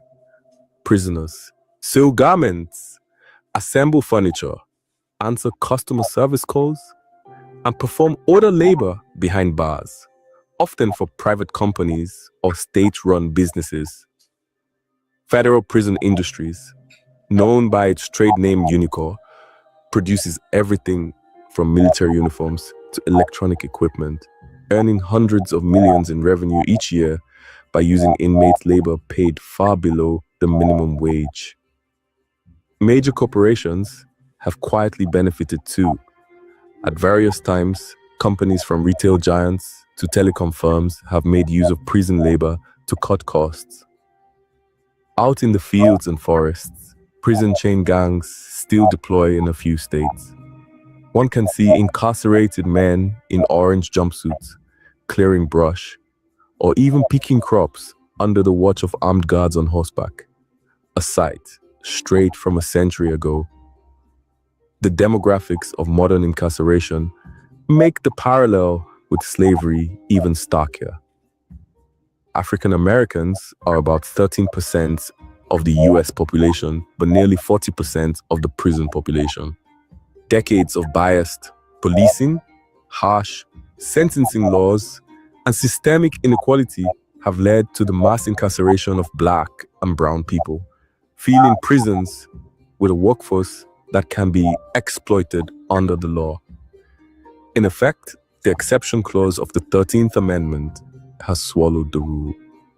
Slavery was abolished for everyone except prisoners, and prisons have been filled with those whom society has relegated to its margins. Activists today openly call prison labor a modern form of slavery, and prisoners themselves have organized strikes to protest their working conditions and the pittance they receive. Worldwide labor exploitation continues in forms both overt and subtle. The International Labour Organization estimates that tens of millions of people today are trapped in conditions of forced labor or modern slavery, from girls trafficked into prostitution, to migrants effectively imprisoned on fishing boats, to families in debt bondage on farms and in factories. Even in sectors without outright coercion, the global economy relies on huge disparities in wealth and power. The coffee beans picked by impoverished farmers, the t-shirts sewn by sweatshop workers, and the minerals mined under hazardous conditions are all part of a supply chain that allows consumers in richer nations to enjoy cheap goods, while workers in poorer regions pay the price. The plantation mindset, that certain groups of people can be worked to the bone for the comfort of others, persists. It has simply been repackaged and exported worldwide. Yet awareness is growing as well. Just as abolitionists once shined a light on the plantation whip, modern labor advocates and human rights groups are exposing these injustices and demanding change. Workers are fighting back. Union drives at e-commerce warehouses in America and strikes at garment factories in Asia show that the struggle against exploitative labor continues. In the United States, movements to abolish private prisons, end unpaid prison labor, and reform harsh criminal justice practices echo the old abolitionist spirit. Globally, campaigns for fair trade, living wages, and corporate accountability press to eliminate child labor and unsafe working conditions from supply chains. Each of these efforts carries an echo of earlier battles, the belief that the brutal spirit of the plantation can be challenged and defeated. And so, my friends, our journey began in the cotton fields of the American South and ends in a world of smartphones and fast fashion, where the threads of the past are woven tightly into the fabric of the present. If you don't understand plantation, I thought it was going to be something else. Let's see what. Thank you for hanging out so far. Let's see what the next topic is. I thought it was going to be something else. I thought it was going to be just a little bit different. Let me see what he says. Let me see.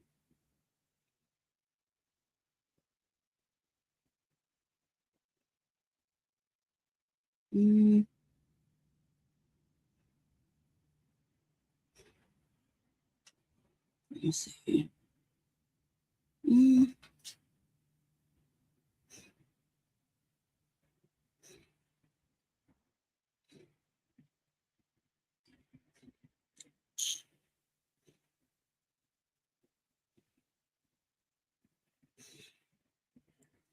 Okay. Let me see.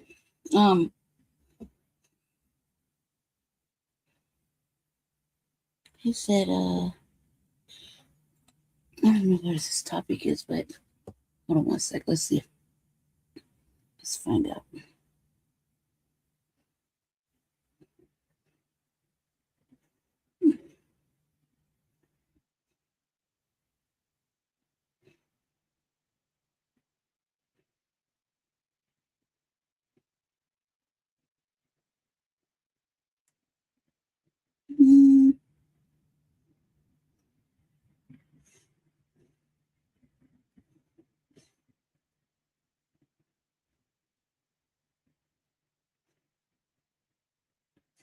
let's see.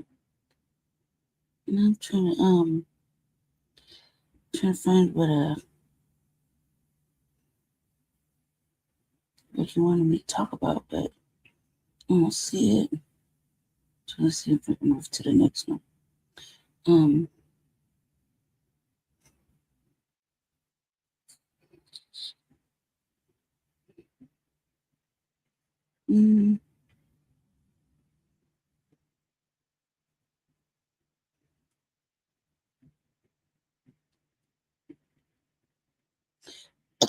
Let's see.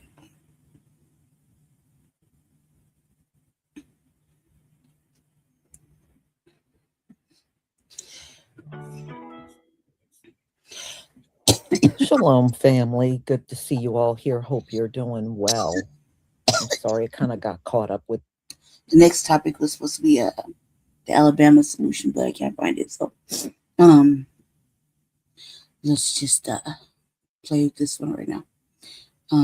Because it's next in the queue. So, assuming this is what he wanted to talk about. Things around here. She's gonna tell us about.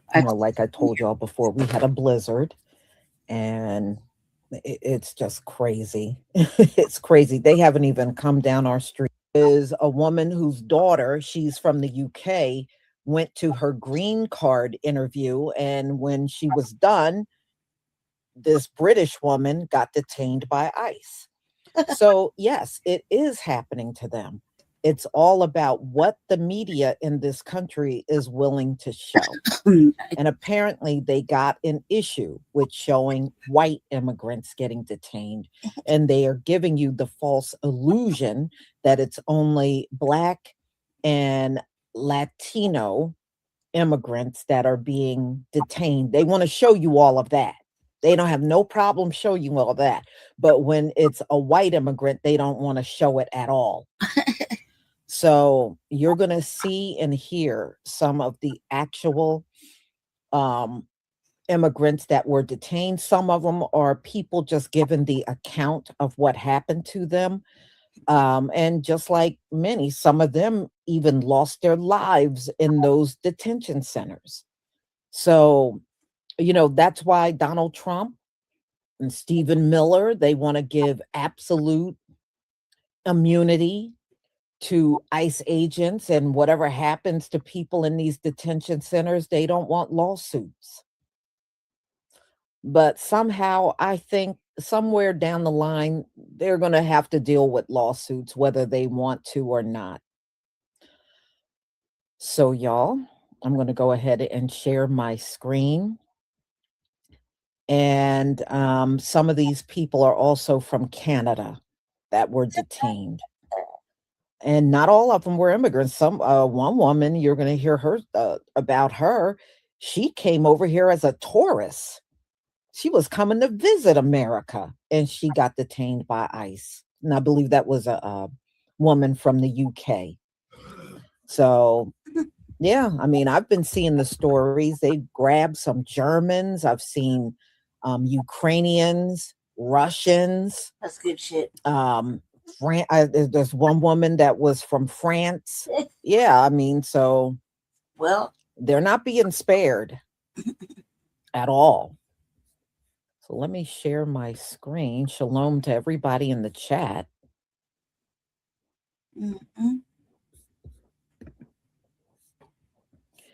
Please give me a 1 if you can see my screen.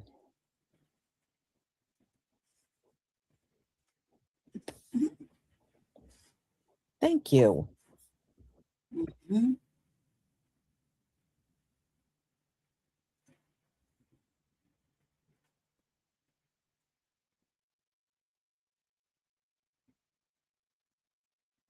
When she came out of the meeting, they detained her.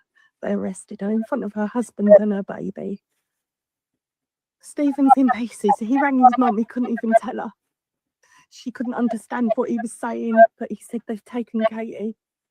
I understand that she was easy pickings, but apparently all these new stricter rules, 41 people were arrested yesterday. When Katie was detained, there was 5 people at the same time detained.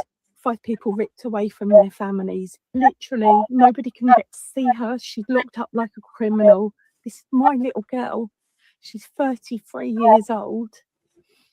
You detained my little girl in front of her husband and her baby, and you have locked her up. And I am raging at the injustice of it because she's done everything right.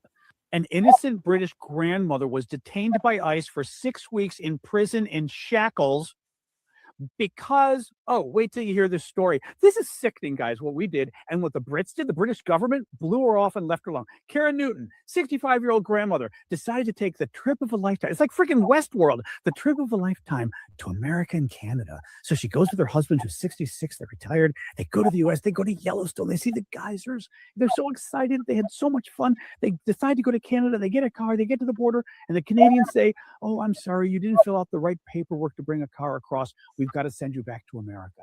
So they turn around and the Americans say, "Wait a minute." And they check the husband's visa had expired already, right? Now, bad that his visa expired. And she basically thought, oh, well, she goes, he's a Brit. Hopefully he'll be okay. But her visa was still fine, her tourist visa. Well, they grabbed both of them because she was his accomplice, they said. And she's like, accomplice? What did I do? They take them and imprison them for 6 weeks. Shackles. They put shackles on their wrists, shackles on their waist, shackles on their feet. You know, the things where they're all handcuffed and the chain so you walk like a penguin? British grandmother. They imprisoned her for 6 weeks, didn't let her see her husband for 3 weeks, never told her, never once told her what she did. The only thing they said was, you were his accomplice. She goes, what do you mean I'm his accomplice? She goes, I've got my visa. They goes, you helped him pack his luggage. Guys, she slept on the floor of her prison cell for 6 weeks. And she said, and by the way, she said, don't go to this country. Don't ever go to America while Donald Trump is there. And she's right. I have warned people about this. People said, what's the worst that could happen? Well, the worst that could happen is you get detained for, and by the way, she wasn't arrested, so she doesn't get a lawyer. She didn't have a right to an attorney even because she wasn't arrested. She was just simply detained for a short while by ICE. And the Supreme Court is making this legal. This is what we're doing to people. And by the way, Americans, big study now from CNN, the number of Americans getting arrested and detained by ICE, huge growing number of innocent Americans getting grabbed by ICE now because you look like a foreigner. But this is what we did. 65-year-old grandmother here on a legal tourist visa for the trip of a lifetime. And we threw her in prison for 6 weeks. Couldn't call anybody, couldn't call a lawyer because her husband's visa had expired. So they threw her in prison for 6 weeks. Anybody who comes to this country now, business or pleasure, is nuts. This is sick stuff. I was reapplying for my work visa in the immigration office. I was doing everything completely legally. They said, you need to reapply through the consulate and we need to send you back to Canada. And in my head, I thought that meant, okay, I'm just getting on a plane and going home. And I was taken. No explanation. It felt like I had been kidnapped. 30 of us in one cell, just like a line of bunks and then open showers and toilets. And every single time I asked a question, it was, I'm not your case officer. I don't know. I'm just doing my job. We nicknamed them the ice boxes. We're huddled, trying to stay warm, wrapped in these aluminum foils, looking like dead bodies. Fluorescent lights are shining 24/7. One of the girls had her period and there was blood everywhere. This nurse comes in and she's like, pregnancy test. She made us pee in front of each other into these Dixie cups. We're all just standing there in a circle, holding our open urine. And she's plopping these pregnancy tests in and then being like, okay, you guys are going to chuck it back in the toilet. I got woken up in the middle of the night and they're like, Jasmine, you're leaving. I jumped up. I'm like, I'm going home. And they're like, we're being transferred. Why am I going to Arizona? I begged every single guard for help. Can you please tell anyone, your supervisor, that I would love to pay for my flight home? Just get me out of here. ICE issued a statement saying I was detained for not having legal documentation to be in the U.S. I do not support anyone being in a country illegally. I had all my paperwork. I was in the immigration office. I was never in the country illegally. They are just grabbing anyone that they can. I had a medical check and I had to go visit this nurse. She could tell that I was distraught and confused. And she looked at me and she goes, "Can I pray for you?" And she said this like beautiful prayer in Spanish that I have no idea what she was saying. And I just cried and I cried and I cried, and she just held my hands and I was like, "Okay, I'm going to get through this." I was transferred back to the San Diego prison. Just grabbed me and said, "You're coming with me this way." Stripped the chains off of me quickly, snuck me into the airport, escort me onto the plane, sit me down, and they're like, "Okay, you're free. You can use your cell phone now. Take care." I was so lucky to have only been in there for 2 weeks. Can you imagine someone in the system that doesn't have my privilege, all the lawyers, all the money, all my connections? Majority of the women that I met have been in there for months. I received a 5-year ban from America. Everyone asked me, they're like, "Well, you're never going to go back, are you?" I'm appealing. I want to go back. I love America. Your government is funding a system that doesn't follow any rules. She's happy to be home. But Victoria Bolavina is shaken. She says that she spent 3 days in the down.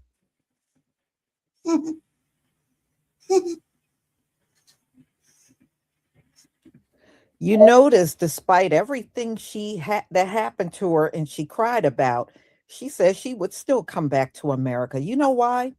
Because right now, Canada is going through a pretty bad economic downturn. And if you remember, when our people were in food lines during the government shutdown, I showed you on live stream the food lines that were going on up in Canada. There is a large amount of people in Canada that's unemployed and can't find work in Canada. So when these immigrants from Canada come here, that's what they're looking for. They're just like anyone else. They're looking for jobs and they're looking for the stability that they can't find up there in Canada. Canada is struggling. A lot of people don't realize that they are not doing well up in Canada at all. So, yeah, she definitely would come back despite the fact that she went through hell, but they told her she can't come back for 5 years. And that's happening to a lot of immigrants deported. They're being told, I had one that said they can't come back for 25 years.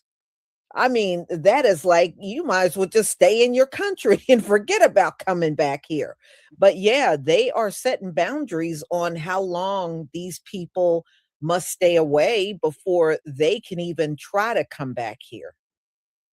But that's what's going on. All right, let's continue.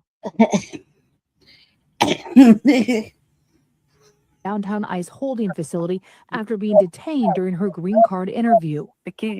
Was no opportunity to sleep, to change your clothes, to brush your teeth, shower, nothing for 3 days. Her husband translates her description of the cold conditions, expired food, and no privacy. The toilet that's inside the room, there's a window for the guards to see on the door.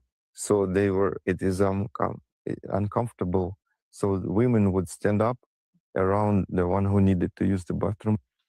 They shared the notice to appear that she received when she was released. It says that she overstayed her authorization, but the couple and her attorney say that she complied with all immigration procedures. You remaining in the United States beyond September 15, 2024 without authorization. This is not true.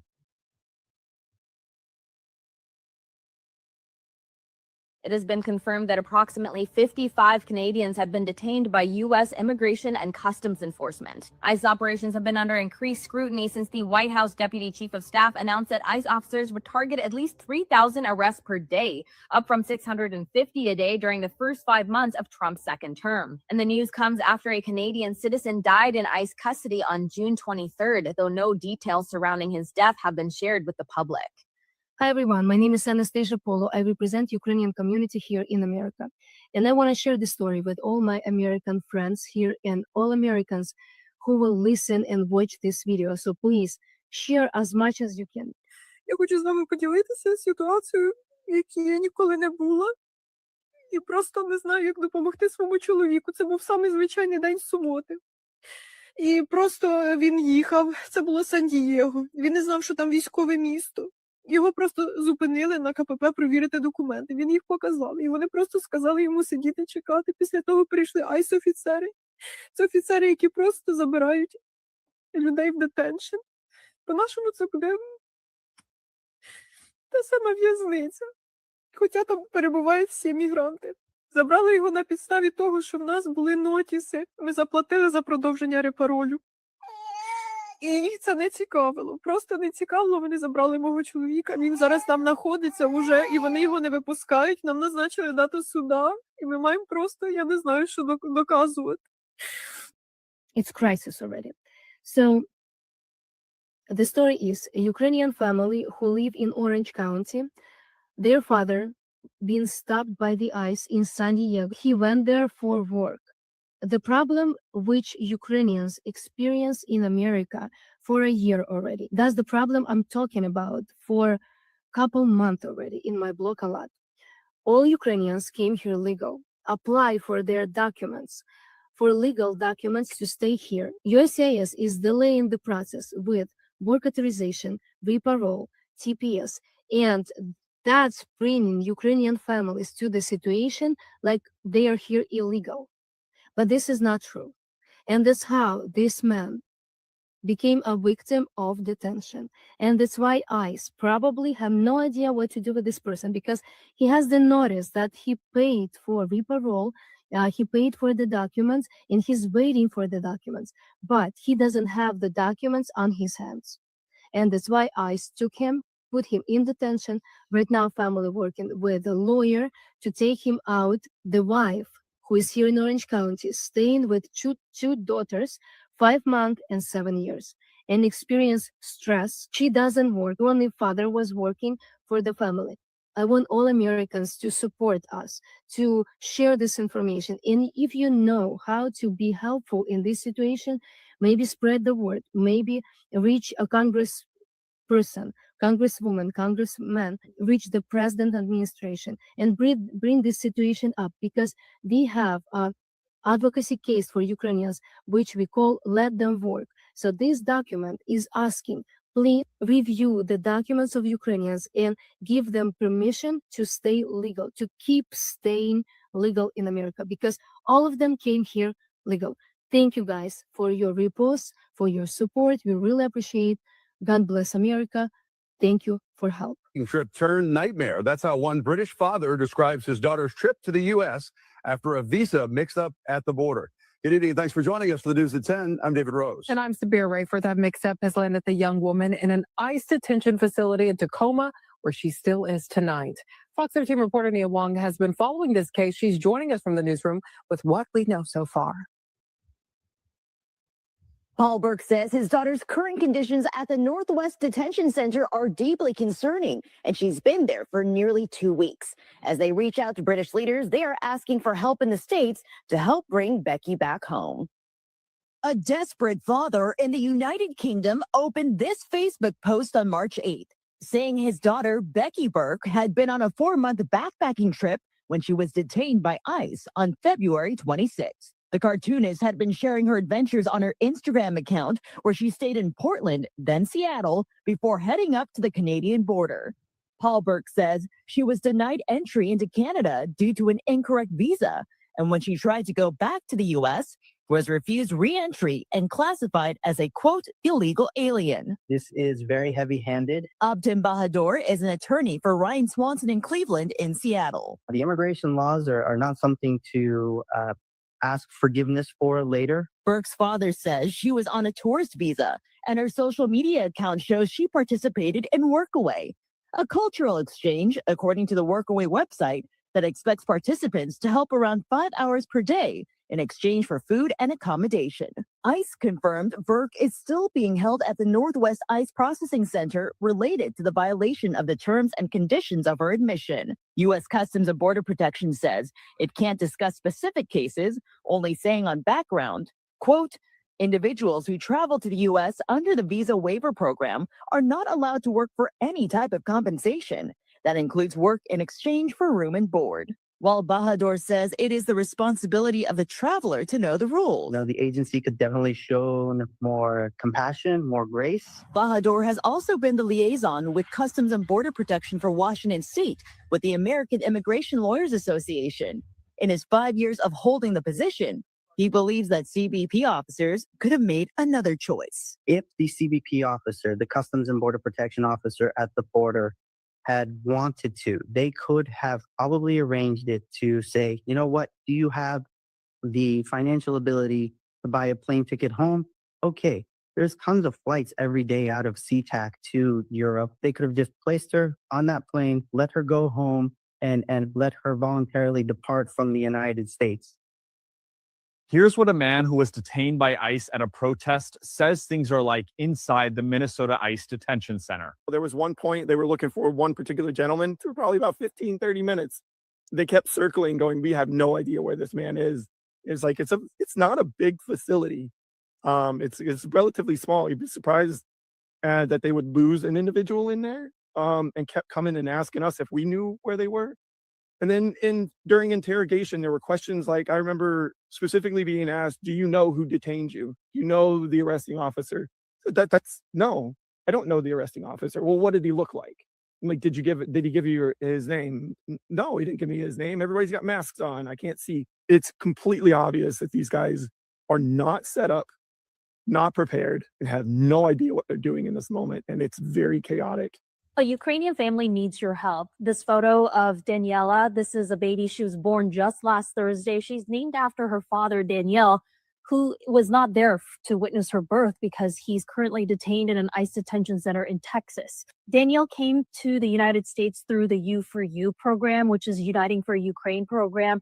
It was a humanitarian parole program that was introduced back in April of 2022 for Ukrainians who are fleeing the war to come safely to the United States. That's how Daniel and his family came to the U.S. So he came here legally, even had a work permit, and he was working, paying his taxes, except when he went to renew or reapply for that status, there was a pause in all humanitarian parole programs earlier this year that resulted in the delay of his renewal, leaving him undocumented. So when he was pulled over in Texas, because he's a long-haul truck driver, there was a routine check for all commercial vehicles. Authorities down in Texas saw that his parole program had been expired, so he was taken into custody, and that was 7 months ago.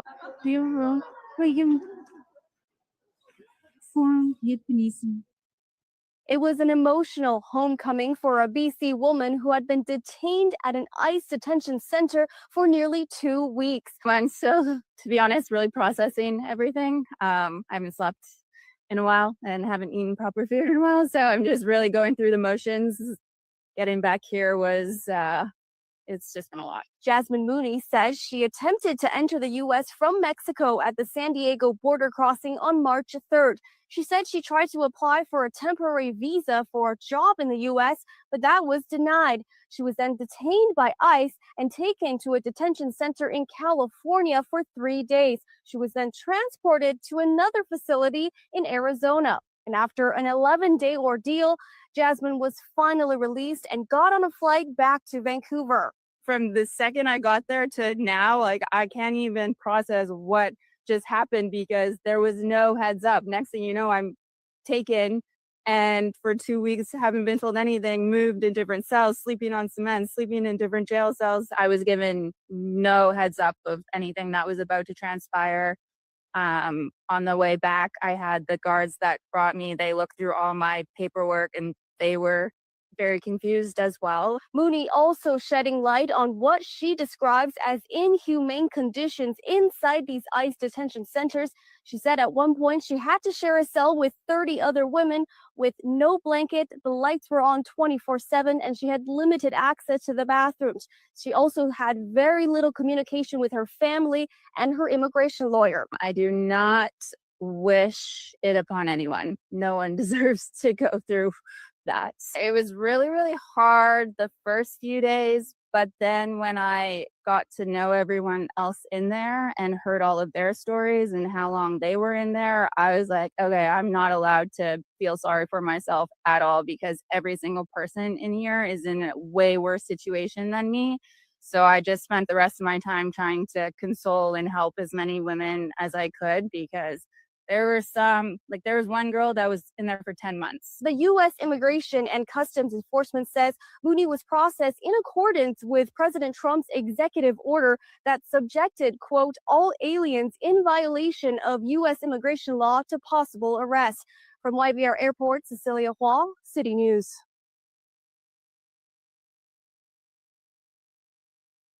Right here, they have a Russian man that they found this morning as they're going out. I would not think the first people we were going to find today was going to be a Russian. You know what? They come in all colors. Vladimir's going to go take him back. And while we were waiting, other ICE agents had identified a vehicle with 5 illegal migrants, and watch what happened when they go to try and make the arrest. All right, go ahead. We'll take it down. Walk. Let's take it down.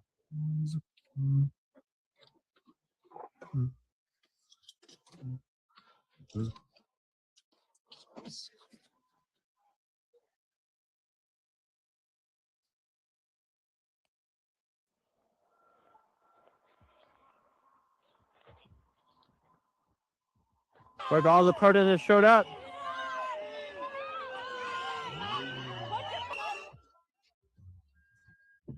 Whoa. Jeez. All the people jumped out of the car. They all started running. 5 different people, 5 different ways. They didn't catch any of them. They're running right now. We didn't get the guys, but we did get their car keys. Yes, sir. And how often does that happen when you guys hop out on somebody that they all get loose? If we don't catch up to them, we'll normally try to go back and see if there's any type of identification that fell out of them. And click right here for the rest of the video. Nearly 150 Canadians have been detained by ICE officers this year, so 149. That is on pace to double the number of Canadians detained when we look at the entirety of 2024. For a closer look at these detentions, I'm joined in studio by Catherine Blaisbaum with the Globe and Mail. Good morning to you. Good morning. You know, I have 3 children. I know what they're like when they're little. I mean, thinking about the fact that these 2 children, they're little, under the age of 4 years old, held in these facilities. Who are these kids? What do we know about them? And what do we know about the conditions? I, too, am a mom of 3, and it was horrifying reading through details about the facility where they were being held. So what we do know is that these 2 children were held for weeks. One of them held for more than 7 weeks at a facility in South Texas that is at the center of allegations of not providing adequate drinking water, mothers who can't access formula for their babies, no soap to clean their bottles, children who don't have toys, guards taking, a doll away from a little girl, no access to medical treatment or reduced access to medical treatment. So very challenging circumstances for these families, including these 2 Canadian children. We do know that both of them have been released. They were detained separately. These are 2 separate families, we understand, based on the data. Both detained in May, one released a couple weeks later, and then the other one, the data showed that this person and their grown up, along with another child, were released in mid-July. Do you know why they were detained? Like what the reason was? What we do know, based on the data analysis, is that they were detained with what appear to be grown-ups. We don't know if they are their mothers, but in the case of one of the children, it was a Bolivian mother, and the other, it was a Congolese woman. And it appears that they were picked up for what are known as other immigration violations. So no criminal record, but rather some other immigration violation. And they have been placed into what are described as expedited removal proceedings with a credible fear referral. So they are claiming what does that mean? Yeah, they are claiming that if they are sent home, that they fear persecution. Got it. And now we don't know what happened to them. We don't know where they are. We are actively trying to find them. They're just one of many people who are being held right now. Speaking of many people, how many Canadians are still in custody? Current to the end of July, 56 Canadians were still being detained who had been arrested under the Trump administration. Why? Do we know? Why do we? Variety of reasons. The most common reason is due to criminal charges. So under American immigration law, if you have a criminal record, even if it's something from the 80s, and it could be possession of a drug, if you are a non-US resident, you are at risk of being removed from the country. And so for 70% of these Canadians, that is some version of what they are being detained for, a criminal record. For the other 30%, it could be things like an overstay of a visa, or perhaps they crossed between border crossings, sort of an irregular crossing, it's described as. Where are they being held, these Canadians? These Canadians are being held across, it was a lot of data analysis. Shout out to Mahima at the Globe and Mail. It was crazy. As you can see on this map, they are spread across 34 facilities in the United States, concentrated in the South. These include privately run facilities, county jails, state prisons that are not meant to hold immigration detainees, but under the Trump administration have entered into agreements with ICE to hold people like these Canadians. What kind of action has Global Affairs Canada taken? That's a great question, and it is entirely opaque. We have asked them time and time again, ever since a Canadian died in custody at the end of June in Miami. All that they will really say is, we are providing consular assistance. We can't tell you anything else, citing privacy concerns. They wouldn't even give us a snapshot of where these people were located, or a range of age, or anything that might give any indication of who these Canadians are. And that's why it took us going through data that was obtained through freedom of information litigation by people in the United States through litigation to figure out where the Canadians are. Really unbelievable. Thank you for amazing reporting, Catherine Blaisbaum with the Globe and Mail. We appreciate your time. Thanks for having me. Hey team, I want to introduce you to Vika. Vika is a woman that lives here in Plymouth, and she loves dogs. She loves cooking. She's happily married. She loves to travel. She's very goofy and outspoken, and very hardworking. And she is also in a detention center right now because as she was on her way to work, she was surrounded by ICE in a parking lot and detained. She is here from Ukraine and she is an asylum seeker, so she's going through the process of trying to seek refugee status. She was detained, I think, about 4 weeks ago. She went to a detention center in Texas. She got COVID there and got really, really sick. Eventually, it sounds like she's been transferred now to New Mexico. And this is, last I talked to her husband, week 3 or 4 that she's been detained. They are trying to collect funds to help her go through the legal process of being able to be reunited with her husband and come back here to Minnesota. So I'm going to post a link to their GoFundMe. If you don't like donating to GoFundMe because they do take a piece, I will put up an image of my Venmo, and you can send me money directly and I will send her husband money directly. They are working through the process and I'm really hopeful that she can get out. I can't imagine what it's like to be detained that long. From what I heard from her husband, it's very jail-like, especially where she is in New Mexico. So just one of the many, many stories of asylum seekers, refugee folks that have been taken on their way to work. I know that a lot of my friends that are not in Minnesota have messaged me saying, like, is this really happening? It's really happening. So I just wanted to share this story. If you'd like to donate to their family to help out, that would be awesome. If you're seeing this on TikTok, she also makes TikToks, so I will tag her account. Excuse me, sir, what country are you from? Well, my public culture. How did you get here? Don't answer his question. You don't know how you got there? What's your reaction to ICE detaining you now?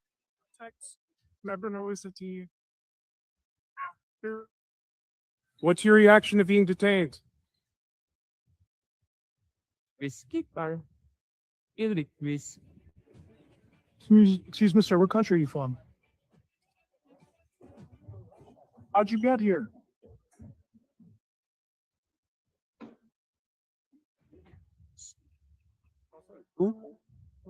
Sir, what country are you from? The country. Where? Georgia. How'd you get here?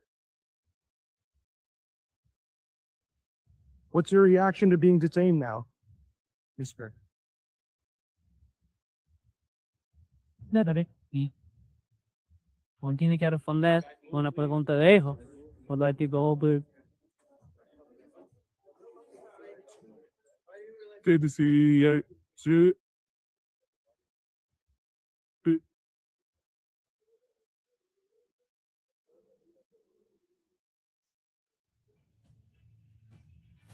A Canadian man has died in ICE custody. Professor Poutine here, time for Mysteries Histories. Johnny Noviello, a 49-year-old Canadian citizen who is legally in the United States, was arrested by ICE and detained on drug trafficking charges. While in detainment, he died. Early reports seem to indicate it was a heart attack, but more reporting on that is to come. This is the sixth death since May in ICE custody, along with over 400 911 calls since January, detailing all sorts of serious medical complications, pregnancies, suicides, assaults, including guard on inmate and inmate on inmate. And that's just the ones that are reporting. Most civil rights activists believe that the number is far, far higher than that. And you may be saying to yourself, well, so be it. They're in the country illegally. They deserve what they get. Well, keep in mind that being in the United States illegally is a civil offense, not a criminal one. The only way it's a criminal offense is if you have been deported and then you re-enter the country, then it becomes a federal offense. And also, keep in mind that of all the people that have been detained by ICE, less than 10% of them have anything remotely serious in terms of a conviction. The vast majority of them have nothing more serious than a traffic violation or simply being in the country illegally. And remember, whether someone is legally in the country or undocumented in the country, people still deserve human rights. Share this video with as many people as possible. Let's get that word out. Let's try and open up those ICE facilities to more stringent scrutiny. Consider yourself updated.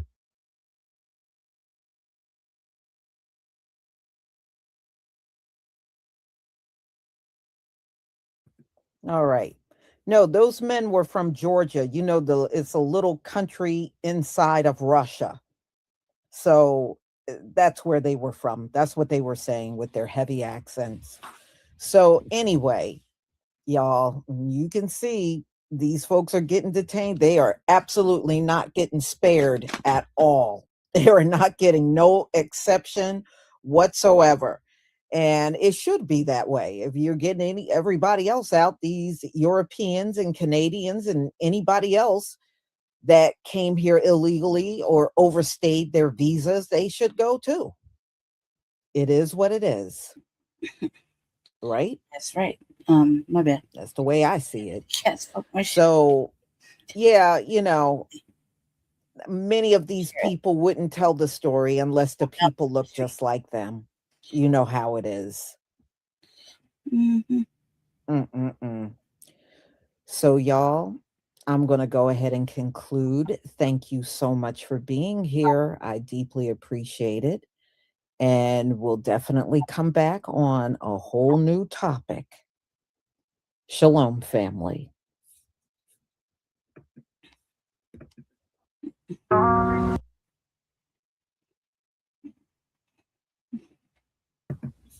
Shalom, family. Good to see you all here. Hope you're doing well.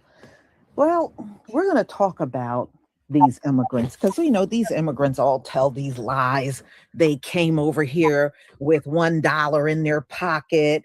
And, you know, first of all, I don't believe those stories. I'm just letting you know. I do not believe that I came with $1 in my pocket. I think all these stories are lies. First of all, what can you do with that? You can't buy food. You can't get a hotel room. You can't get, you know, get an apartment to pay rent. I'm just not buying this $1 story. Oh, I came with $2. I came with it. I'm telling y'all, I believe they're all lying. I really do. There is no way where would you stay with that money? In fact, I would say, where can you go anywhere in the world with just $2? Where could you go anywhere on this planet with nothing but $2? Okay, I mean, I'm sorry, immigrants. I'm not believing your story. I'm not believing you at all. So, you know, we know Americans are going through a lot of hardships. There's a lot of our people that are unemployed. Because I've done the videos. There's not enough jobs to go around anymore. Number two, they're dealing with the same inflation we're dealing with: high rent, high food. They got to pay all of their bills every single month, and grocery prices are crazy. And if we're struggling as Americans, there's no way these immigrants that came from third world countries are here and they're just whizzing through all of this. No, trust me, they are struggling bad too. What inspired me? Oh, they're getting the Russians. They're getting you remember all them Ukrainians that Joe Biden brought over here? Their asses are being detained and sent back to Ukraine. Because Donald Trump likes Putin. He don't care for Zelensky. So he don't care about these Ukrainians that Biden brought over here. He's getting them out of here. He is literally getting these Biden Ukrainians the hell up on out of here. But like I said, the media they won't show you these white foreigners being detained. They only want to show you black and brown people being detained. That's what's going on in the country. Thank you, y'all. Thank you for the ones.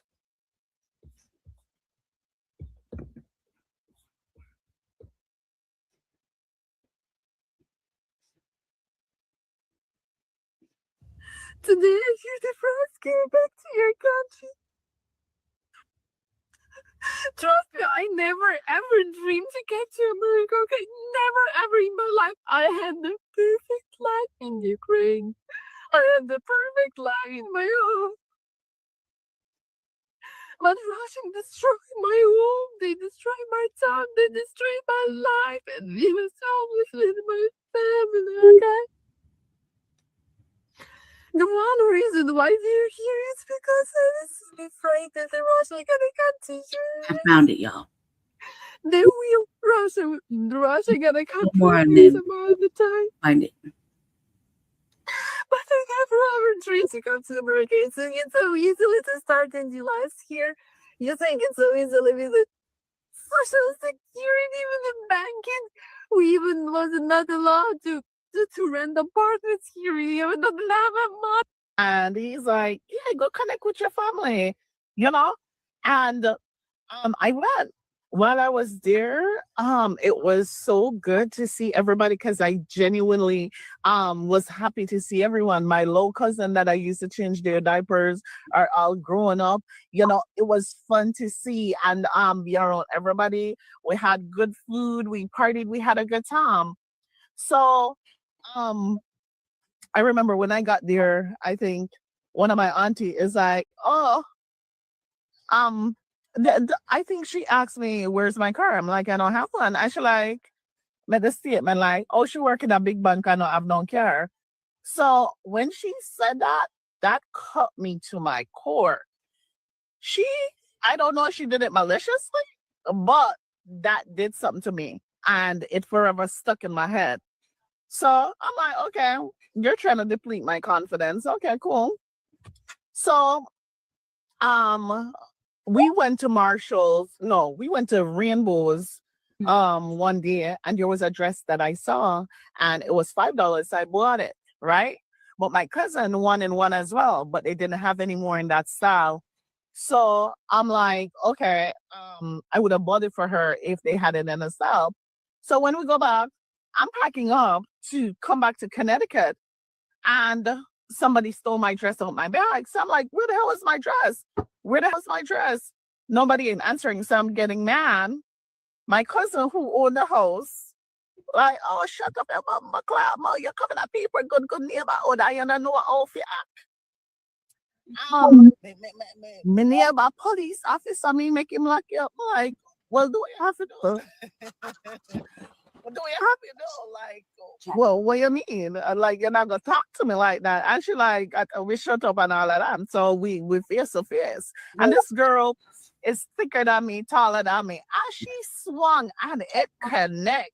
And that set me off. We were in there tussling. Yeah. And Yeah, she probably she gonna ask me. If you ask her the story, she gonna be like, no, I know. Yeah. So I whooped her ass. She gonna say different, but it is what it is. I know I did. So when I was done, she was bleeding, and my aunt was like, "Oh, you come draw blood in our house. You come draw blood in our house." I'm saying, "I'll do it again." She ain't gonna talk to me like she crazy. So she there running her mouth. Oh, yes, Stamford mattress. But keep in mind, I'm married. she there, yes, Stamford mattress, and you grudge me for my house and care and all. And you're not accomplish shit. I'm like, it's expected. Cultural differences weren't often talked about when Andrea signed up to the Homes for Ukraine scheme. She lives in a diverse part of Birmingham. After a week of staying there, her guest told her there were too many Muslims in the area. We were quite shocked at how difficult she found different cultures. She felt there were just too many Muslims. Too many Muslims, too many people with different skin colors. Her guest's son was enrolled into the local school, where the majority of children happened to be Black and Asian.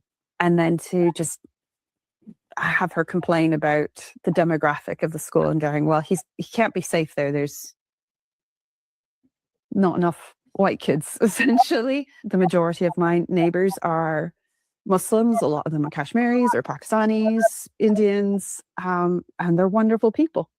And you just felt if you just would sort of give them the time, perhaps we'd come to the same conclusion. They both agreed to end the placement.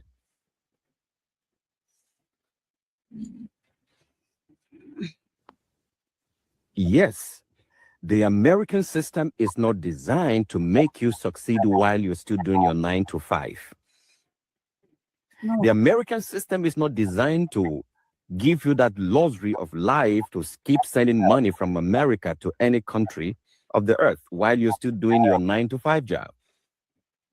Your American system is not designed to help you cater for more family members while you're still doing your 9 to 5 job. It is designed in a way that all the money that you make just keep you surviving and taking care of yourself. Anything outside of that, you are going to be punished for it, directly or indirectly. That is why for those of you that are immigrant from other parts of the world into the system, into America, you suffer a lot because you've got a lot of people that depend on you. You suffer a lot because you don't have generational wealth. You suffer a lot because all the money you are laboring to work for goes into bill, and you see it on your taxes all the time. You're told you make $60,000, or you make $70,000, $80,000, $100,000. But when you look at your bank account, you cannot truly see the money sitting in your bank account. By the way, most of the money you make is taken away, and whatever is left, that is what is given to you. So why am I saying all this thing? This does not mean America's system is not good. America's system is good, is great, is beautiful, is excellent, is everything. But in order for you to live a good life in this good system, you have to learn something. You have to be willing to step out of the comfort zone. You have to be willing to learn something new. You have to be willing to invest. You have to be willing to start up something. You have to be willing to make new friends. You have to be willing to listen to something new. You have to be willing to be mentored, to be coached. These are the only way you can make your way into the place of financial freedom. My friend, if you want to truly, if you're serious about your success, you will take risk. If you're serious about your success, you will want to learn. If you're serious about your success, you want to know that it's not going to be handed over to you on a platter of gold. You have to go out for it. You have to go out for it. I have a blueprint that I'm using. It is a done-for-you blueprint. And if you truly want your freedom and you say, hey, I need... Let's see. When you're moving to a new country, your level of motivation is so very high. You have a great self-confidence. You think you know what to do. You know what you're going to be. You have a dream. Maybe you've seen this in American movie. Then you get to the point and you start to act and you fail. Your motivation is going up, you start to act again, you fail. And fail and fail and fail. And then you're so frustrated you can't act anymore and you're just giving up and think, okay, probably that was a mistake. Probably I will be better back to my country, or maybe I'm not talented enough, etc. Imposter syndrome kicks in. What we forget is that between motivation and action, there are two more steps. And these steps are very neglected by lots of immigrants when they come to the United States. Step number 2 after motivation is knowledge. You can't act in a culture without knowing this culture. You can't get successful in a country when you don't know about the culture of this country, when you don't know how to communicate, how to get to conflict resolution, how to reach people, how to build connections and network. You can't act without knowledge. And even if you know and learned lots of things, you still shouldn't act right away because you'll fail again. You need to get a strategy. And the strategy is the most important part of this. Knowing the culture, how are you going to act to get yourself to the result? And it is so rare when people get to these 2 points, knowledge and strategy. They just think, if only I find a job, I will be successful. No, you will not. Because you find this job, you lose this job right away if you will not learn how to communicate and how to be productive, how to keep this network, and how to build the circles around you. Me do that video here for the people in the US and you're struggling. You're struggling to the point where you're in a shelter. You're struggling to the point where you're in a family house and things is not okay. Things aren't what you expected. You come here in the United States and you feel like, say, you know, I would be well, and you have the resilience and you have the strength to pull through, but you find yourself a fault, you find yourself a lose faith. I want to let you know that hope is there.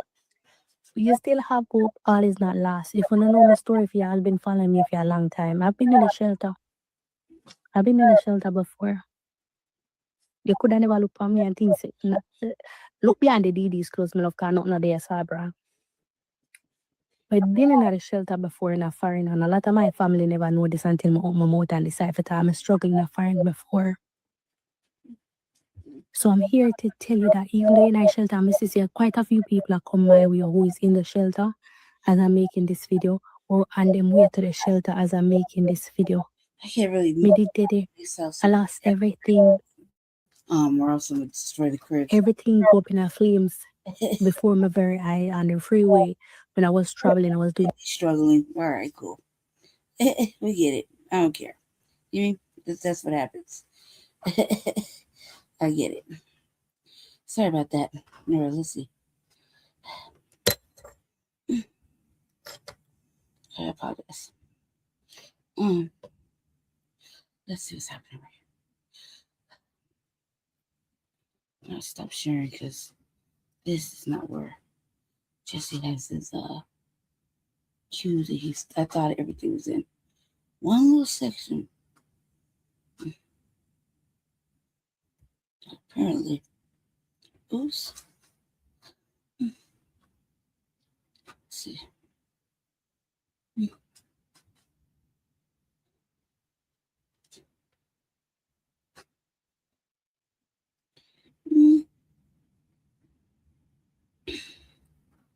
Let's see. 1 second.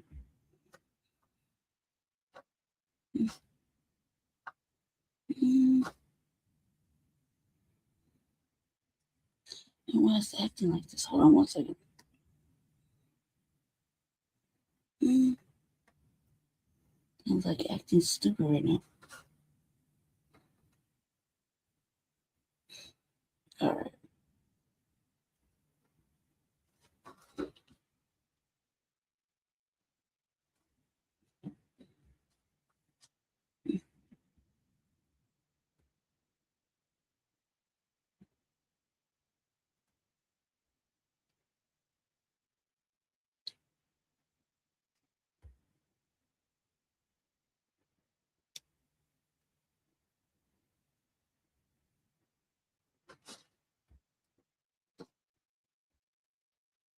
Okay.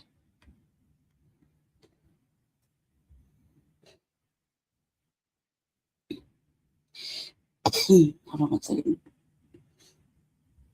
I had to move the thing because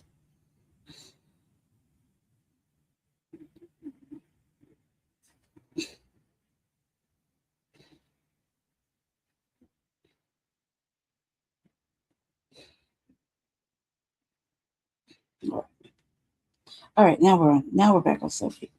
Okay, for you, so this is the next topic, the Alabama solution. It says Oscar-nominated film uses prisoner cell phones to expose deadly prisons.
We have record numbers of people leaving out of here body bags. They don't want the public to see what's really going on the inside. How can a journalist go into a war zone but can't go into a prison in the United States of America? The state is settling one lawsuit after another. There's no consequences for their actions. It's not the inmate that's killing them folks. It's the guards.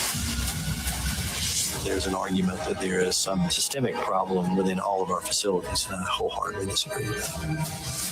How can you defend this? That one guard, he knew something. I could tell he was a liar. We are going to pursue it based on the facts to the fullest extent that we're allowed. Their biggest fear is to see us come together on one accord. We got to take our power back. We have to come together and make a stand that our life is worth something. I came to prison in 1985. I know what you folks will do. We have been taking life and death risks to get this information out, but we still can. That's the trailer to the Alabama Solution, the HBO original documentary available to stream now on HBO Max. We're joined by three guests. Tiffany Johnson Cole is with us, civil rights and civil litigation attorney in Mobile, Alabama. She's a childhood friend and attorney for Robert Earl Counsel, who's known as Kinetic Justice. He's featured in the film. We interviewed him about 10 years ago. He is so often, for years, has been held in solitary confinement. We're also joined here in New York by the film's co-directors, Andrew Jarecki and Charlotte Kaufman. The two also worked together on the HBO series The Jinx. Andrew's also the director of the Oscar-nominated documentary Capturing the Freedmans. Welcome all to Democracy Now! Andrew, let's begin with you. Lay out the Alabama Solution, what you found when you went to Alabama, and how did you get in these prisons? Well, it was kind of a miracle that we got access to the prisons, because prisons in the U.S. are kind of black sites. And, we drive by these prisons and we see a little sign at the side of the road and we assume, well, whatever's happening back there, if it was really terrible, I guess I'd hear about it. But because journalists aren't allowed in these prisons, you actually don't hear about it. So I was interested in the Alabama prison system, and I took a sort of road trip to just go down there. And I met this prison chaplain, the first Black prison chaplain in the history of Alabama. And he said, well, if you're interested, come in and, you'll volunteer. And I said, well, we're filmmakers. They're not going to let us in there with cameras. And he said, well, just come in and we'll distribute food packages and meet the men and you'll see what's going on. And then when we went in, we managed to establish a relationship with a warden who said, well, you can come in and film like this revival meeting, which is a very beautiful Christian celebration. And when we went in to film that, which was unusual, the men started whispering to us that there were really terrible things going on that we weren't allowed to see.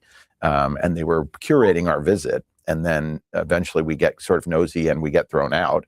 And it was after that that we discovered that there were sort of a network of men inside who had access to contraband cell phones. And there were these incredible leaders of a nonviolent protest movement who wanted to speak and had been speaking for years about it. And so that became a sort of a collaboration in a way where we were doing an investigation with their help. I mean, this is astounding, Charlotte. Most of what we're looking at is cell phone footage taken by and narrated by the prisoners themselves. Where do they get the cell phones? Well, many of the cell phones, from our investigation observation, come in through the guards. These are contraband cell phones. Yes, yeah, and they've been in the system since around 2013, and the men in our film have been using them as a way to overcome the secrecy that shrouds all prisons in the U.S. since that time. But it is interesting that a lot of the phones are brought in by guards or with the permission of guards, even though they're then being used to document and expose things that the guards may be doing or the administration may be doing. So let's go to a clip from the Alabama Solution. This is you, our guest, filmmaker Charlotte Kaufman, receiving a call from Melvin Ray, who's a prisoner from prison. Would a regular phone call be better? No, because it does not allow us to just be ourselves. When we present our stories, we want to present our whole self, not just our voice.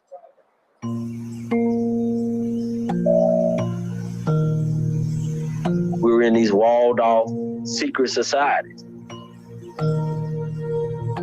These are state institutions.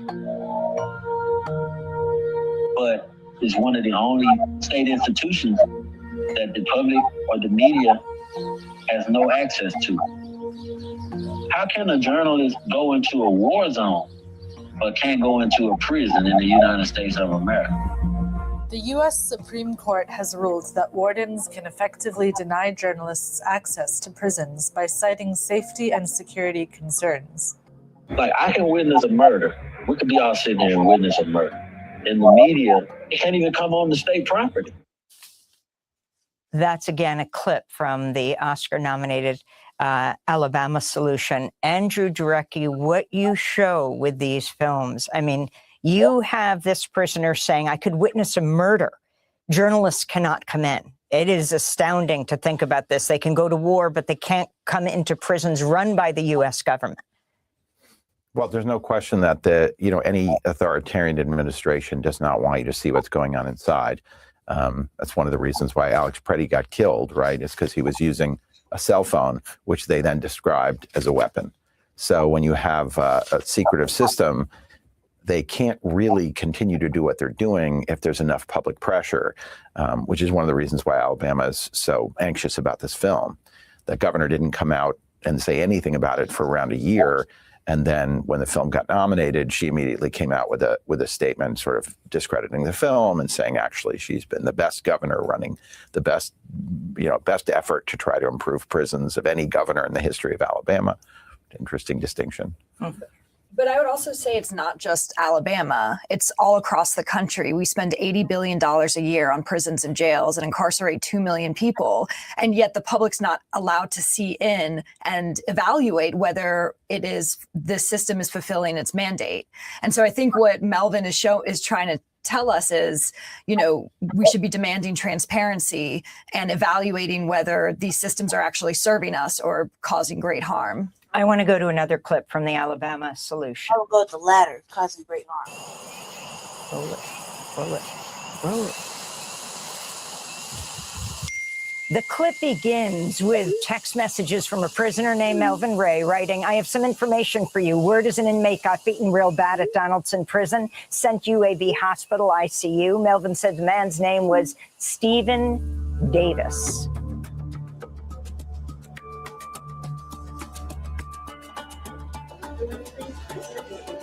We're looking for Stephen Davis. We think he's in the ICU.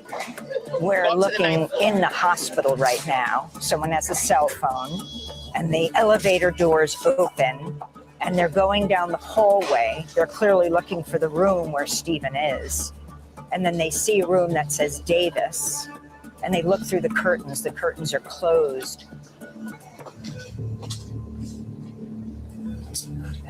It's a what? Not a lot. If you could go out to the waiting room, or I can help you by calling, but I'd prefer you not stand in the room. Okay, sure. Thanks. We should find his family. Charlotte, that was you saying you were looking through the curtain and saying it's a body bag? Yes, Andrew and I were both at the hospital that day. And the reason, we got this text message that informed us that someone had been beaten and taken to the hospital. And the reason we immediately went to the hospital is because from our investigation and our research, we knew that often the prison system doesn't tell family members about what happened or doesn't report anything publicly until sometimes weeks later. And by that point, the story of what actually occurred can be very muddled. So in that scene, we're trying to stay on top of the information and begin an investigation into what we find out is the killing of a man at the hands of a correctional officer. Let's go to another clip from the Alabama Solution. In this clip, an anonymous prison staff member calls Sandy. She's the mother of Stephen Davis, who was killed when incarcerated at Donaldson Correctional Facility. She wears oxygen, and so she has to take some time to get this call. Later that evening, an unidentified staff member from Donaldson Prison calls Sandy. Hello. I'm sorry. I'm on oxygen, so I had to take a minute there. Okay, well, I understand. Who's this? Well, I know you're grieving and mourning, but I want to tell you that your son was beaten to death by an officer. That was a murder. They sweep stuff underneath the rug all the time about this. I called the warden this afternoon. An hour later, there was a statement on the news that he rushed out of his cell with 2 homemade weapons and attacked them. A plastic knife. They always come up with something to justify excess brutality and use of force. Andrew Jarecki, we're watching Sandy Davis's mom, Stephen Davis's mom, get this call. Who is it from? Where she's told her son has been murdered by guards. Yeah, I mean, we know who the call came from, and we were just being discreet in the film because it's very rare to have a whistleblower who's on the staff at the prison tell somebody the truth of what happened. But I think this is a person who has a higher character than a lot of other people who witness things like this in the prison, and he felt compelled to reach out to the mother of somebody who he had learned had been murdered at the hands of corrections officers. So he was seeing the story that the prison was putting out, which was that Stephen had attacked guards, which is absurd, and immediately felt like he had to call the mother and say, look, at least you should know this. I mean, the picture, the photograph, and Charlotte, you can talk about this photograph they have of Stephen Davis's head. Who took it? How horrifying it is. Yeah. So Stephen's brother, Brandon, took a photo when, as he explains, the guards were out back sleeping at the hospital because while Stephen was in ICU, the prison officials made sure there was a presence at the hospital to let the family know and to let Stephen know just in case he woke up that they were watching. And they told Sandy and Stephen's brother, you cannot come into the room with Stephen. But while the guards were away, Stephen's brother snuck a photo. And I'll also say we met Stephen's dad as well. And the dad, when we were initially going to speak to the dad, he said, "Are you from the news?" Because the prison told us that if we speak to the news, they won't give us back the body. So this idea of sort of hiding what's happening in the prisons and even hiding bodies, is very striking. You talk about the staff at the hospital. Let's go to another clip of the Alabama Solution where we hear from former correctional officers Stacey George and Quante Cockrell. The clip ends with the prisoners themselves. Correctional officers should be the most reliable, trustworthy. You really want people that'll do the right thing when nobody's watching. But in Alabama, you don't have that. Every day I thought I should be participating in this. There's just so much stuff happening there. So now there's a lot of officers leaving. Sometimes we have one officer for 200-300 inmates. With the low staffing and the mandatory overtime, you've got officers that look like zombies. Now look at this man in the cube sleep.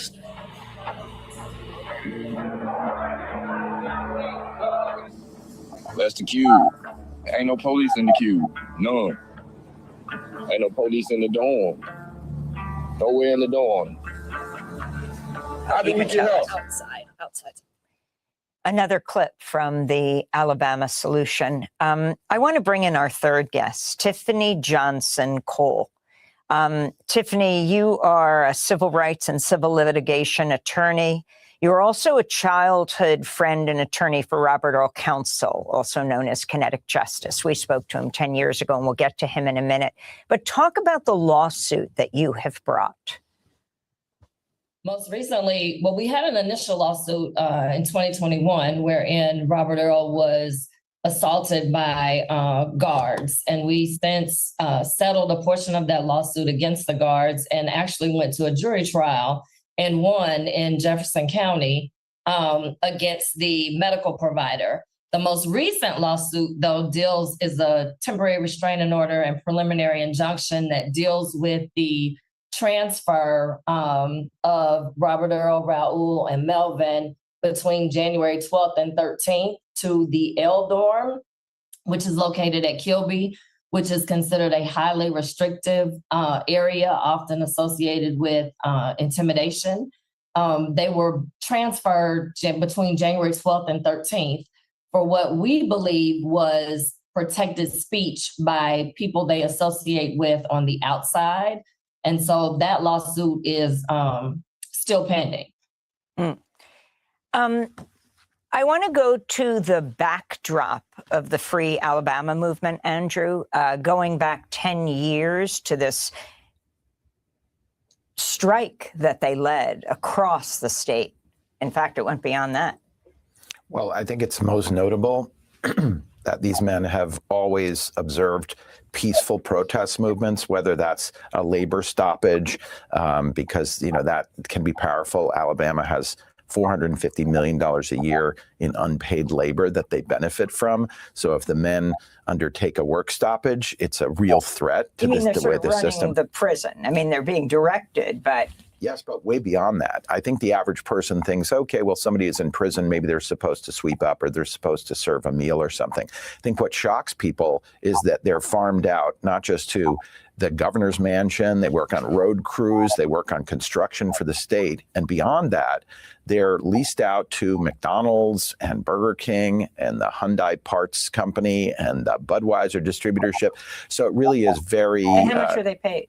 Well, in the film, you see one of the people who works in sanitations being paid $2 a day, and they're charging the state of Alabama. The Department of Corrections is charging, $10 or more per hour for these people. So it's a very, very lucrative thing. And the other thing the men will do sometimes is go on hunger strike. And so it's always peaceful. And yet the way the state deals with it is always through violence. So I want to bring in Robert Earl's voice, also known as Kinetic Justice. About 10 years ago in 2016, we spoke to Kinetic Justice, co-founder of the Free Alabama movement, about the prisoner strike. These strikes are our methods for challenging mass incarceration. As we understand that the prison system is a continuation of the slave system, and which in all instances is an economical system. Therefore, for the reform and changes that we've been fighting for in Alabama, we've tried petitioning through the courts. We've tried to get in touch with legislators and so forth, and we haven't had any recourse. Therefore, we understood that our incarceration was pretty much about our labor and the money that was being generated through the prison system. Therefore, we began organizing around our labor and used it as a means and a method in order to bring about reform in the Alabama prison system. That's kinetic justice, Robert Earl. Back in 2016 on Democracy Now! He was at Holman, I think, in Alabama at the time. Tiffany Johnson Cole, you grew up with him. I mean, he is a leader of this Alabama free movement. Yes, he and I grew up together. And as a result of what he experienced when he became incarcerated, he and Melvin and other incarcerated persons joined together to create the Free Alabama movement, to basically call attention to the conditions that are inhumane, that are being carried out in the name of the state. And so both Melvin and Robert Earl are extremely intelligent, strategic and legal minds. They have studied the law. It's always interesting to me how we can go back and debate some of the legal theories and some of their pleadings and some of their filings, but they have pretty much put themselves in harm's way in an effort to bring about change in a system that is truly cruel and inhumane. I want to go to the title of the Alabama solution. This is Alabama Governor Kay Ivey. Thank you, ladies and gentlemen. Please be seated. You heard me say this before, and I'll say it again. This is an Alabama problem that must have an Alabama solution. I look forward to working with each of you to solve it. I've asked Commissioner Dunn to build 3 new prisons that will transition our facilities from warehousing inmates to rehabilitating people. So that's Alabama Governor Kay Ivey. And this, Andrew, is you questioning Alabama Attorney General Steve Marshall. I mean, I think we have a strategic plan in place. There's an argument that there is some systemic problem within all of our facilities, and I wholeheartedly disagree with that. We dare defend our rights. That is a motto of the state that I think matters. We have the opportunity to push back against what we think is an overreach of the Department of Justice. We don't necessarily embrace the fact that Washington, D.C. has all the answers. We want to be able to do it ourselves in ways that we think make sense for Alabama. And in fact, the governor's plan demonstrates that. That's the Alabama Attorney General. As we wrap up, Andrew Jarecki. Yeah. I mean, that experience of talking to him was just remarkable because it's a kind of government speak that is devoid of the humanity of it, right? Whether he's visited the Alabama prisons or not, sort of irrelevant. He is the person that's running the justice system in that state, and he's obviously doesn't believe that there's a problem. 30 seconds. Solitary confinement. Who's in, who's out right now? Melvin Ray has been released. Robert Earl Counsel and Raul Poole are still in. And what I would just say is we made this film over 7 years, but the issue in Alabama's prison is still very urgent and very current. Since 2019, 1,500 people have died. And as you can see, they are threatened by voices that speak up.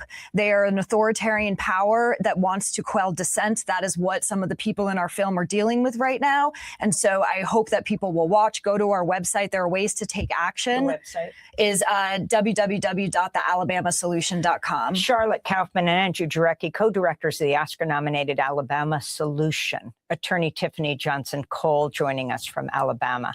Thank you so much for this incredible, epic work. I'm Amy Goodman. Yeah. Thanks for watching Democracy Now! On YouTube. Subscribe to the channel and turn on. It wasn't like we didn't know that wasn't happening, but to like see it in current time is like, oh my God. It was just like the other story. Just same thing. Family, we have this disgusting story, annoying one, I must say, of a Russian guy, or we'll say Russian hunk, going around African countries, particularly Kenya and Ghana, armed with his meta glasses. And what he does is that he lures women. I don't know how he does it, but he just gets his way with women, right? Record what they do. He records the whole process, and then he comes out to say, "Oh, I have done this, I have done that," and then he is free to go on to another African country to do the same. Family, when he does that, according to reports we have here, he goes back on his social media page to upload the result of his experiment. So what he's literally doing is experimenting with African women in Ghana and Kenya. He goes around. We've seen different videos where he goes around, he sees a woman on the street and is like, "Oh, hello, hi, how are you?" Or a woman comes to him and is like, can you come in? Let's check out this video. Hello, what is this? What is this? That's a shop like this one, but in a jar. Ah, Yeah. okay. Hi. I like how you look. Thank you very much. Okay. You are married? Are you married? No? No? I from Russia, but I live here. You live in Kenya? Yeah. When you come back, I'll come to see you. Okay? This place is very interesting. Hello. Hello. This place is very, very interesting. How much is the territory? How much is it? You want to buy it? Huh? You want to buy? Mango, bananas. Yeah. Banana. Yeah. Banana there. You live here? No. In Blacc? No. Campbell. Please. The place. This Okay. rent apartment. Okay, no problem. Wow. Hello, how are you? I like how you look. I like how you look. Hi. Okay. Thank you. Good. Thank you.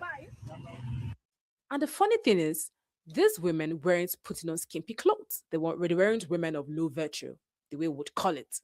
Because some of us would think, oh, maybe they lured him, maybe they seduced him, and da-da-da-da. No. That woman in that video is fully clothed. She is fully covered. And then he still finds his way around. That makes us think that this might not be ordinary. Because not one, not two, not three, not four, family, not 100, not 200, not 300, not 400. He has had his way with hundreds of women. And then he goes on to, just continue his experiment. So he comes to African countries to experiment on African women. And then what we're talking about today is what this brother said, how that African men do not gatekeep their women. Talking about gatekeeping, we mean exercising authority. We mean standing as gods. Let me use the word gods. Standing as lords to exercise authority over their women. I'm not saying control your women, who they marry or not. I'm saying standing to protect the women. So what he's saying is, these guys come to African countries, they act the way they want to.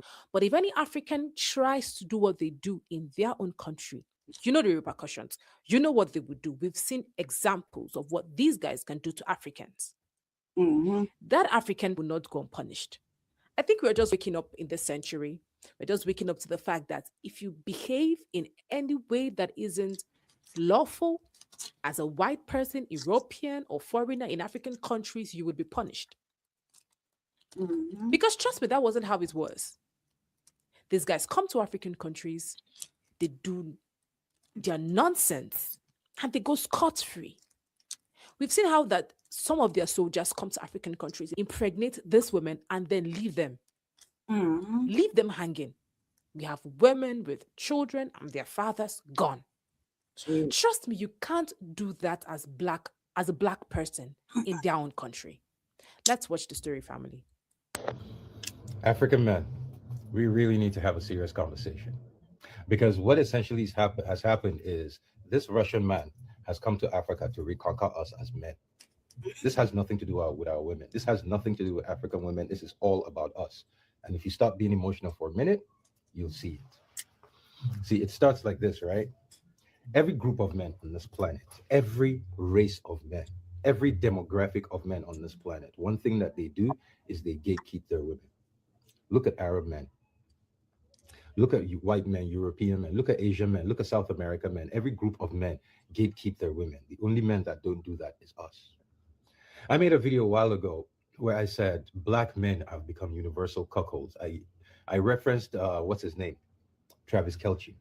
When Travis Kelce broke up with whatever her name is, last year's NFL season, I guess Travis Kelce didn't perform as good as anybody wanted him to. There were black men in America, black men, making videos on the internet, podcasts. Black men were making podcasts saying that this man who comes from the race of men that enslaved us, that still rule over us in America, would have done better if he was fucking my biological mate. The absurd level of cuckoldry in that conversation. I called out a few men. Some of them came threatening me, this, that. We became cuckolds. And now this Russian man has come to expose the entire continent of African men. So did this brother lie? No, he didn't.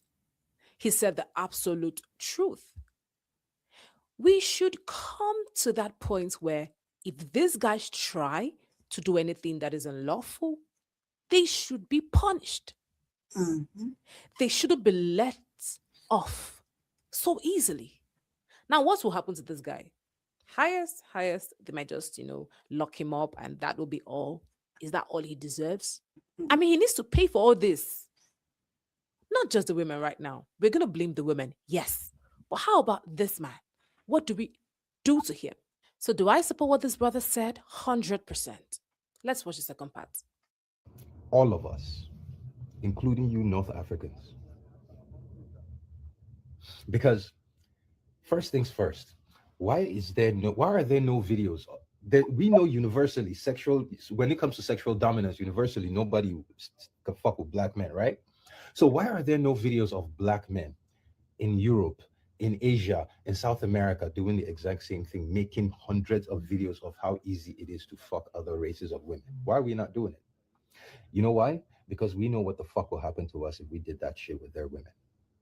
If we went to another country as foreigners and we did that shit to other women, wives, we know we're not leaving that country in one piece. And even if we manage to escape, every other black man in that country will pay for it. We know this. It's not a conversation. We know this. Every other group of men gatekeep their women. Do you know what started the French Revolution during the Second World War? The French Resistance, sorry. Look this up. French men woke up one day and realized how many of their women were fucking German men, and that shit was enough. They were like, hell the fuck no. It took them a while, but eventually they woke up. And when they won the Second World War, after they kicked the Germans out, all the French women that had anything to do with German men, they shaved all their heads. For almost a year, they were not allowed to have hair. Almost 250,000 French women, if I'm not mistaken. Look this up. They shaved all. And I support what this brother said because we should come to a point where we show ourselves respect. We should respect ourselves, respect our men, respect our women. And when we do just that, right? Every other person will respect us as Africans.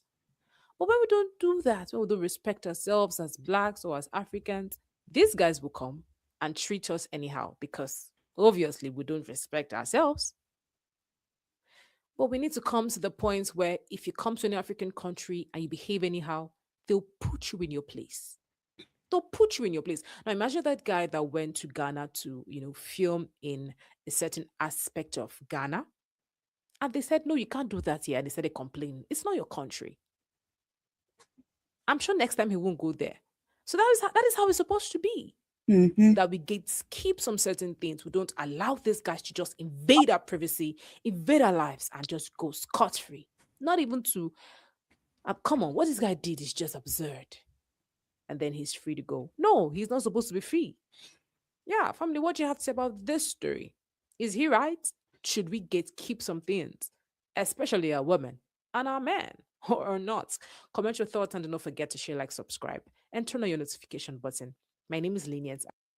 Oakland police say someone broke into the mayor's office and stole a city SUV on Monday. The keys to the vehicle were taken. The car was recovered the next day in Vallejo, and the suspect. Okay. I can move to the next thing. Let me see if I'm on the right page. Okay. The last section is migrant Denver news. Migrant and Denver news. Unhoused news. So I don't have the thing in front of me, but I'm pretty sure that's it. So I'm just gonna go ahead and I might have to flip to the other page, but I'm on a time schedule.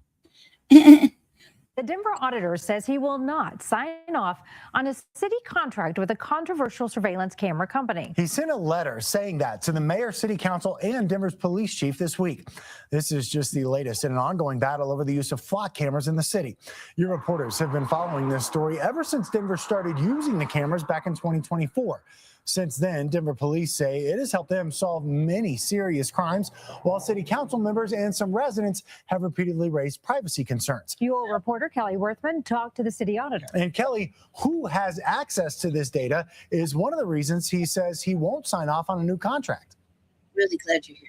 Well, Michael and Karen, you may remember it was just last month when the mayor's director of policy told us that only Denver and Denver police officers would have access to the data from flock cameras. But when I talked to the city auditor today, he told me that the documents that he received from the city, including since this recent contract extension and the provisions that were made, they show that 80% of those who have access to that data are outside the Denver Department of Public Safety. I think personally identifiable information is something that needs to be protected. Denver Auditor Tim O'Brien explaining why he is not signing the current city contract with Flock Group, the company behind the license plate reading technology in more than 100 cameras around Denver. I don't know what's happening to that data when it gets down to a municipality, and neither does the Department of Public Safety. O'Brien outlining his concerns in this letter sent to the chief of police, mayor, and city council, saying the contract, quote, incurs a risk of liability for the city. I just want that data secure, so that you and I as citizens don't have our data, being exposed to people that shouldn't have it. In a statement to CBS Colorado, the mayor's office pushed back, saying the contract is valid and legally vetted, adding the city attorney confirmed, quote, there is no lawful basis for the auditor to withhold his signature. I think the charter tells me that I can withhold my signature if I think it creates a liability for the city. And that's exactly what I say in that letter. O'Brien says in his process of reviewing the contract, he struggled to get timely and complete information from city departments, saying documents came to his office highly redacted. I find that against the law also, because the auditor, by city charter, really has unfettered access to any and all information kept by city government. What he did receive raised concerns, solidifying his decision to withhold his signature. Do we want mass surveillance, or do we want to, fight crime? I think we want to fight crime, but in doing that, are we mass surveilling the citizens of Denver? That's the issue that I think needs to be worked out before they contract with anybody. So the city's contract with Flock is set to expire at the end of March, so March 31st. But we are told Denver is also accepting bids from other companies, and any future contract is expected to have to pass by many other city leaders. That, of course, does include the mayor and city council. Reporting live in Denver, I'm Kelly Worthman, covering Colorado First. Well, we are continuing to celebrate Black History Month here on CBS News Colorado, and there's a lot of Black history in Denver's 5 Points neighborhood. Welton Street Cafe is known as a historical hotspot for jazz music and musicians, not to mention its delicious food dating back to a century ago. So to help us honor the sound, culture, and the legacy that shaped 5 Points, Fatima Dickerson joins us from Welton Street Cafe, and we also have guitarist Jack Hadley. Thank you both for being here. Thank you for having us. Thanks for having us. And happy Black History Month. Happy Black History Month. Okay, so Fatima, your business is one of many across the Welton Street corridor, bringing people live jazz today. So what does it mean for you to be a part of an event like this? Oh my goodness. I feel so honored. You know, we're in a new space, and this is our second time having music in the new space. And I'm just like, okay, bring everybody, bring your friends, bring your family, bring your joy, and bring a good time. A good time. A good We time. love a good time. There was an earlier Jazz Roots event earlier this month. Yes. Did you participate in that too, Jack? I don't think that I did. I was at Spangalang a couple of weeks ago. Okay, so tell me maybe I about was that. part of it. Yeah, my band was playing there. Okay. And I have an electric band. It's the Jack Hadley Band. And today, this afternoon, I'm playing at Tea Lee's Tea House and Bookstore. Okay. And yeah, playing at 2 o'clock today. Okay. Yeah. Shameless plug. Let us know where That's we right. can find you. Talk to me about, 5 Points and Black History Month. Does it look different in that neighborhood during this time of the month? Or yes. is it always people in 5 Points? You know, 5 Points in Black History Month is very touristy. So you're getting a lot of people walking down the street, looking at the old buildings, trying to see what Black businesses still exist in our neighborhood. Okay. And for me, I'm just like, we gonna be Black next month, April. But it's just beautiful to see the people come and support our business, support our corridor this month. Would you guys say the goal of honoring history and culture changes anything about what you do from the music lens or the food lens? Does that maybe have an impact on the work you all do? That's for you, Jack. I've always been interested in history. And so a lot of the music that I write is about history. It's about my family. And I think one of the things as a musician is that you're trying to please yourself before you please the audience, because that's the only way it's going to be real. And to write about your experience, good and bad is the way to do it. And so being Black and being Asian, all of those things come into my music. And we're going to hear some of that today. Oh, yes. Oh, yes. We have a treat in store. All right. So we're actually going to hear some live music from Jack here in a little bit. Thank you both so much for being here. We're going to get well, as promised, we do have a musical treat in store for you this morning. We are celebrating and elevating Black voices all February. Jack Hadley has a snippet of some music you can hear today in 5 Points, Jack.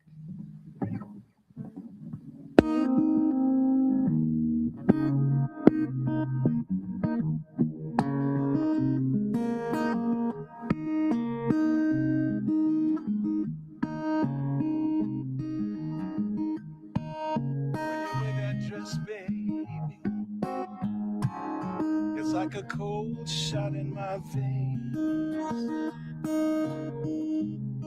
When you wear that red dress, baby, it's like a cold shot in my veins. You know my heart can't take it. I just can't stand the pain.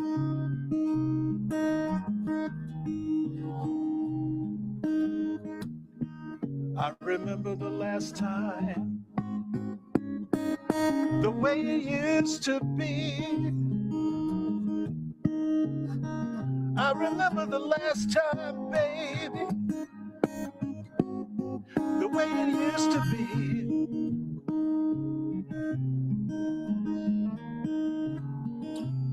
How much I love you, and how bad you treated me.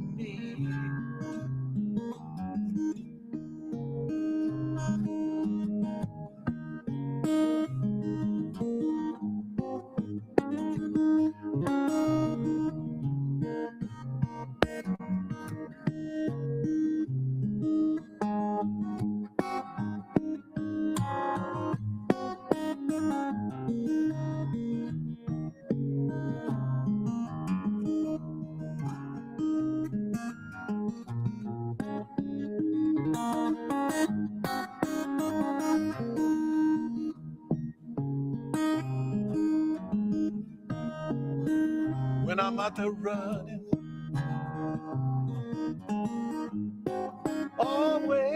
always think of you.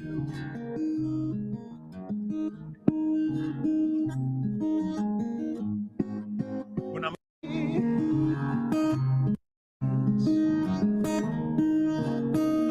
When you wear that red dress, baby, it's like a cold shot in my veins. You know my heart can't take it. I just can't stand the pain. We don't have a live studio audience, but hey, there we go. Jack, that was Faces. The sister owns the Walton Street Cafe, and it used to be at a different, like, just right down the street in another location for a long time. Family been in the area serving, like, it's like comfort food, black comfort food, right? And when their restaurant, I think the restaurant had needed some upgrades, I guess. Needed some different renovations. They couldn't afford it, so the community got together and raised the money so they could get this new bigger space, right? And it's a big ass space. I haven't been in there since they opened the doors, but they sit on the Walton bids, the business business some district. They sit there, they're like business owners, and they can say what's going on. They have a little say in what happens on Walton, right? Or 5 Points, whatever. Jesse's godmother and godfather own one of the oldest, actually the oldest last remaining barbershop in 5 Points still. And they're elders now, but yeah. And so when his godmother is not, can't do the meetings or the bid meetings or Zoom or whatever, because shit's stressful. Jesse will stand in and he handles he'll stand in and make the complaints or whatever, voice his opinion, basically the opinion of his godparents, without, you don't need to ask him. I mean, he already knows what the problems are. So you want to make sure that they get done, because the bids is now all like white people. So it's catering to white people on the like owning businesses right there. Right? So it's kind of shitty. They were letting certain parts of Walton be vandalized. People couldn't even, a lot of the business owners, a lot of black business owners couldn't even hold on to their businesses, and it's really crazy. Like, when I was just down there, coming down here, it's really depressing for me. So I remember when this area used to be bustling with black people. You know what I mean? Like, till COVID, right? And then they were on COVID time. Developers and shit started coming in and buying up the businesses, and all the black people just, I don't want to say they sold out and sold all their businesses to these white developers or whatever, and left. You know what I mean? Started seeing a lot of gentrification, and it started looking like a ghost town. All the black people started getting pushed out. You know what I mean? Couldn't afford their mortgages, shit like that, right? It's around that time. And businesses couldn't, stay open or whatever. Shit went up, it was really ugly. Some things could weather it, but others couldn't. You know what I mean? And we would have our little, like Juneteenth, like jazz fest, things like that happened down here. And we're busy, so fucking busy. Black people everywhere. White people used to just like hop off the sidewalk. It was like, it was great. The motherfuckers, white people would come down here unless they had to. They'd hurry up, get their shit done, and get back in their car and dip. That was great. Good times. There's so much, like, for me growing up, or being put in the system and growing up down here. Once I came into the system, I've seen it as a little girl, so I seen it the way I seen it. Everything was black. The lokes were everywhere. They had little enclaves of things. You know, they kept things kind of rolling out nice and smooth. You know, not a lot of terrible things happening. Shit just took a major dive. I mean, I was unhoused, living on the sidewalk in this area. Like, I didn't leave my neighborhood. I didn't leave my area. You know what I mean? So, and when I came back, you know, like, I was no longer, like, the chair shit is new. The chair is new, right? So, say maybe, I said it's been like maybe 1, 2, 3, maybe like 3 years, 4 years. Maybe as long as me and Jesse been together, maybe 5 years. At the most. At the most. Because I used to be able to, before I got really sick with my heart, I used to be able to walk a little bit better, you know. But once I went into active failure, when I went into my apartment with mouse infestation that they had to fix, all that dander and all that shit that I kept talking to my brother about, kept gaslighting me about, all that shit made me really, really sick. And it kind of put me in active heart failure. So that's like serious for a person who's one side only works, right? And at like half the capacity. It's crazy. So like, I don't know how to say it. The chair is new. Me being disabled, like kind of walking like funny. Like I'm walking on a broken hip, really, when I do walk. I broke it when I was unhoused, and I didn't fix it. You know, it just got progressively worse. And then with my heart being messed up, I put on a lot of water every day, and I'm supposed to take it off. That shit is so exhausting for me. So I just blowing it off, right? But the excess water on that one side would be really, really painful. Like right now, I'm in a lot of pain with my leg, right? But I don't want to do what I'm supposed to do. I just want to live. Like that shit just takes so much out of me. And it's so severe. Most people can maintain that like once a week to take the water off, you know, excess fluid overload.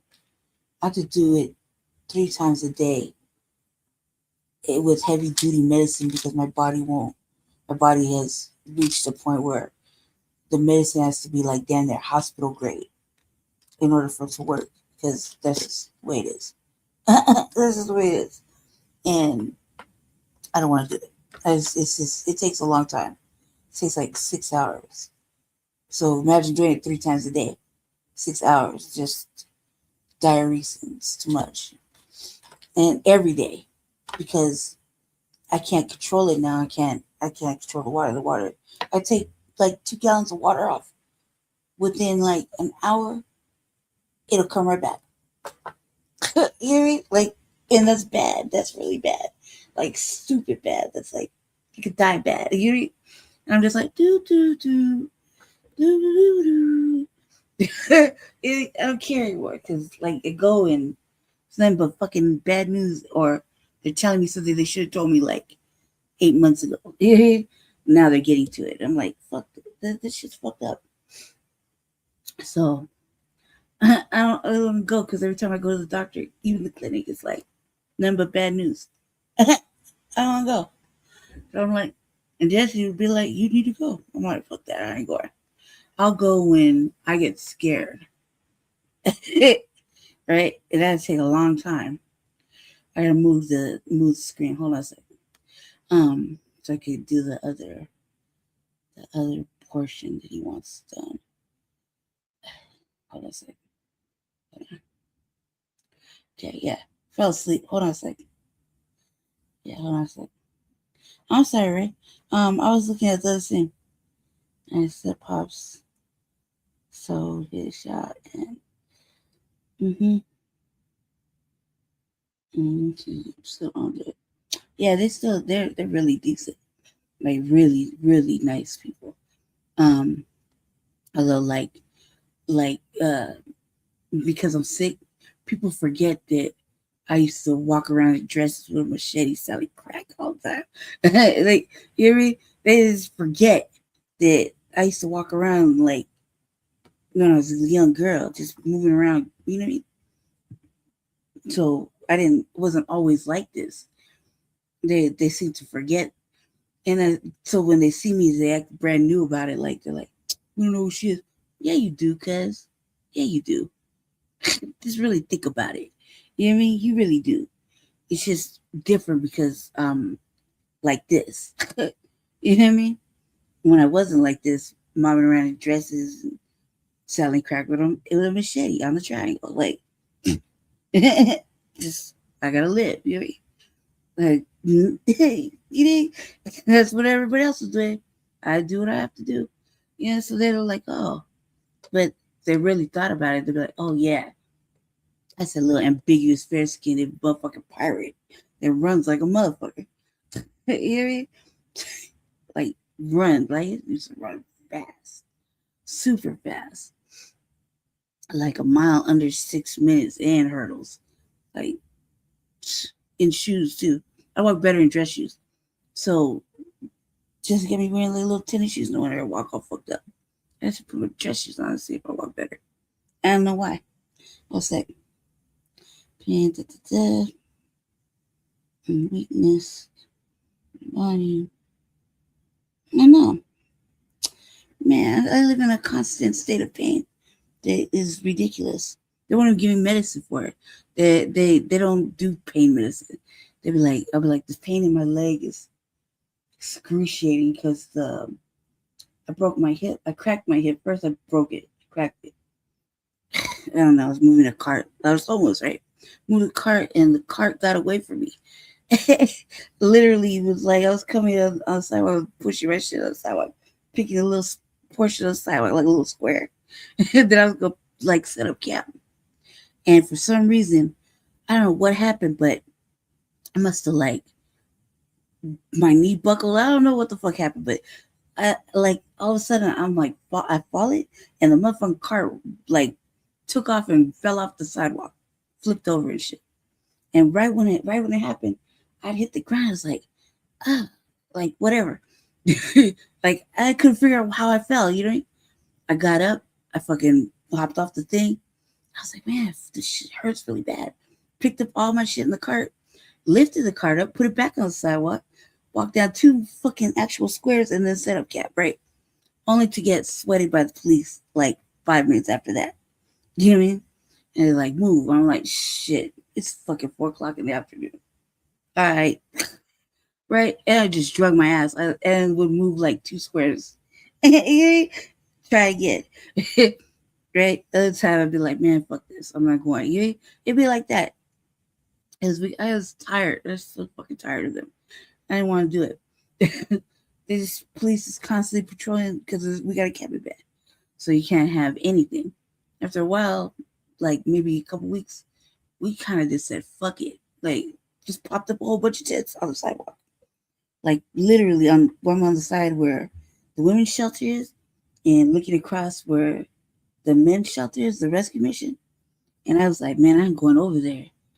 I thought only men were over there. I used to go sell. They had a triangle, like a little space before they made it a community garden. So all the older brothers would be over there chilling, waiting to get in the rescue mission late at night. You know, like within reason, like around dinner time. And they'd be chilling. I'd be over there. I'd be right there for like 15, 20 minutes selling crack in the dip. Right? So that's how I was like, man, there's nothing but men over there. You go over there. Right? So I was on the other side, outside on the sidewalk. Just totally banned from the shelter. Like when I came back, when I actually came back from being homeless, I had became homeless in California. I was out there like briefly. I was supposed to be on vacation. The person I went with bought some drugs in Vegas, and I don't know what the fuck happened. But when we got to California where we were going, motherfucker got up, took a tumble down the stairs. That was it. Then he needed like all this care. And I was like, whatever. I was on a migrant plantation, owned by a motherfucker I used to write, like a shot caller in prison, right? And they were selling the property. So I was over there, but the sister of old boy, that bitch is not like me. And I was like, I was finding all kind of fascinating shit in there, and like all kinds of fascinating little things. His cousin was pushing all kind of drugs. So when they came and arrested him, like a raid, the shot caller, he buried all kind of shit in the little migrant farm. Like they had little barracks and everything. Like each barrack had like 3 different apartments built into it. They had like 3-4 rooms in each apartment, plus a community bathroom and like a little, what would be like considered a store, right? And then the people, the overseers, like that kind of shit. A little place for this horse that was like, I felt like the horse, they were fucking with the horse. Like the owner, they tried to sell the horse, but the horse came with the property. The horse belonged to the dude, right? The horse was holding all the treasures. I was like, well, wondering why the fucking horse was freaking out every day. He didn't want nobody to get in there. And I found all kind of shit under the horse. All kind of shit, dude. So when my friend went to get medical care, bitch was like doing like just shit talking. I was moving around, walking around, using my psychic skills. Be like, man, this feels weird and hot over here. Like 10, 15 minutes later, I moved some shit. Found some hair, like real heroin. Took it to the beach, sold it. It came back. It was like that all day. Just finding different shit. And so I was like, man, fuck it. I didn't know where to go. Because where we were at was like a little small rural area. Very rural. And also can't be homeless in California like that. You know what I mean? So I would be kicking in like Denny's. You know what I mean? All that drinking coffee and shit because I didn't know where to go like that. I hadn't been home since maybe 8 years before that. So, and not to this part. I would just go straight to LA. You know what I mean? And I was like, man, I didn't have nowhere to go. I didn't know what to do. So I was actually homeless out there, just like avoiding the police, trying to get to, they had a shelter in San Jose. I was trying to get there every day, and you had to be there by a certain time. Because if you got there, it didn't matter if you got there at times. It wasn't guaranteed a spot. Right? So at that point, I was just like, man, made a couple of calls because I didn't have my ID. I had to get back. Got that shit back. Got back to Colorado. I think it was maybe like a week or 2 in a motel, just like get my shit together. And then I already knew I was gonna have to be homeless. Like, you know what I mean? I didn't have, like, I had just come back, so like really homeless. But it's different when you know where you're at, being homeless, versus going to another state and having to adjust to the being homeless in that state, because that's happened like a couple times. I used to travel all the time, right? I was unhoused in Texas for like, let's say maybe 4 months. I had to adjust to the situation that happened. You mean, it was okay. It was cool. Everything was kind of easy. And then I was unhoused in Florida, but briefly, really briefly, because I lived out there for like 5 years. I lived in Texas for like 5 years, so it was kind of easier. But nothing was as easy as being here, because under the system here, like where I was unhoused, this is where they, I was in and out of jail or had foster home or whatever. This is where they ditched me when they took me from my family house. So I was just a little girl. So this area was like familiar, So it was no big deal for me. The problem is that I didn't have the skill sets. I had to learn skill sets, like building shelter, start fires, keep yourself warm, that type of shit. So that was hard. but easy. Hard, but easy.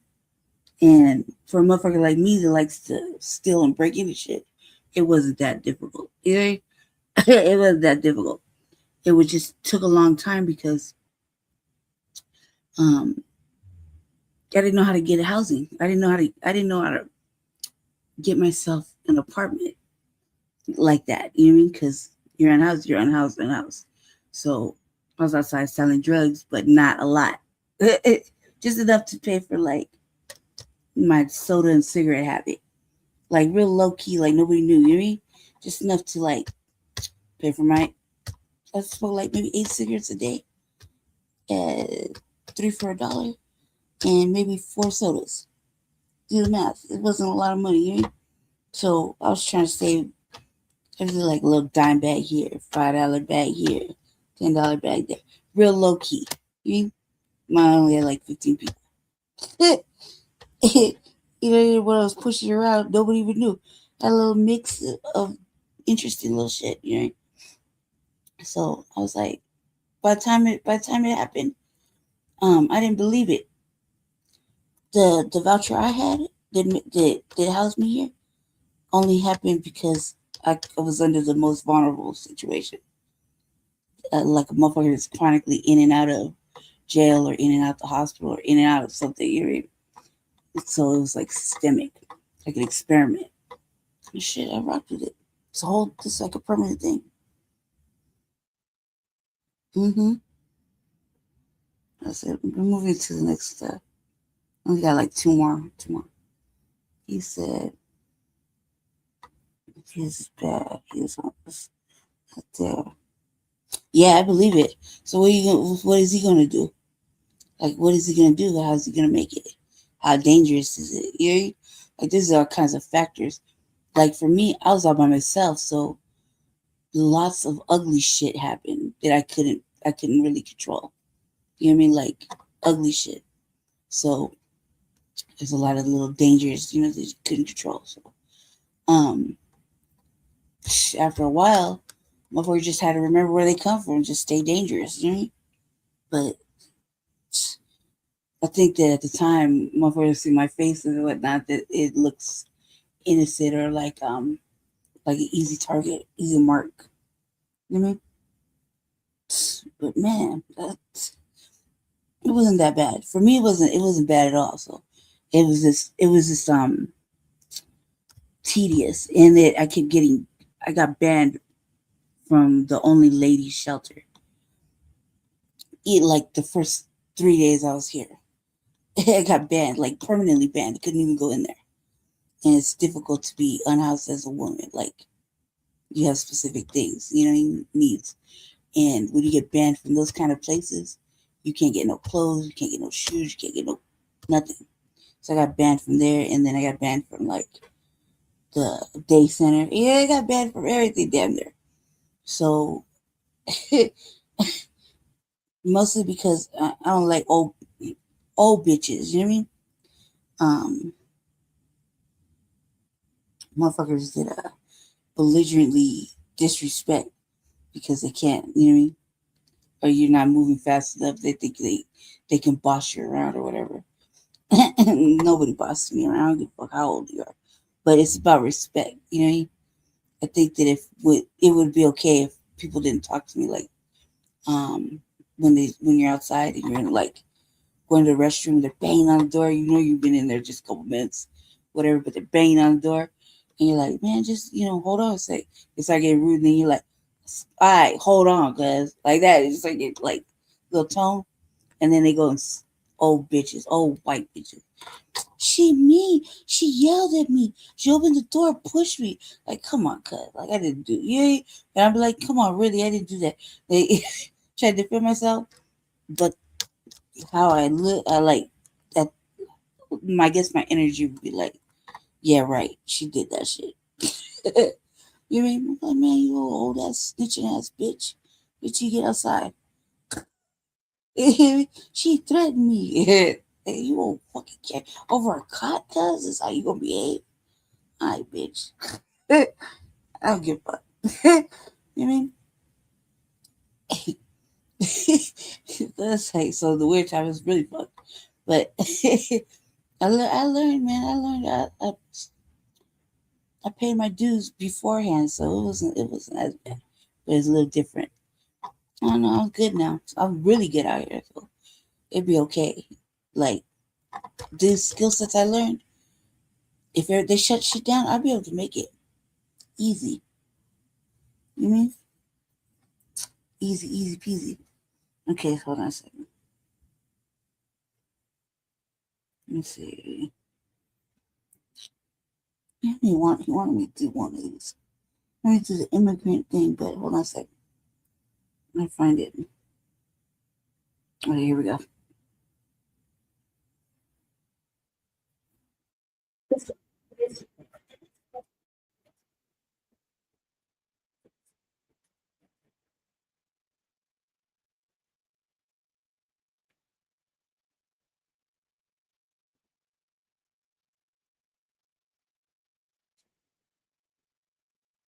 No.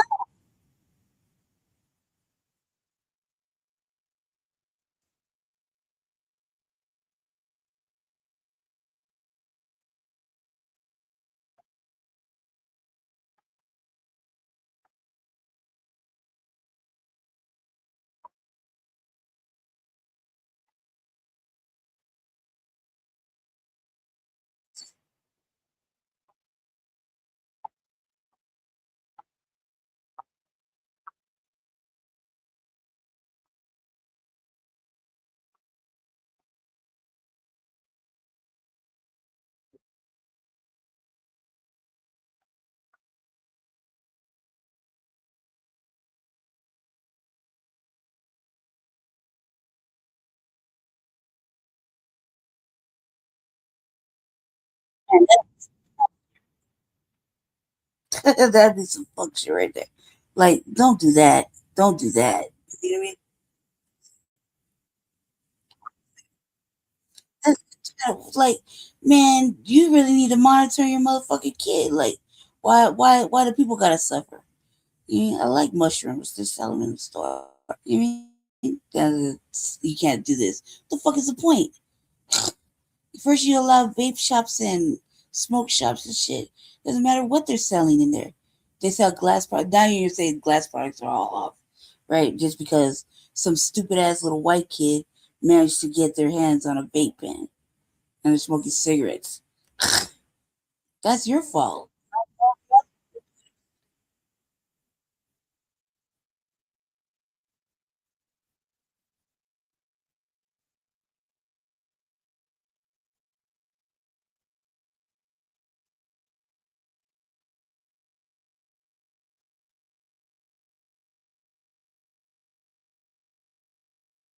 Right.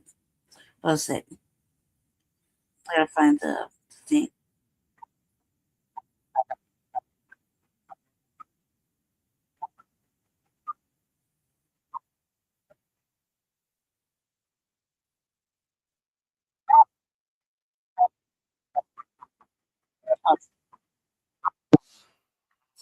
Hold on one second.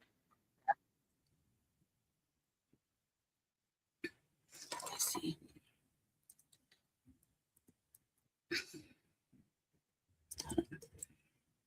You wanted me to do the thing, but you really didn't leave anything in the queue. So hold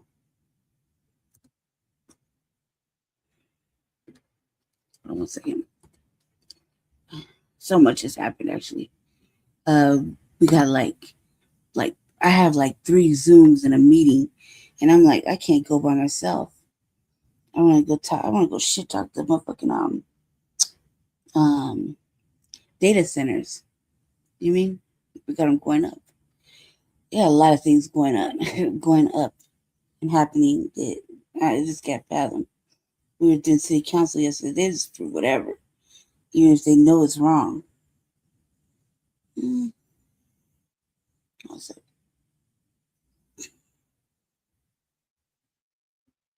I do Denver news. Let's see.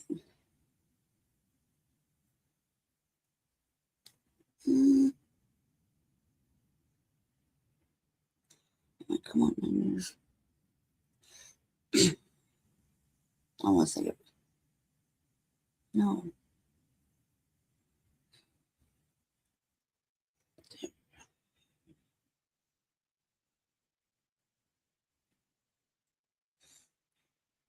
Hold on a second, family. I'm sorry.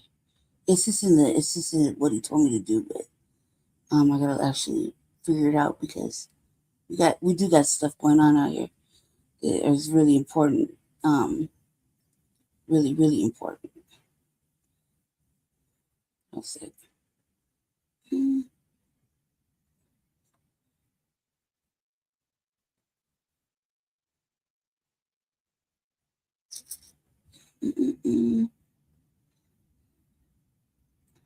do you get to this? Oh, that's why.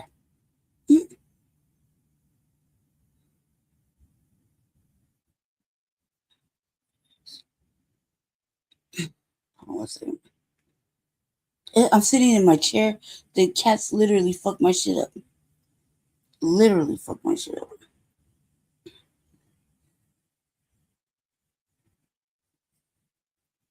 I'm trying to find the Kyle Clark special. Okay, hold on a second.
Come on, man. No. Right back to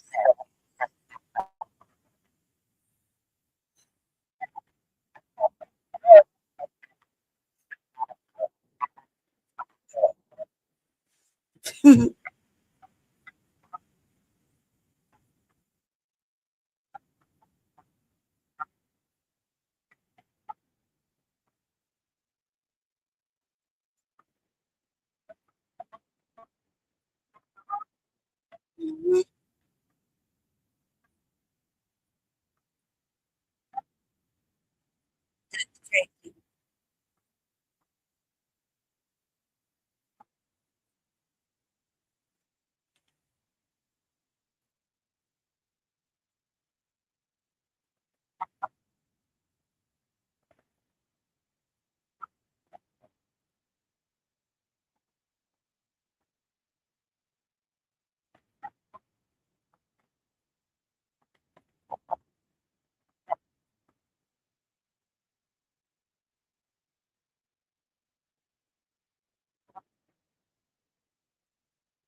I'm back. Sorry. Shut the eyeballs to see. Thank you for watching.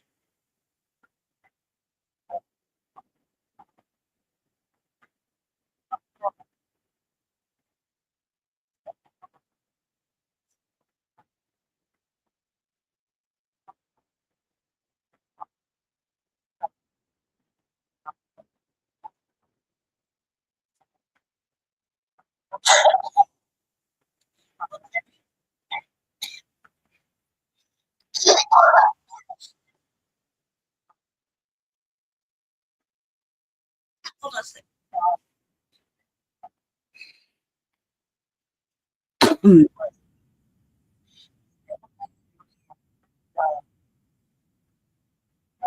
Okay. Okay. Yeah. Let's see.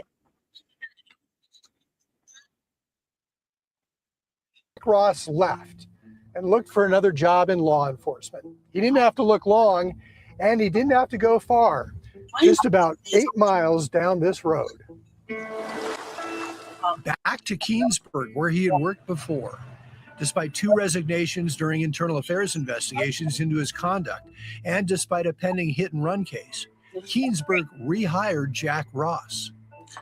Plantations are. This national outcry comes after 2 people were killed by law enforcement in Minneapolis last month, which is sparking another conversation surrounding second chance cops. Your investigator Brian Moss will show us why departments are hiring these officers who leave one department under a cloud, then resurface at another. Mm-hmm.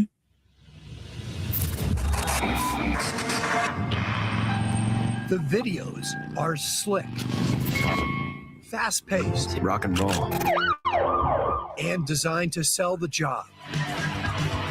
With fewer people applying to be police officers, departments are competing for a shrinking pool of candidates. And in small towns in Colorado, that competition comes with pressure. We're not going to get the guy that wants to work for the big agency. You've got guys that want to see all the action down in Denver.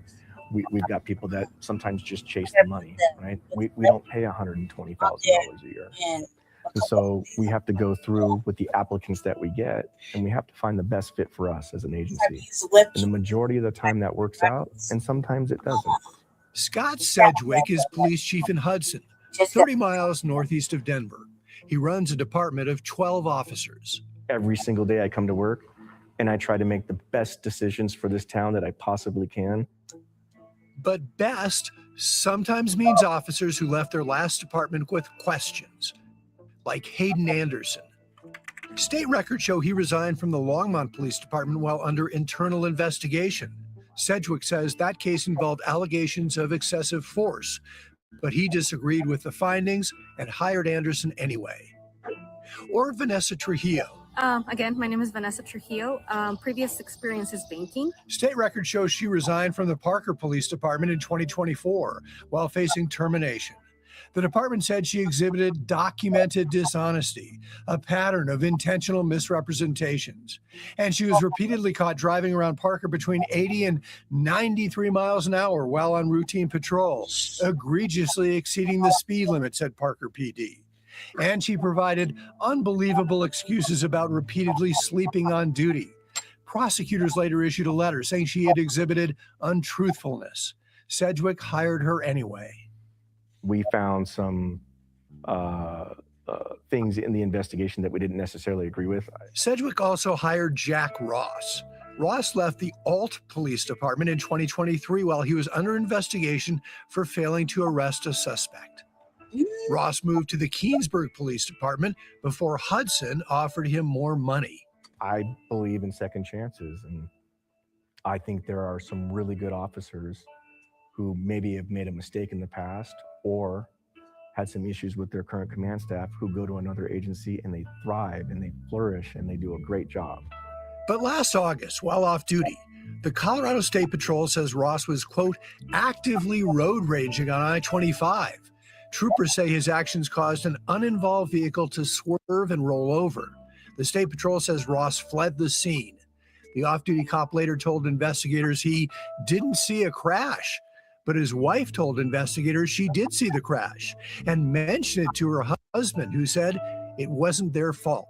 Ross is facing charges of reckless driving and failing to report an accident, both misdemeanors. How serious is that, not just for a citizen, but for a police officer? I think it's very serious. Sedgwick says Ross never disclosed the incident. The department learned about it from a tip. Ross resigned while under investigation. Would you rehire him? No. How come? I believe he was untruthful. Facing a possible firing by the Hudson Police Department for untruthfulness, Jack Ross left and looked for another job in law enforcement. He didn't have to look long, and he didn't have to go far, just about 8 miles down this road. Back to Keensburg, where he had worked before. Despite 2 resignations during internal affairs investigations into his conduct, and despite a pending hit-and-run case, Keensburg rehired Jack Ross. We had an employment with history with him. I know what kind of police officer he is. I know how well he integrates into the community here. And I made that decision to bring him back. Was he the best candidate you could find? He was a viable candidate, and in my opinion, a good fit for our town. But if someone else applied today with a similar criminal case? Would you consider a cop that came today with that on his record? With a hit and run pending? A pending hit and run? Yeah, probably not. Jensen says he believes in Ross and believes in redemption. The same philosophy applies to another cop on the force, Scott Persichetti. He was one of 3 officers fired by Denver police in 2024 after joking on a text thread about shooting migrants for target practice. And he made a dumb comment that looks very bad, and it is bad. In quiet corners of Colorado, police departments are staffed with officers getting second and sometimes third chances, a practice that tests public trust. My objective is to give them the best police department that they can afford. And so I hire the best cops that I can find. Do you think that undermines public confidence in policing? I think it can, yes. Sometimes it's easier to have the vacancy than it is to fill the position. I'm Brian Moss, covering Colorado First. Both chiefs told Brian they look at each case individually, adding the cases can be complex and nuanced. As for Jack Ross, he is still on the job in Keensburg and has another court date in that hit-and-run case next month. You're new at 9. As you likely know, the Supreme Court struck down a bulk of President Trump's sweeping tariffs on imports last Friday, but But aluminum is not included. And now many small businesses here in Colorado, they're struggling with fallout from the increased price of it. Fox 31 Shawl Turner is joining us live in Golden tonight to see how one local brewery is coping. Shawl? Yeah, they're really hanging in there. And what these breweries are telling me is that it's come down to community support. A lot of longtime customers are keeping them in business. But one brewery I talked to here in Golden shares the same experience with many across Colorado. They say it's going to be a long road to financial recovery.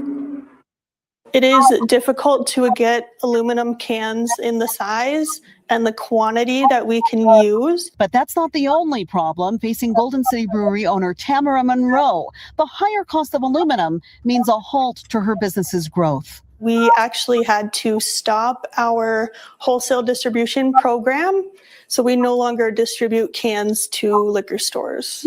It will take a long time to build up the local supply of aluminum after tariffs rose up to 50% last year, affecting several industries, including aerospace and construction. So these production facilities can't just, you can't just start these up on a dime.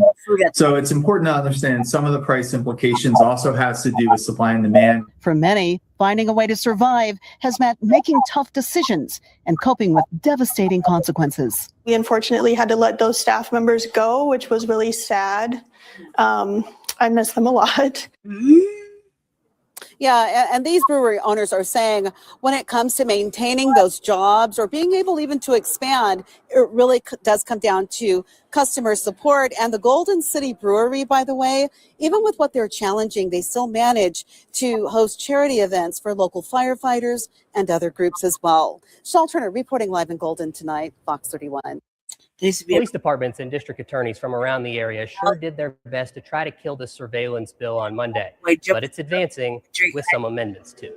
It would be akin to if tomorrow everyone in this room was no longer able to have their cell phone in their pocket. It would take you an awfully long time to find a Colorado law enforcement agency in favor of Senate Bill 70, a bill that would require them to get a warrant to search a license plate tracking database like Blacc. It's created a convenience. Take Republican El Paso and Teller County District Attorney Michael Allen's word for it. He's speaking on behalf of all 23 of Colorado's DAs, Republican and Democrat. The effect of this bill would allow criminals to take advantage of modern technology to plan, perpetrate, and hide criminal activity while requiring law enforcement to work in the Stone Age, essentially. 3.3 million years ago, cars, let alone AI-enhanced license plate readers, were not a thing. But concerns about mass surveillance and how private companies are sharing data location in 2026, that's real. Immigrant communities have seen those tools used beyond their original purpose. That history matters. When guardrails are weak, trust erodes. If we have to write a probable cause warrant to access this data, it's going to be very hindering to many investigations where we don't already have probable cause. That point from the Jeff Coast sheriff, not having enough and relying on a flock-type system to create probable cause, is actually why some like this bill. Thank you. Like Christiana Elser, whose story went viral after police in Columbine Valley used flock data to build their case, wrongly accusing her of stealing packages. He told me you can't get a breath of fresh air in or out of town without us knowing. He also told me that he's tracked me over the last month 20 times going in and out of that town. He had a summons already prepared for theft before he even spoke to me. I was faced with the dystopian task of proving my innocence against the apparent evidence from the system. The bill is advancing out of committee, passing on a 5-2 vote. It'll see some changes, like allowing police departments to hold data for up to 30 days, an increase from its original version. There is clearly a huge mass of the public who do not think that you should have this data. Spencer Soysher, 9 News. Because at first they were using it for to protect the immigrants. You know what I mean? Because they didn't want.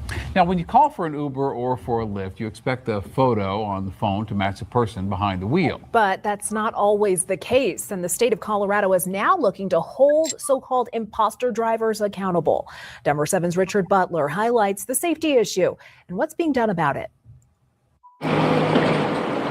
at Denver's Union Station, requesting a ride share is part of everyday life. So I would say at least once a month. Probably once or twice a week. And while those rides usually go off without a hitch, occasionally the driver pictured on your phone doesn't match who's behind the wheel. Last St. Patrick's Day, there was some guy's wife who was driving under his Uber. So.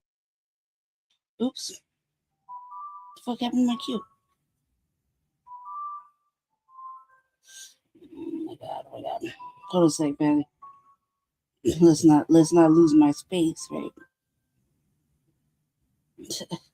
Hold on, I gotta make sure I put this in the queue because it's really important. No,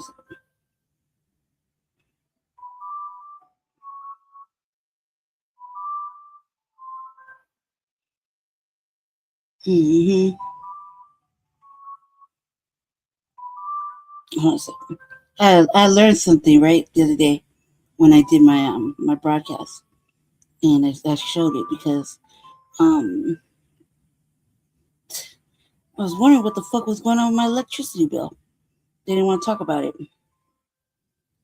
They want to talk about it, and now I know. Now I know exactly what the fuck happened, and I didn't know at first because there was no where it's at. I want to know where it's at. So I don't know what to say. No, there was no community dialogue about this. You see what I'm saying? One second. And it's really taking up a lot of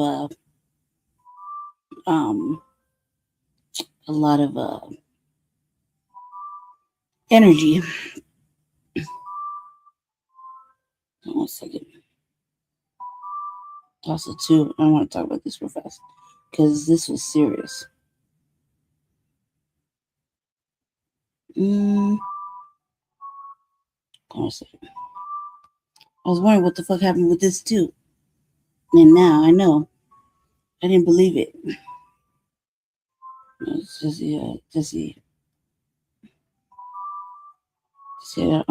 tell me about it. He said there was an article. I've been looking for the article. Because I was like, what the fuck happened to Palantir? It's right down the street from where Jesse lives. And he said they moved. And I was like, what?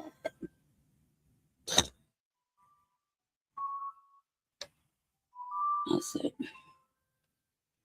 Now I don't know. So this one right here. We got one coming up that they're gonna build like literally right down the road. I don't want to say right down the road, but on the other side of this area where Jesse lives. And they said they halted it or they paused it, and they're having a town hall about it, right? And I'm informed, and I think like, what? How come we're just barely finding out, right? 1 second. 1 second.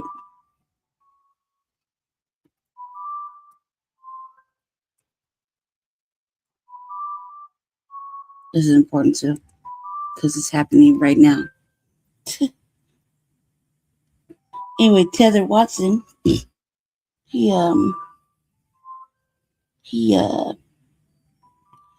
was holding the town hall.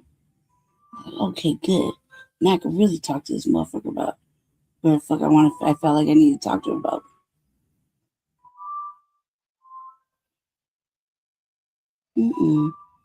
They're going up everywhere, right? But there's so much wrong with this that they're not informing people. But that's okay. I got the information, so I got the information. I'll inform everybody. Don't you worry about that. I love shit. I love telling the truth. You hear me? Because I don't think anybody's really hip to what's really going on. There's all kinds of issues with this. 1 second. No, I can't move, so shit. It's just gonna go off on its own. 1 second. It's really bad because it's utilizing clean water. It has to utilize clean water and clean energy. So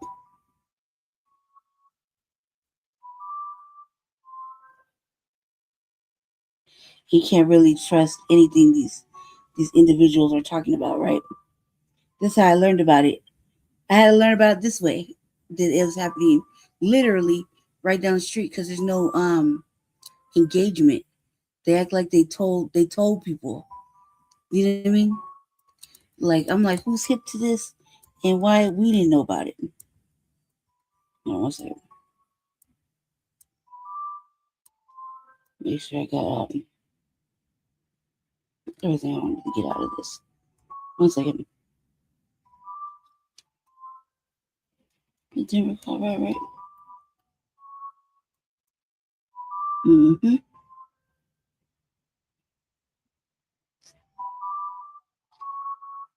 Okay, yeah. This is the one that's going up.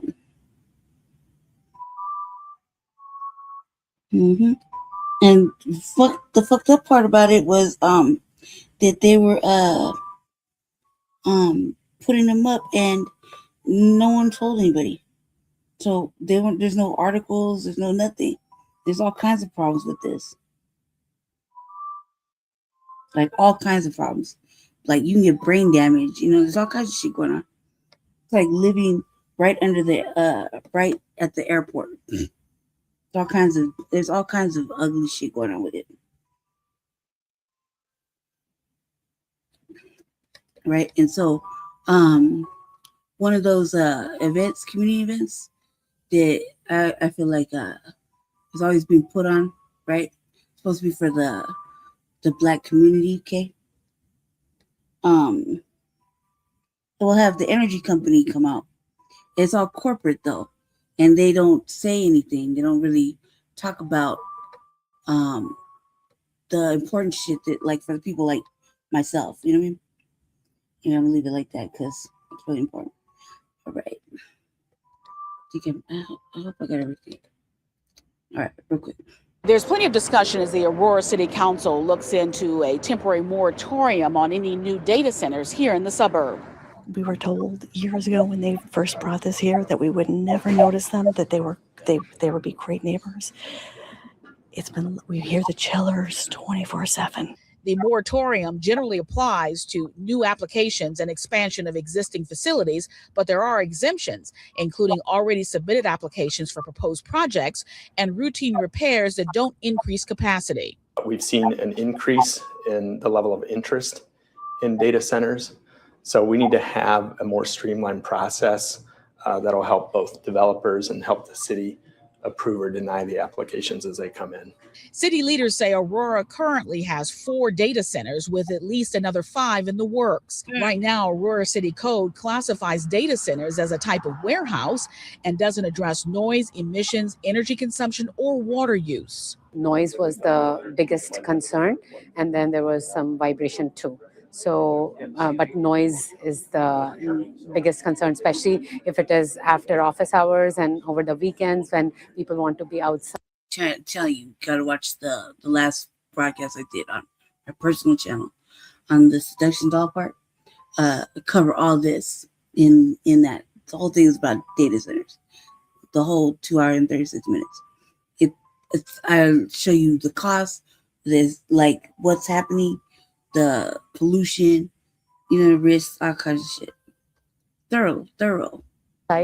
In addition to the noise and traffic concerns, some residents complain about increasing utility bills they say have been caused by large amounts of electricity they say a data center needs to operate. City officials say during peak demand, a single data center building can use the equivalent of energy for 15,000 households. It's definitely not an anti-data center moratorium at all. In fact, we're just trying to get an understanding of some of the potential impacts because we've had some concerns raised, both from a community impact standpoint, things like noise, but then also some environmental concerns. Attempts to reach owners of data center buildings in Aurora were not successful. Any moratorium would last until March of 2026 and could be extended 30 days after that. I want to know where it is. And environmental concerns do make up some people's opposition to massive data centers, but there are financial issues as well. Tonight, residents in Aurora shared their experiences as the city prepares to potentially allow more centers into the neighborhood. WGN's Dana Rebick reports on that. At this town hall, we heard from residents who live near the 4 existing data centers in Aurora. They tell us their utility bills have gone up between 30 to 40% over the last year. But what they are most upset about is the noise. We have constant noise, vibrations. My wife can't sleep at night. We feel our property values are going to be tanking.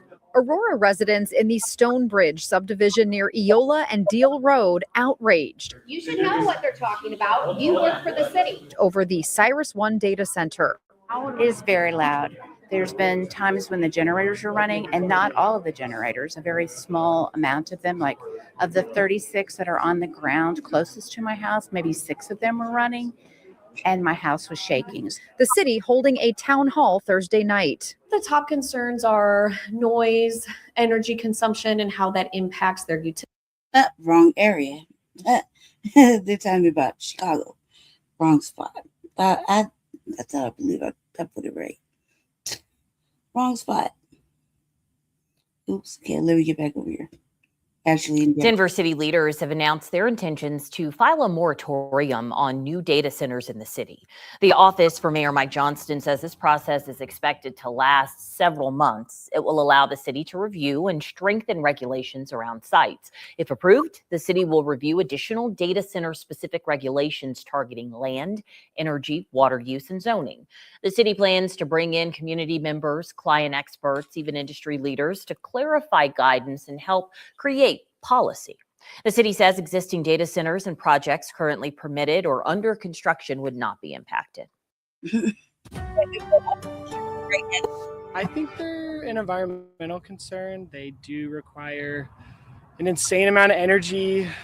That concern that you just heard is one of many we have been following for months at this point about data centers that are popping up around the Denver metro area. And as you just heard there, we've heard people question the amount of water and energy that they use. And that's why a new bill aims to hold developers accountable to meet climate goals while also working to boost our state's economy. Denver 7's Allie Jennerjohn has been staying on top of this discussion. Allie, you're hearing a lot on this issue from both sides. Yeah, of course. Some people feel this way, some people feel the other. So we're trying to talk to both sides here because the average person may not even realize just how often we interact with data centers. For example, you're watching me right now because of a data center. And if you want to hop on DoorDash, maybe order breakfast while you watch, that originates from a data center too. And that's why Ryan Mallory, CEO of Flexential, a data center platform that operates 5 here locally, says we just can't go without them. That's why he's pushing back on public concern about power use, telling me data centers pay power companies to access it, which he says subsidizes the rate base for the community. And with water, Mallory tells me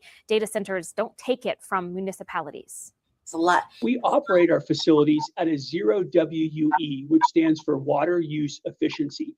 We have no water impact on the communities outside of just drinking fountains and, local bathrooms. And so no abnormal impact to the communities. Still, a new bill aims to put some real guidelines in place and hold people like Mallory accountable and meeting environmental safeguards. So this would mean a few things, including ensuring electricity providers comply with craft labor requirements. It would require operators to obtain a certification under energy efficiency standards, as well as implement water stewardship strategies and consult with the Department of Natural Resources.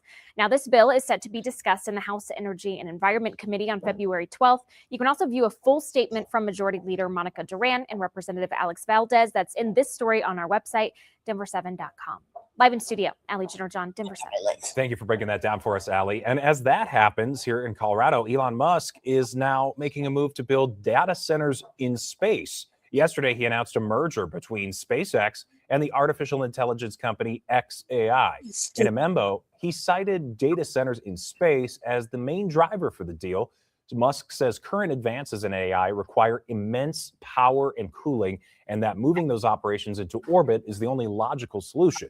SpaceX is already seeking FCC permission to launch a constellation of 1 million satellites into orbit.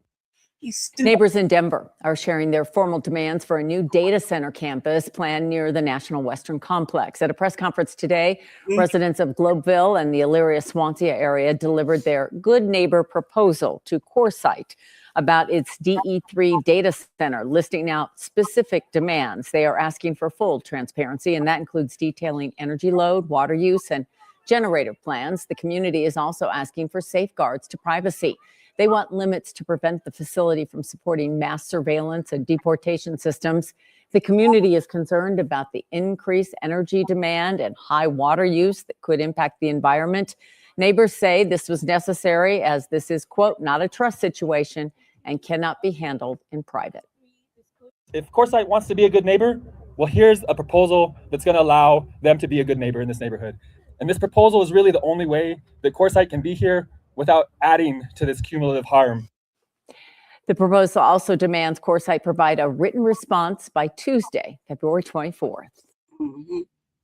The data center boom is coming to Colorado. We're seeing states around the country as well as Colorado really grappling with how do we accommodate data center growth. Alana Miller is the Colorado Climate Policy Director for the National Resource Defense Council. She says it's unclear how large AI data centers will impact our state. The growth will be rapid. This legislative session, Democratic lawmakers seem split on how to handle this. A House bill would offer a state sales and use tax exemption to companies investing more than $250 million to build a data center here. But Alana supports a bill with a different goal. A Senate bill, if passed, would require data center operators to generate or purchase enough renewable energy to match their annual electricity use. We want to ensure that these massive new energy users don't derail Colorado's transition to clean energy. Heidi Leithwood with the environmental nonprofit 350 Colorado supports the Senate bill requiring more clean energy. We are concerned about data centers being wooed without sufficient guardrails to protect communities and protect our climate. Weld County Commissioner Kevin Ross feels what Senate Bill 102 is asking is too much. I think this is a personal backhanded way of saying we don't want data centers here because we're going to make it essentially impossible to power those up here in Colorado. Different ideas for Colorado's future and how to handle AI. Amanda Gilbert, 9 News. You gotta watch it. There's all kinds of what's it? David Muir, ABC's World News Tonight, America's most watched newscast. Now streaming same day with all the breaking news of the day on Disney Plus. Most watched, most trusted. Now on Disney Plus every night. Tonight, the breaking news, the historic blizzard burying the... Welcome to the 9 News Business Buzz. I'm Ryan Fraser, 9 News business expert. Just 6 years ago, Colorado celebrated a major win when Palantir moved its headquarters from Silicon Valley to Denver. Now, the state's largest publicly traded company has packed up again, this time for the Miami area. The sudden departure has business leaders and policymakers asking hard questions about Colorado's competitiveness. Joining me to discuss what this means for our business climate is JJ Ament, President and CEO of the Denver Metro Chamber of Commerce. JJ, great to have you, my friend. Ryan, nice to see you. Glad to be here. JJ, the announcement that Palantir is moving to Florida caught a lot of local leaders by surprise. You've called losing the state's top company by market cap a wake-up call for Colorado policymakers. What is the immediate read from the chamber on why we lost them? Well, you never want to overreact in a circumstances like this. Companies have 1,000 reasons they might move a headquarter location, but I think it is a wake-up call for Colorado. And are we trending in the right direction? Are we making it easier to do business here? Are we making it less expensive? Can we still attract the talent we need? Can they afford a place to live? Those are all the things that go into decision-making on where headquarters are located. So when one chooses another location, whether it's Palantir, who was really only here for a short period of time, or whether it's Teletech or Molson Coors. If Coors can move the headquarters, anybody can. We need to make sure Colorado's competitive among those other states who would love to have our businesses move to their home. Yeah. Now, some of the reasons that they cited were things like the 2024 AI, legislation or rules, as well as they even brought up climate change, which I thought was pretty interesting given their location in the state. Look, I have a sneaking suspicion. Maybe there's more to it. And I'm curious if you have any thoughts on the other types of policies or economic environment that may have driven their decision to relocate. Well, there's always more to it. But Colorado has been a top 10 competitive state for a generation. And now we're sort of middle of the pack because of some of the public policy choices we've made. The artificial intelligence bill, which was the first of its kind in the country, something the Chamber of Commerce opposed, something we need to think really carefully about how this is going to impact not just large companies like Palantir, but small businesses who are 80% of the Denver Metro Chamber of Commerce membership. These kind of choices that we've made in public policy have hurt Colorado's competitiveness. We've made it really hard to build houses. Colorado's more expensive than it's ever been. We're 47 in a nation in terms of cost of living. So again, whether you're a big company or whether you're a small business just getting started out, we're not trending in the right direction in terms of our economic competitiveness. And when we see somebody make a choice to say the headquarters is going to move from here to somewhere else, and climate, I don't quite buy because it's going to Miami. So I'll take Colorado's climate risk before that of the coastal cities. Right. But whenever that happens, we need to start really taking an assessment of, is this a friendly place to do business? Is it welcoming? Is it easy? Is it affordable?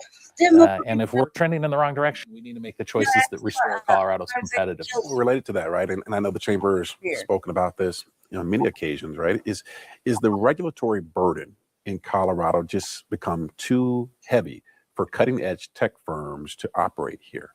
Yes. So we're a top 10 regulated state now. We're one of the most complicated public policy environments anywhere and frankly in the world. The pieces of legislation that are coming through our Capitol building are dozens, if not hundreds of pages long. It's impossible for any small business or large business to manage that regulatory environment in an affordable way. So yes. Now, can we still recover? Is this still a great place for businesses to start and do business? For sure. It's my whole job, travel around the U.S. and the world and promote Colorado and the Denver metro region. But we're making some choices that are making that sales pitch much more difficult than it's been in the past. I want to play on that, JJ, because you're right. I mean, that's your stick, man. You're known as an economic developer, someone whose job it is to help bring and keep companies in our state. Florida has aggressively recruited tech leaders with a business-friendly environment and no personal income tax. Yeah. How can Denver and Colorado adjust their economic development strategies to compete with the aggressive pitches coming from Florida and even Texas? Yeah, two huge competitors of the 10 states that we really compete with regularly. Utah, Texas, Florida come right to the top. And then on aerospace, even Alabama. Look at the move of Space Command from Colorado Springs to Huntsville, Alabama. So I think, one, we have to recognize that if we want to compete, we have to be competitive, and that there are other states and other markets in the U.S. and around the world who would love to have what Colorado has had. So if we neglect a business-friendly environment, if we're too regulatorily burdensome, if we continue to change tax policy and fee policy to be very, very expensive, ruining, I've joked, how much more expensive do we have to make it before it becomes affordable? We're going in the wrong direction on those choices. So it's not irreversible. They are choices. So if we can go to the legislature, go to our city councils and say, is the legislation or the rule or regulation you're passing going to make it easier and more affordable to do business in Colorado and have employees be able to afford a place to live, be able to afford buy their first house, be able to, maybe that house is a condo, which we don't even build in Colorado anymore because of the regulatory and litigious environment. That's what it'll take to get us back on track. JJ Ament with the Denver Metro Chamber of Commerce. Thank you so much for joining us and sharing your insights. The takeaway is, as far as I'm glad. Bye. Peace out. Colorado's most valuable publicly traded company just up and left the state. Palantir, the tech company known for building government surveillance, really stayed under the radar in Colorado, and its departure was equally quiet. Governor says he didn't know. Same with Denver's mayor. Even the people who regularly protest outside Palantir's offices were surprised. Here's Marshall Zellinger. I'm cool with it. Palantir's name is not on its headquarters in Denver, whether that's the Tabor Center downtown or this glass building in Cherry Creek North. And it does not matter anymore. Based on this social media post this morning and the company's annual investor report today, the AI technology company is now in Florida, just outside of Miami. Even as we speak, there's activists in Miami mobilizing to keep the pressure on. Michael has been protesting outside of Palantir's offices in Denver. He would only say his name is Michael. It is safe to organize, but I like to be careful what I hand to a international surveillance and targeting company. The protests outside the offices are in part because of Palantir's military contracts and reports the company is using artificial intelligence software to help ICE with deportations. We believe that there are still operating offices here in Denver. we definitely won't be stopping our campaign anytime soon. What I would be looking to is, does it affect any jobs here in Colorado? It's not clear whether a headquarters move would or wouldn't affect that. Neither Democratic Governor Jared Polis nor Denver Mayor Mike Johnston received advance notice. Polis believes more than 500 employees are based in Colorado. I have requested a meeting with executives at the company to see if we can learn more. According to Palantir's annual investor filing today, the company more than tripled its annual revenue to $1.6 billion. The investor filing perhaps hints to a reason for the move. It mentions Colorado's AI bill from 2024. The law requires businesses using AI to protect against algorithmic discrimination and notify consumers when AI makes decisions affecting employment, finance, or healthcare. Palantir writes, compliance with such obligations may be difficult, onerous, and costly, and could adversely affect our business. Palantir also writes, our Colorado headquarters has experienced climate-related events and may continue to at an increasing frequency in the future, including drought, water scarcity, heat waves, and wildfires, and power shutoffs. I guess I need to reach out to the energy company to find out if they believe they might be to blame with that power shutoff reason. When a company leaves, they're supposed to file a notice with the employment office in the state if there's going to be mass layoffs. We hope to get that notice later this week if Palantir has filed one. I haven't seen it listed yet. So when we think about why companies move from state to state, sometimes you'll hear tax rates, right? Mm-hmm. But Florida's corporate tax rate is higher than Colorado's, but obviously they have no income tax. Right. So I guess if you're looking to just as a CEO to keep more in your pocket, Yeah, that's why athletes go to Florida over different states. Right, and you think about what the impact could be if Palantir leaves town. Like, I didn't see them sponsoring a lot of parades, if you know what I'm saying, right? There weren't a lot of like little league teams wearing Palantir T-shirts. There are still job postings in Denver today on its website, so there would still be a presence. And I know there are some remote work, so it's unclear. I know the governor said he thought 500 or so employees in Colorado. It's just unclear how many are actually in Colorado.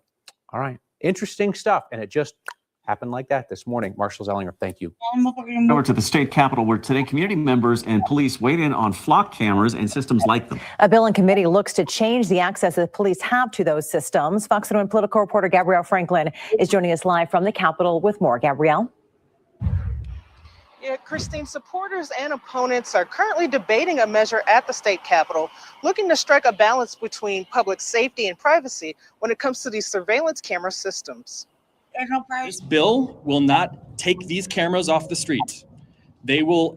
This bill will simply enact safeguards to make sure that law enforcement can continue to use them for legitimate reasons, and the public can rest assured that their rights are not being trampled. A bill being heard in committee at the state capitol tonight would require law enforcement to have a warrant requesting information from automated surveillance systems like Flock. It would also change how long the cameras can store location information. Law enforcement has some problems with the measure. The big things with the bill is the search warrant requirement outside of 24 hours and the actual feasibility on what will get done with that. And the struggles that we already have getting search warrants in a timely manner out of our courts. And then the 4-day cap on keeping data would significantly hinder some of our longer investigations and our serious violent crimes. Under the bill, thousands of the camera systems operating across the state would have a shortened window for storing information. Originally, lawmakers wanted to lower the window to 4 days, but amendments could be coming to expand that time frame. I understand the system does make police work easier, and that's exactly what we want, but it doesn't give you a right to be lazy. Fox 31 originally covered Chrisana Elser's story about a flock mix-up back in October. An officer wrongly accused her of theft using flock cameras. Today, she's testifying in favor of the bill for more safeguards. It is a great and powerful tool. They all are. And we should be able to have every tool in our arsenal, but we should be trained to use them appropriately and use them with proper due diligence. Because in this case also, if he would have done his due diligence in-house, not even included me, he would have saw my truck at the other entrance parked the entire time. And this bill does have bipartisan support over at the state capitol. Testimony is still going on at this hour. Reporting live in Denver, Gabrielle Franklin, Fox 31. You can't have it both ways, man. Like, you can't be upset that first you were like, oh, we can't have them because, you know, they're going to alert where the immigrants are so ICE could go get them. Okay, whatever. Now you can't. Now you'd be like, oh, well, this is infringing on my privacy.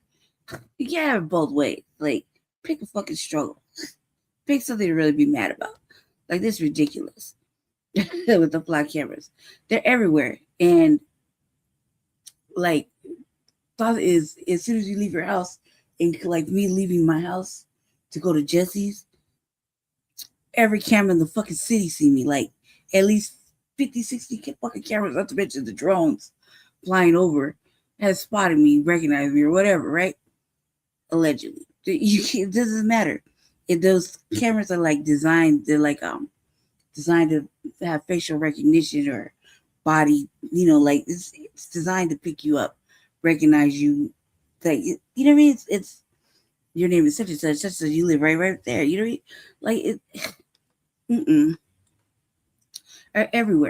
Everywhere. Like, I can look out my apartment. I walk out my apartment door. I can look straight ahead.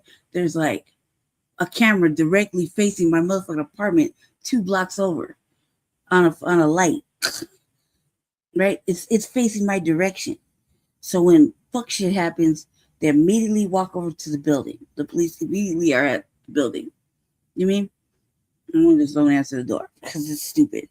Like, it's literally facing my apartment. I feel like it's looking right at me. And I be outside look my binoculars are moving around and shit, spying and stuff on my own, right? So it's like, I see you watching me, watching you, watching them, right? Shit's already fucking, it's a lot. No. And not to mention, like, all these cameras and all these drones, they're using them for whatever. The police can use them. They're not really solving any real crimes, like that. In my opinion, right? They could just put whatever on you. They can just make up whatever. That lady was having a hard time. Cuz accused her of stealing packages. She looked like she would do such shit like that. You know what I mean? Like, she has that white and like innocent look, but she looked like she'd probably get down like that. You know what I mean? I recognize a thief when I see one.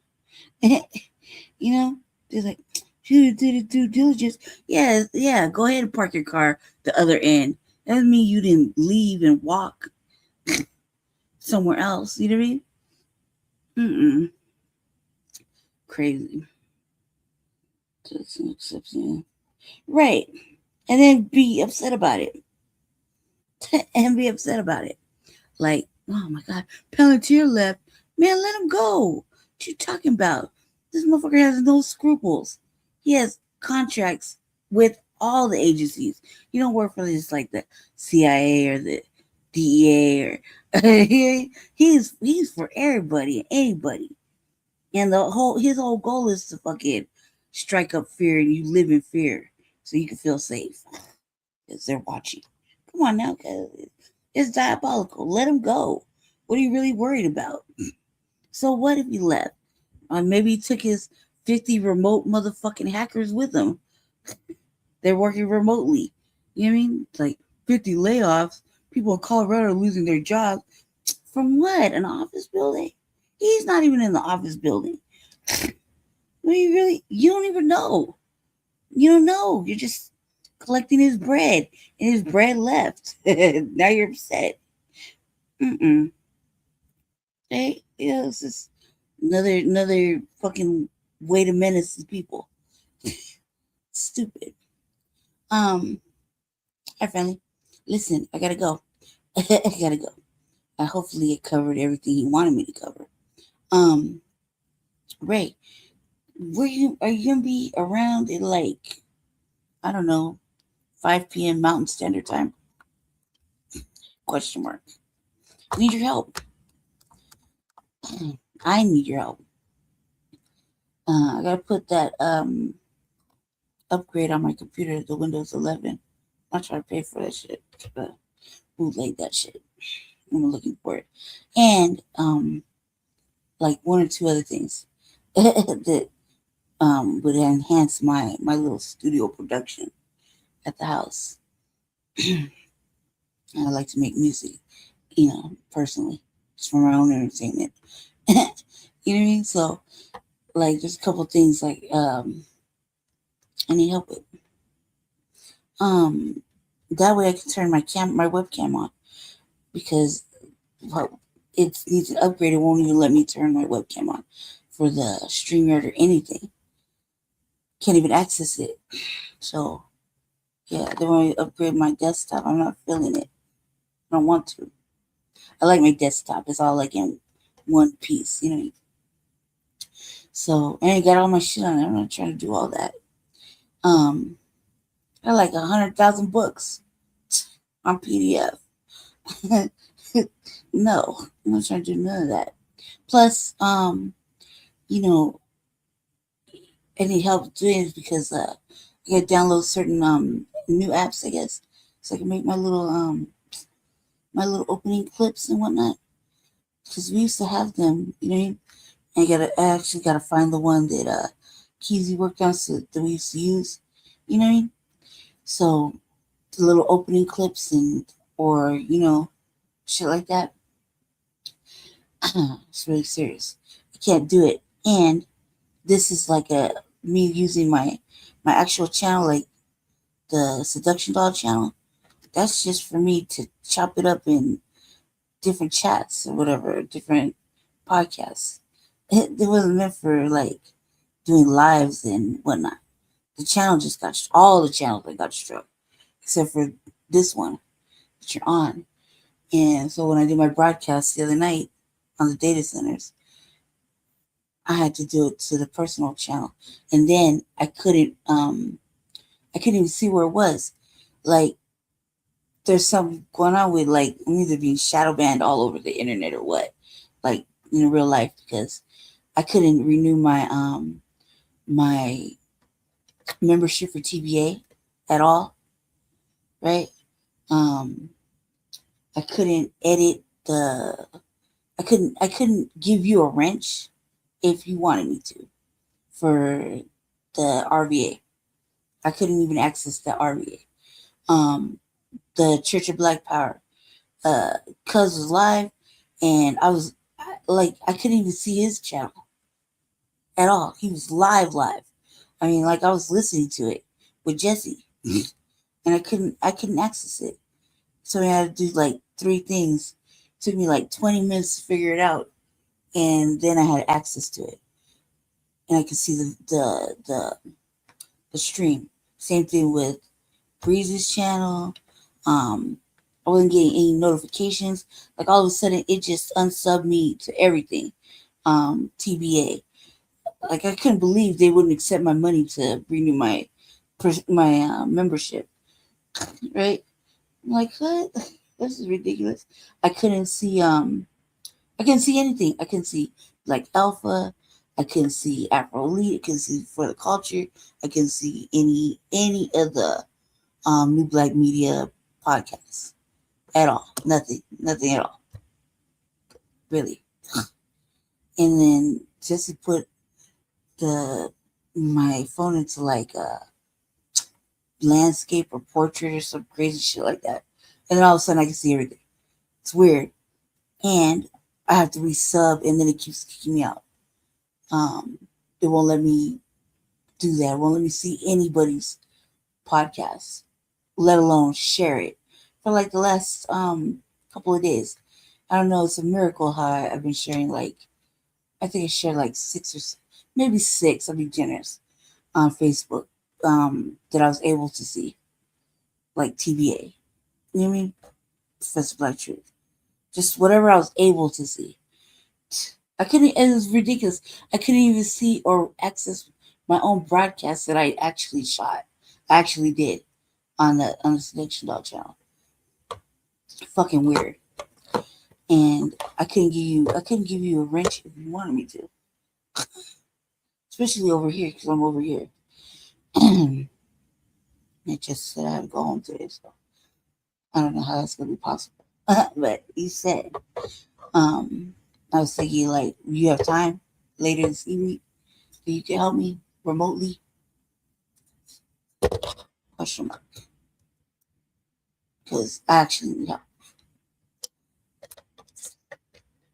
Mm-mm. Mm-mm. Mm-mm. Yeah, especially over here using Jesse's laptop. I don't have any like I could like if I wanted to switch over and just have my avatar up. There's nothing here. There's no pictures, nothing. You know what I mean? It's weird. Everything's weird. And then all our channels, mine, Chewbacca's, Jesse's, all got struck. Like can't do anything for like a week, allegedly, right? Allegedly. And I can't even fix that. I can't edit it. I can't fight it. I can't do nothing at all. So you kick me out of everything. My own shit. I understand the unsubbing and resubbing. You know what I mean? But to know that you actually looked up the channel that you're supposed to be watching, actually resub to it, put the notifications on, but you still can't see it, is crazy. It's diabolical. And YouTube won't accept your money to pay for a membership. Diabolical. It's just like the Twitter thing when they banned me for life. It's weird. And I couldn't figure out what I did wrong. Still, to this day, that anybody else doesn't do. We're gonna do a retweeting. You ain't like, come on now. That's feel like it's kind of. I don't know. I'm not gonna say I'm paranoid. It's actually happening. Ask Jesse. You don't lie. Like they shadow banned me outside. Now it's inside. It's weird. I don't think I'm saying anything or doing anything that's not unusual. Not my usual stuff. You know? What? Calling motherfucking white people crackers. That's usual. That's the usual branding experience. But I don't know what's happening. But the shadow banning is real, apparently, with the new Blacc Media right now going on. It's just me though, not Jesse or Chewbacca, which is really crazy.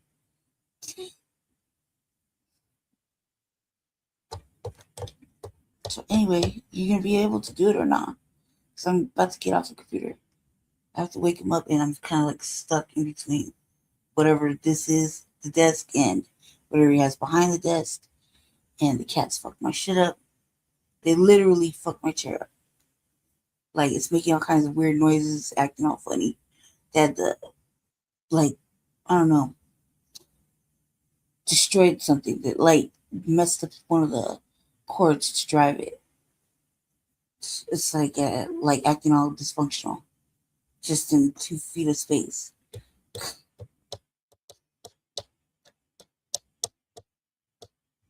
Are you there? You gonna answer me or not? I'm gonna act like you went to sleep because you're not answering me. Hit me up on Google Meets or some shit. I don't know. I'll message you on the phone or whatever. But let me know because 7, I think, we're streaming Chewbacca's Black Experience Enhanced, and I think we're streaming the State of the Union address. I'm not sure where anybody's gonna be at. I know that I have to be at my house or whatever, or I'm supposed to be at an event, but we're supposed to be doing that too. Can't do both and be at an event. I don't know.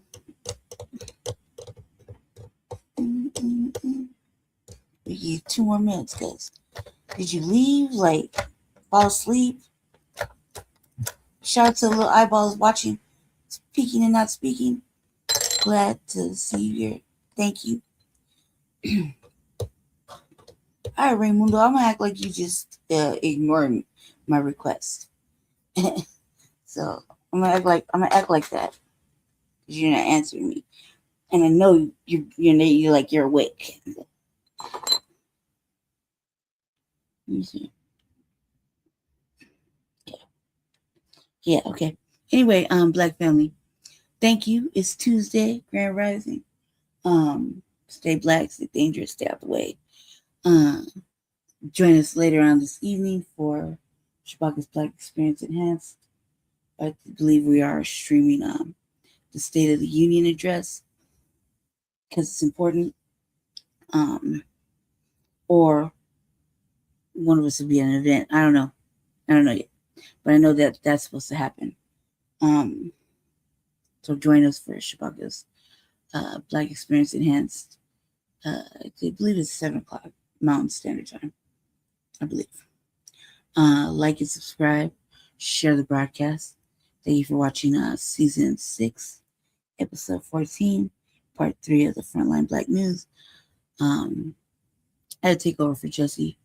He needed his beauty rest, so I fell asleep. But I was actually here, so you weren't just alone like usual. So I was actually here. Day 3 of taking over and finishing out the broadcast. So thank you for hanging in there with me. I learned something. I learned a lot of things. I'm hoping y'all have a good day. Don't do nothing I wouldn't do. And Raimundo, I'm gonna hit you up in a couple hours on Meet or whatever, Google Meets. So I'll have Jesse do it, whatever, either way. To see if you're when you're gonna be free. That's what I'm gonna say. Because they need your help. And that's about it. I think that's about it. I gotta go, family. I actually have to wake up Jesse, and the cats destroyed. They destroyed something. So I wouldn't say they destroyed it, but they knocked over like a big box of miscellaneous shit. And the way I'm in the power chair because I thought I'd put my legs up. It didn't help.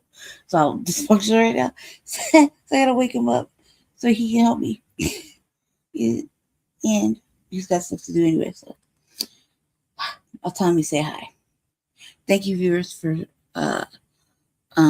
sticking with us. Don't forget to share this broadcast.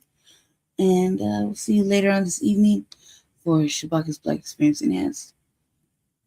And yeah, have a good day. And peace out, Raimundo.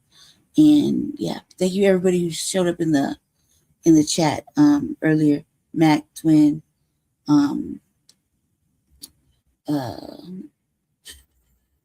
Goddess Navi. Who else is in here? Let me just make sure. Thank you, everybody. There we go. Shabaka, thanks to Shabaka for showing up too. He was busy. And that was it. I think that was it. So, I thought everyone said hi. Anyway, thank you for watching. Have a good day. And, yeah. And,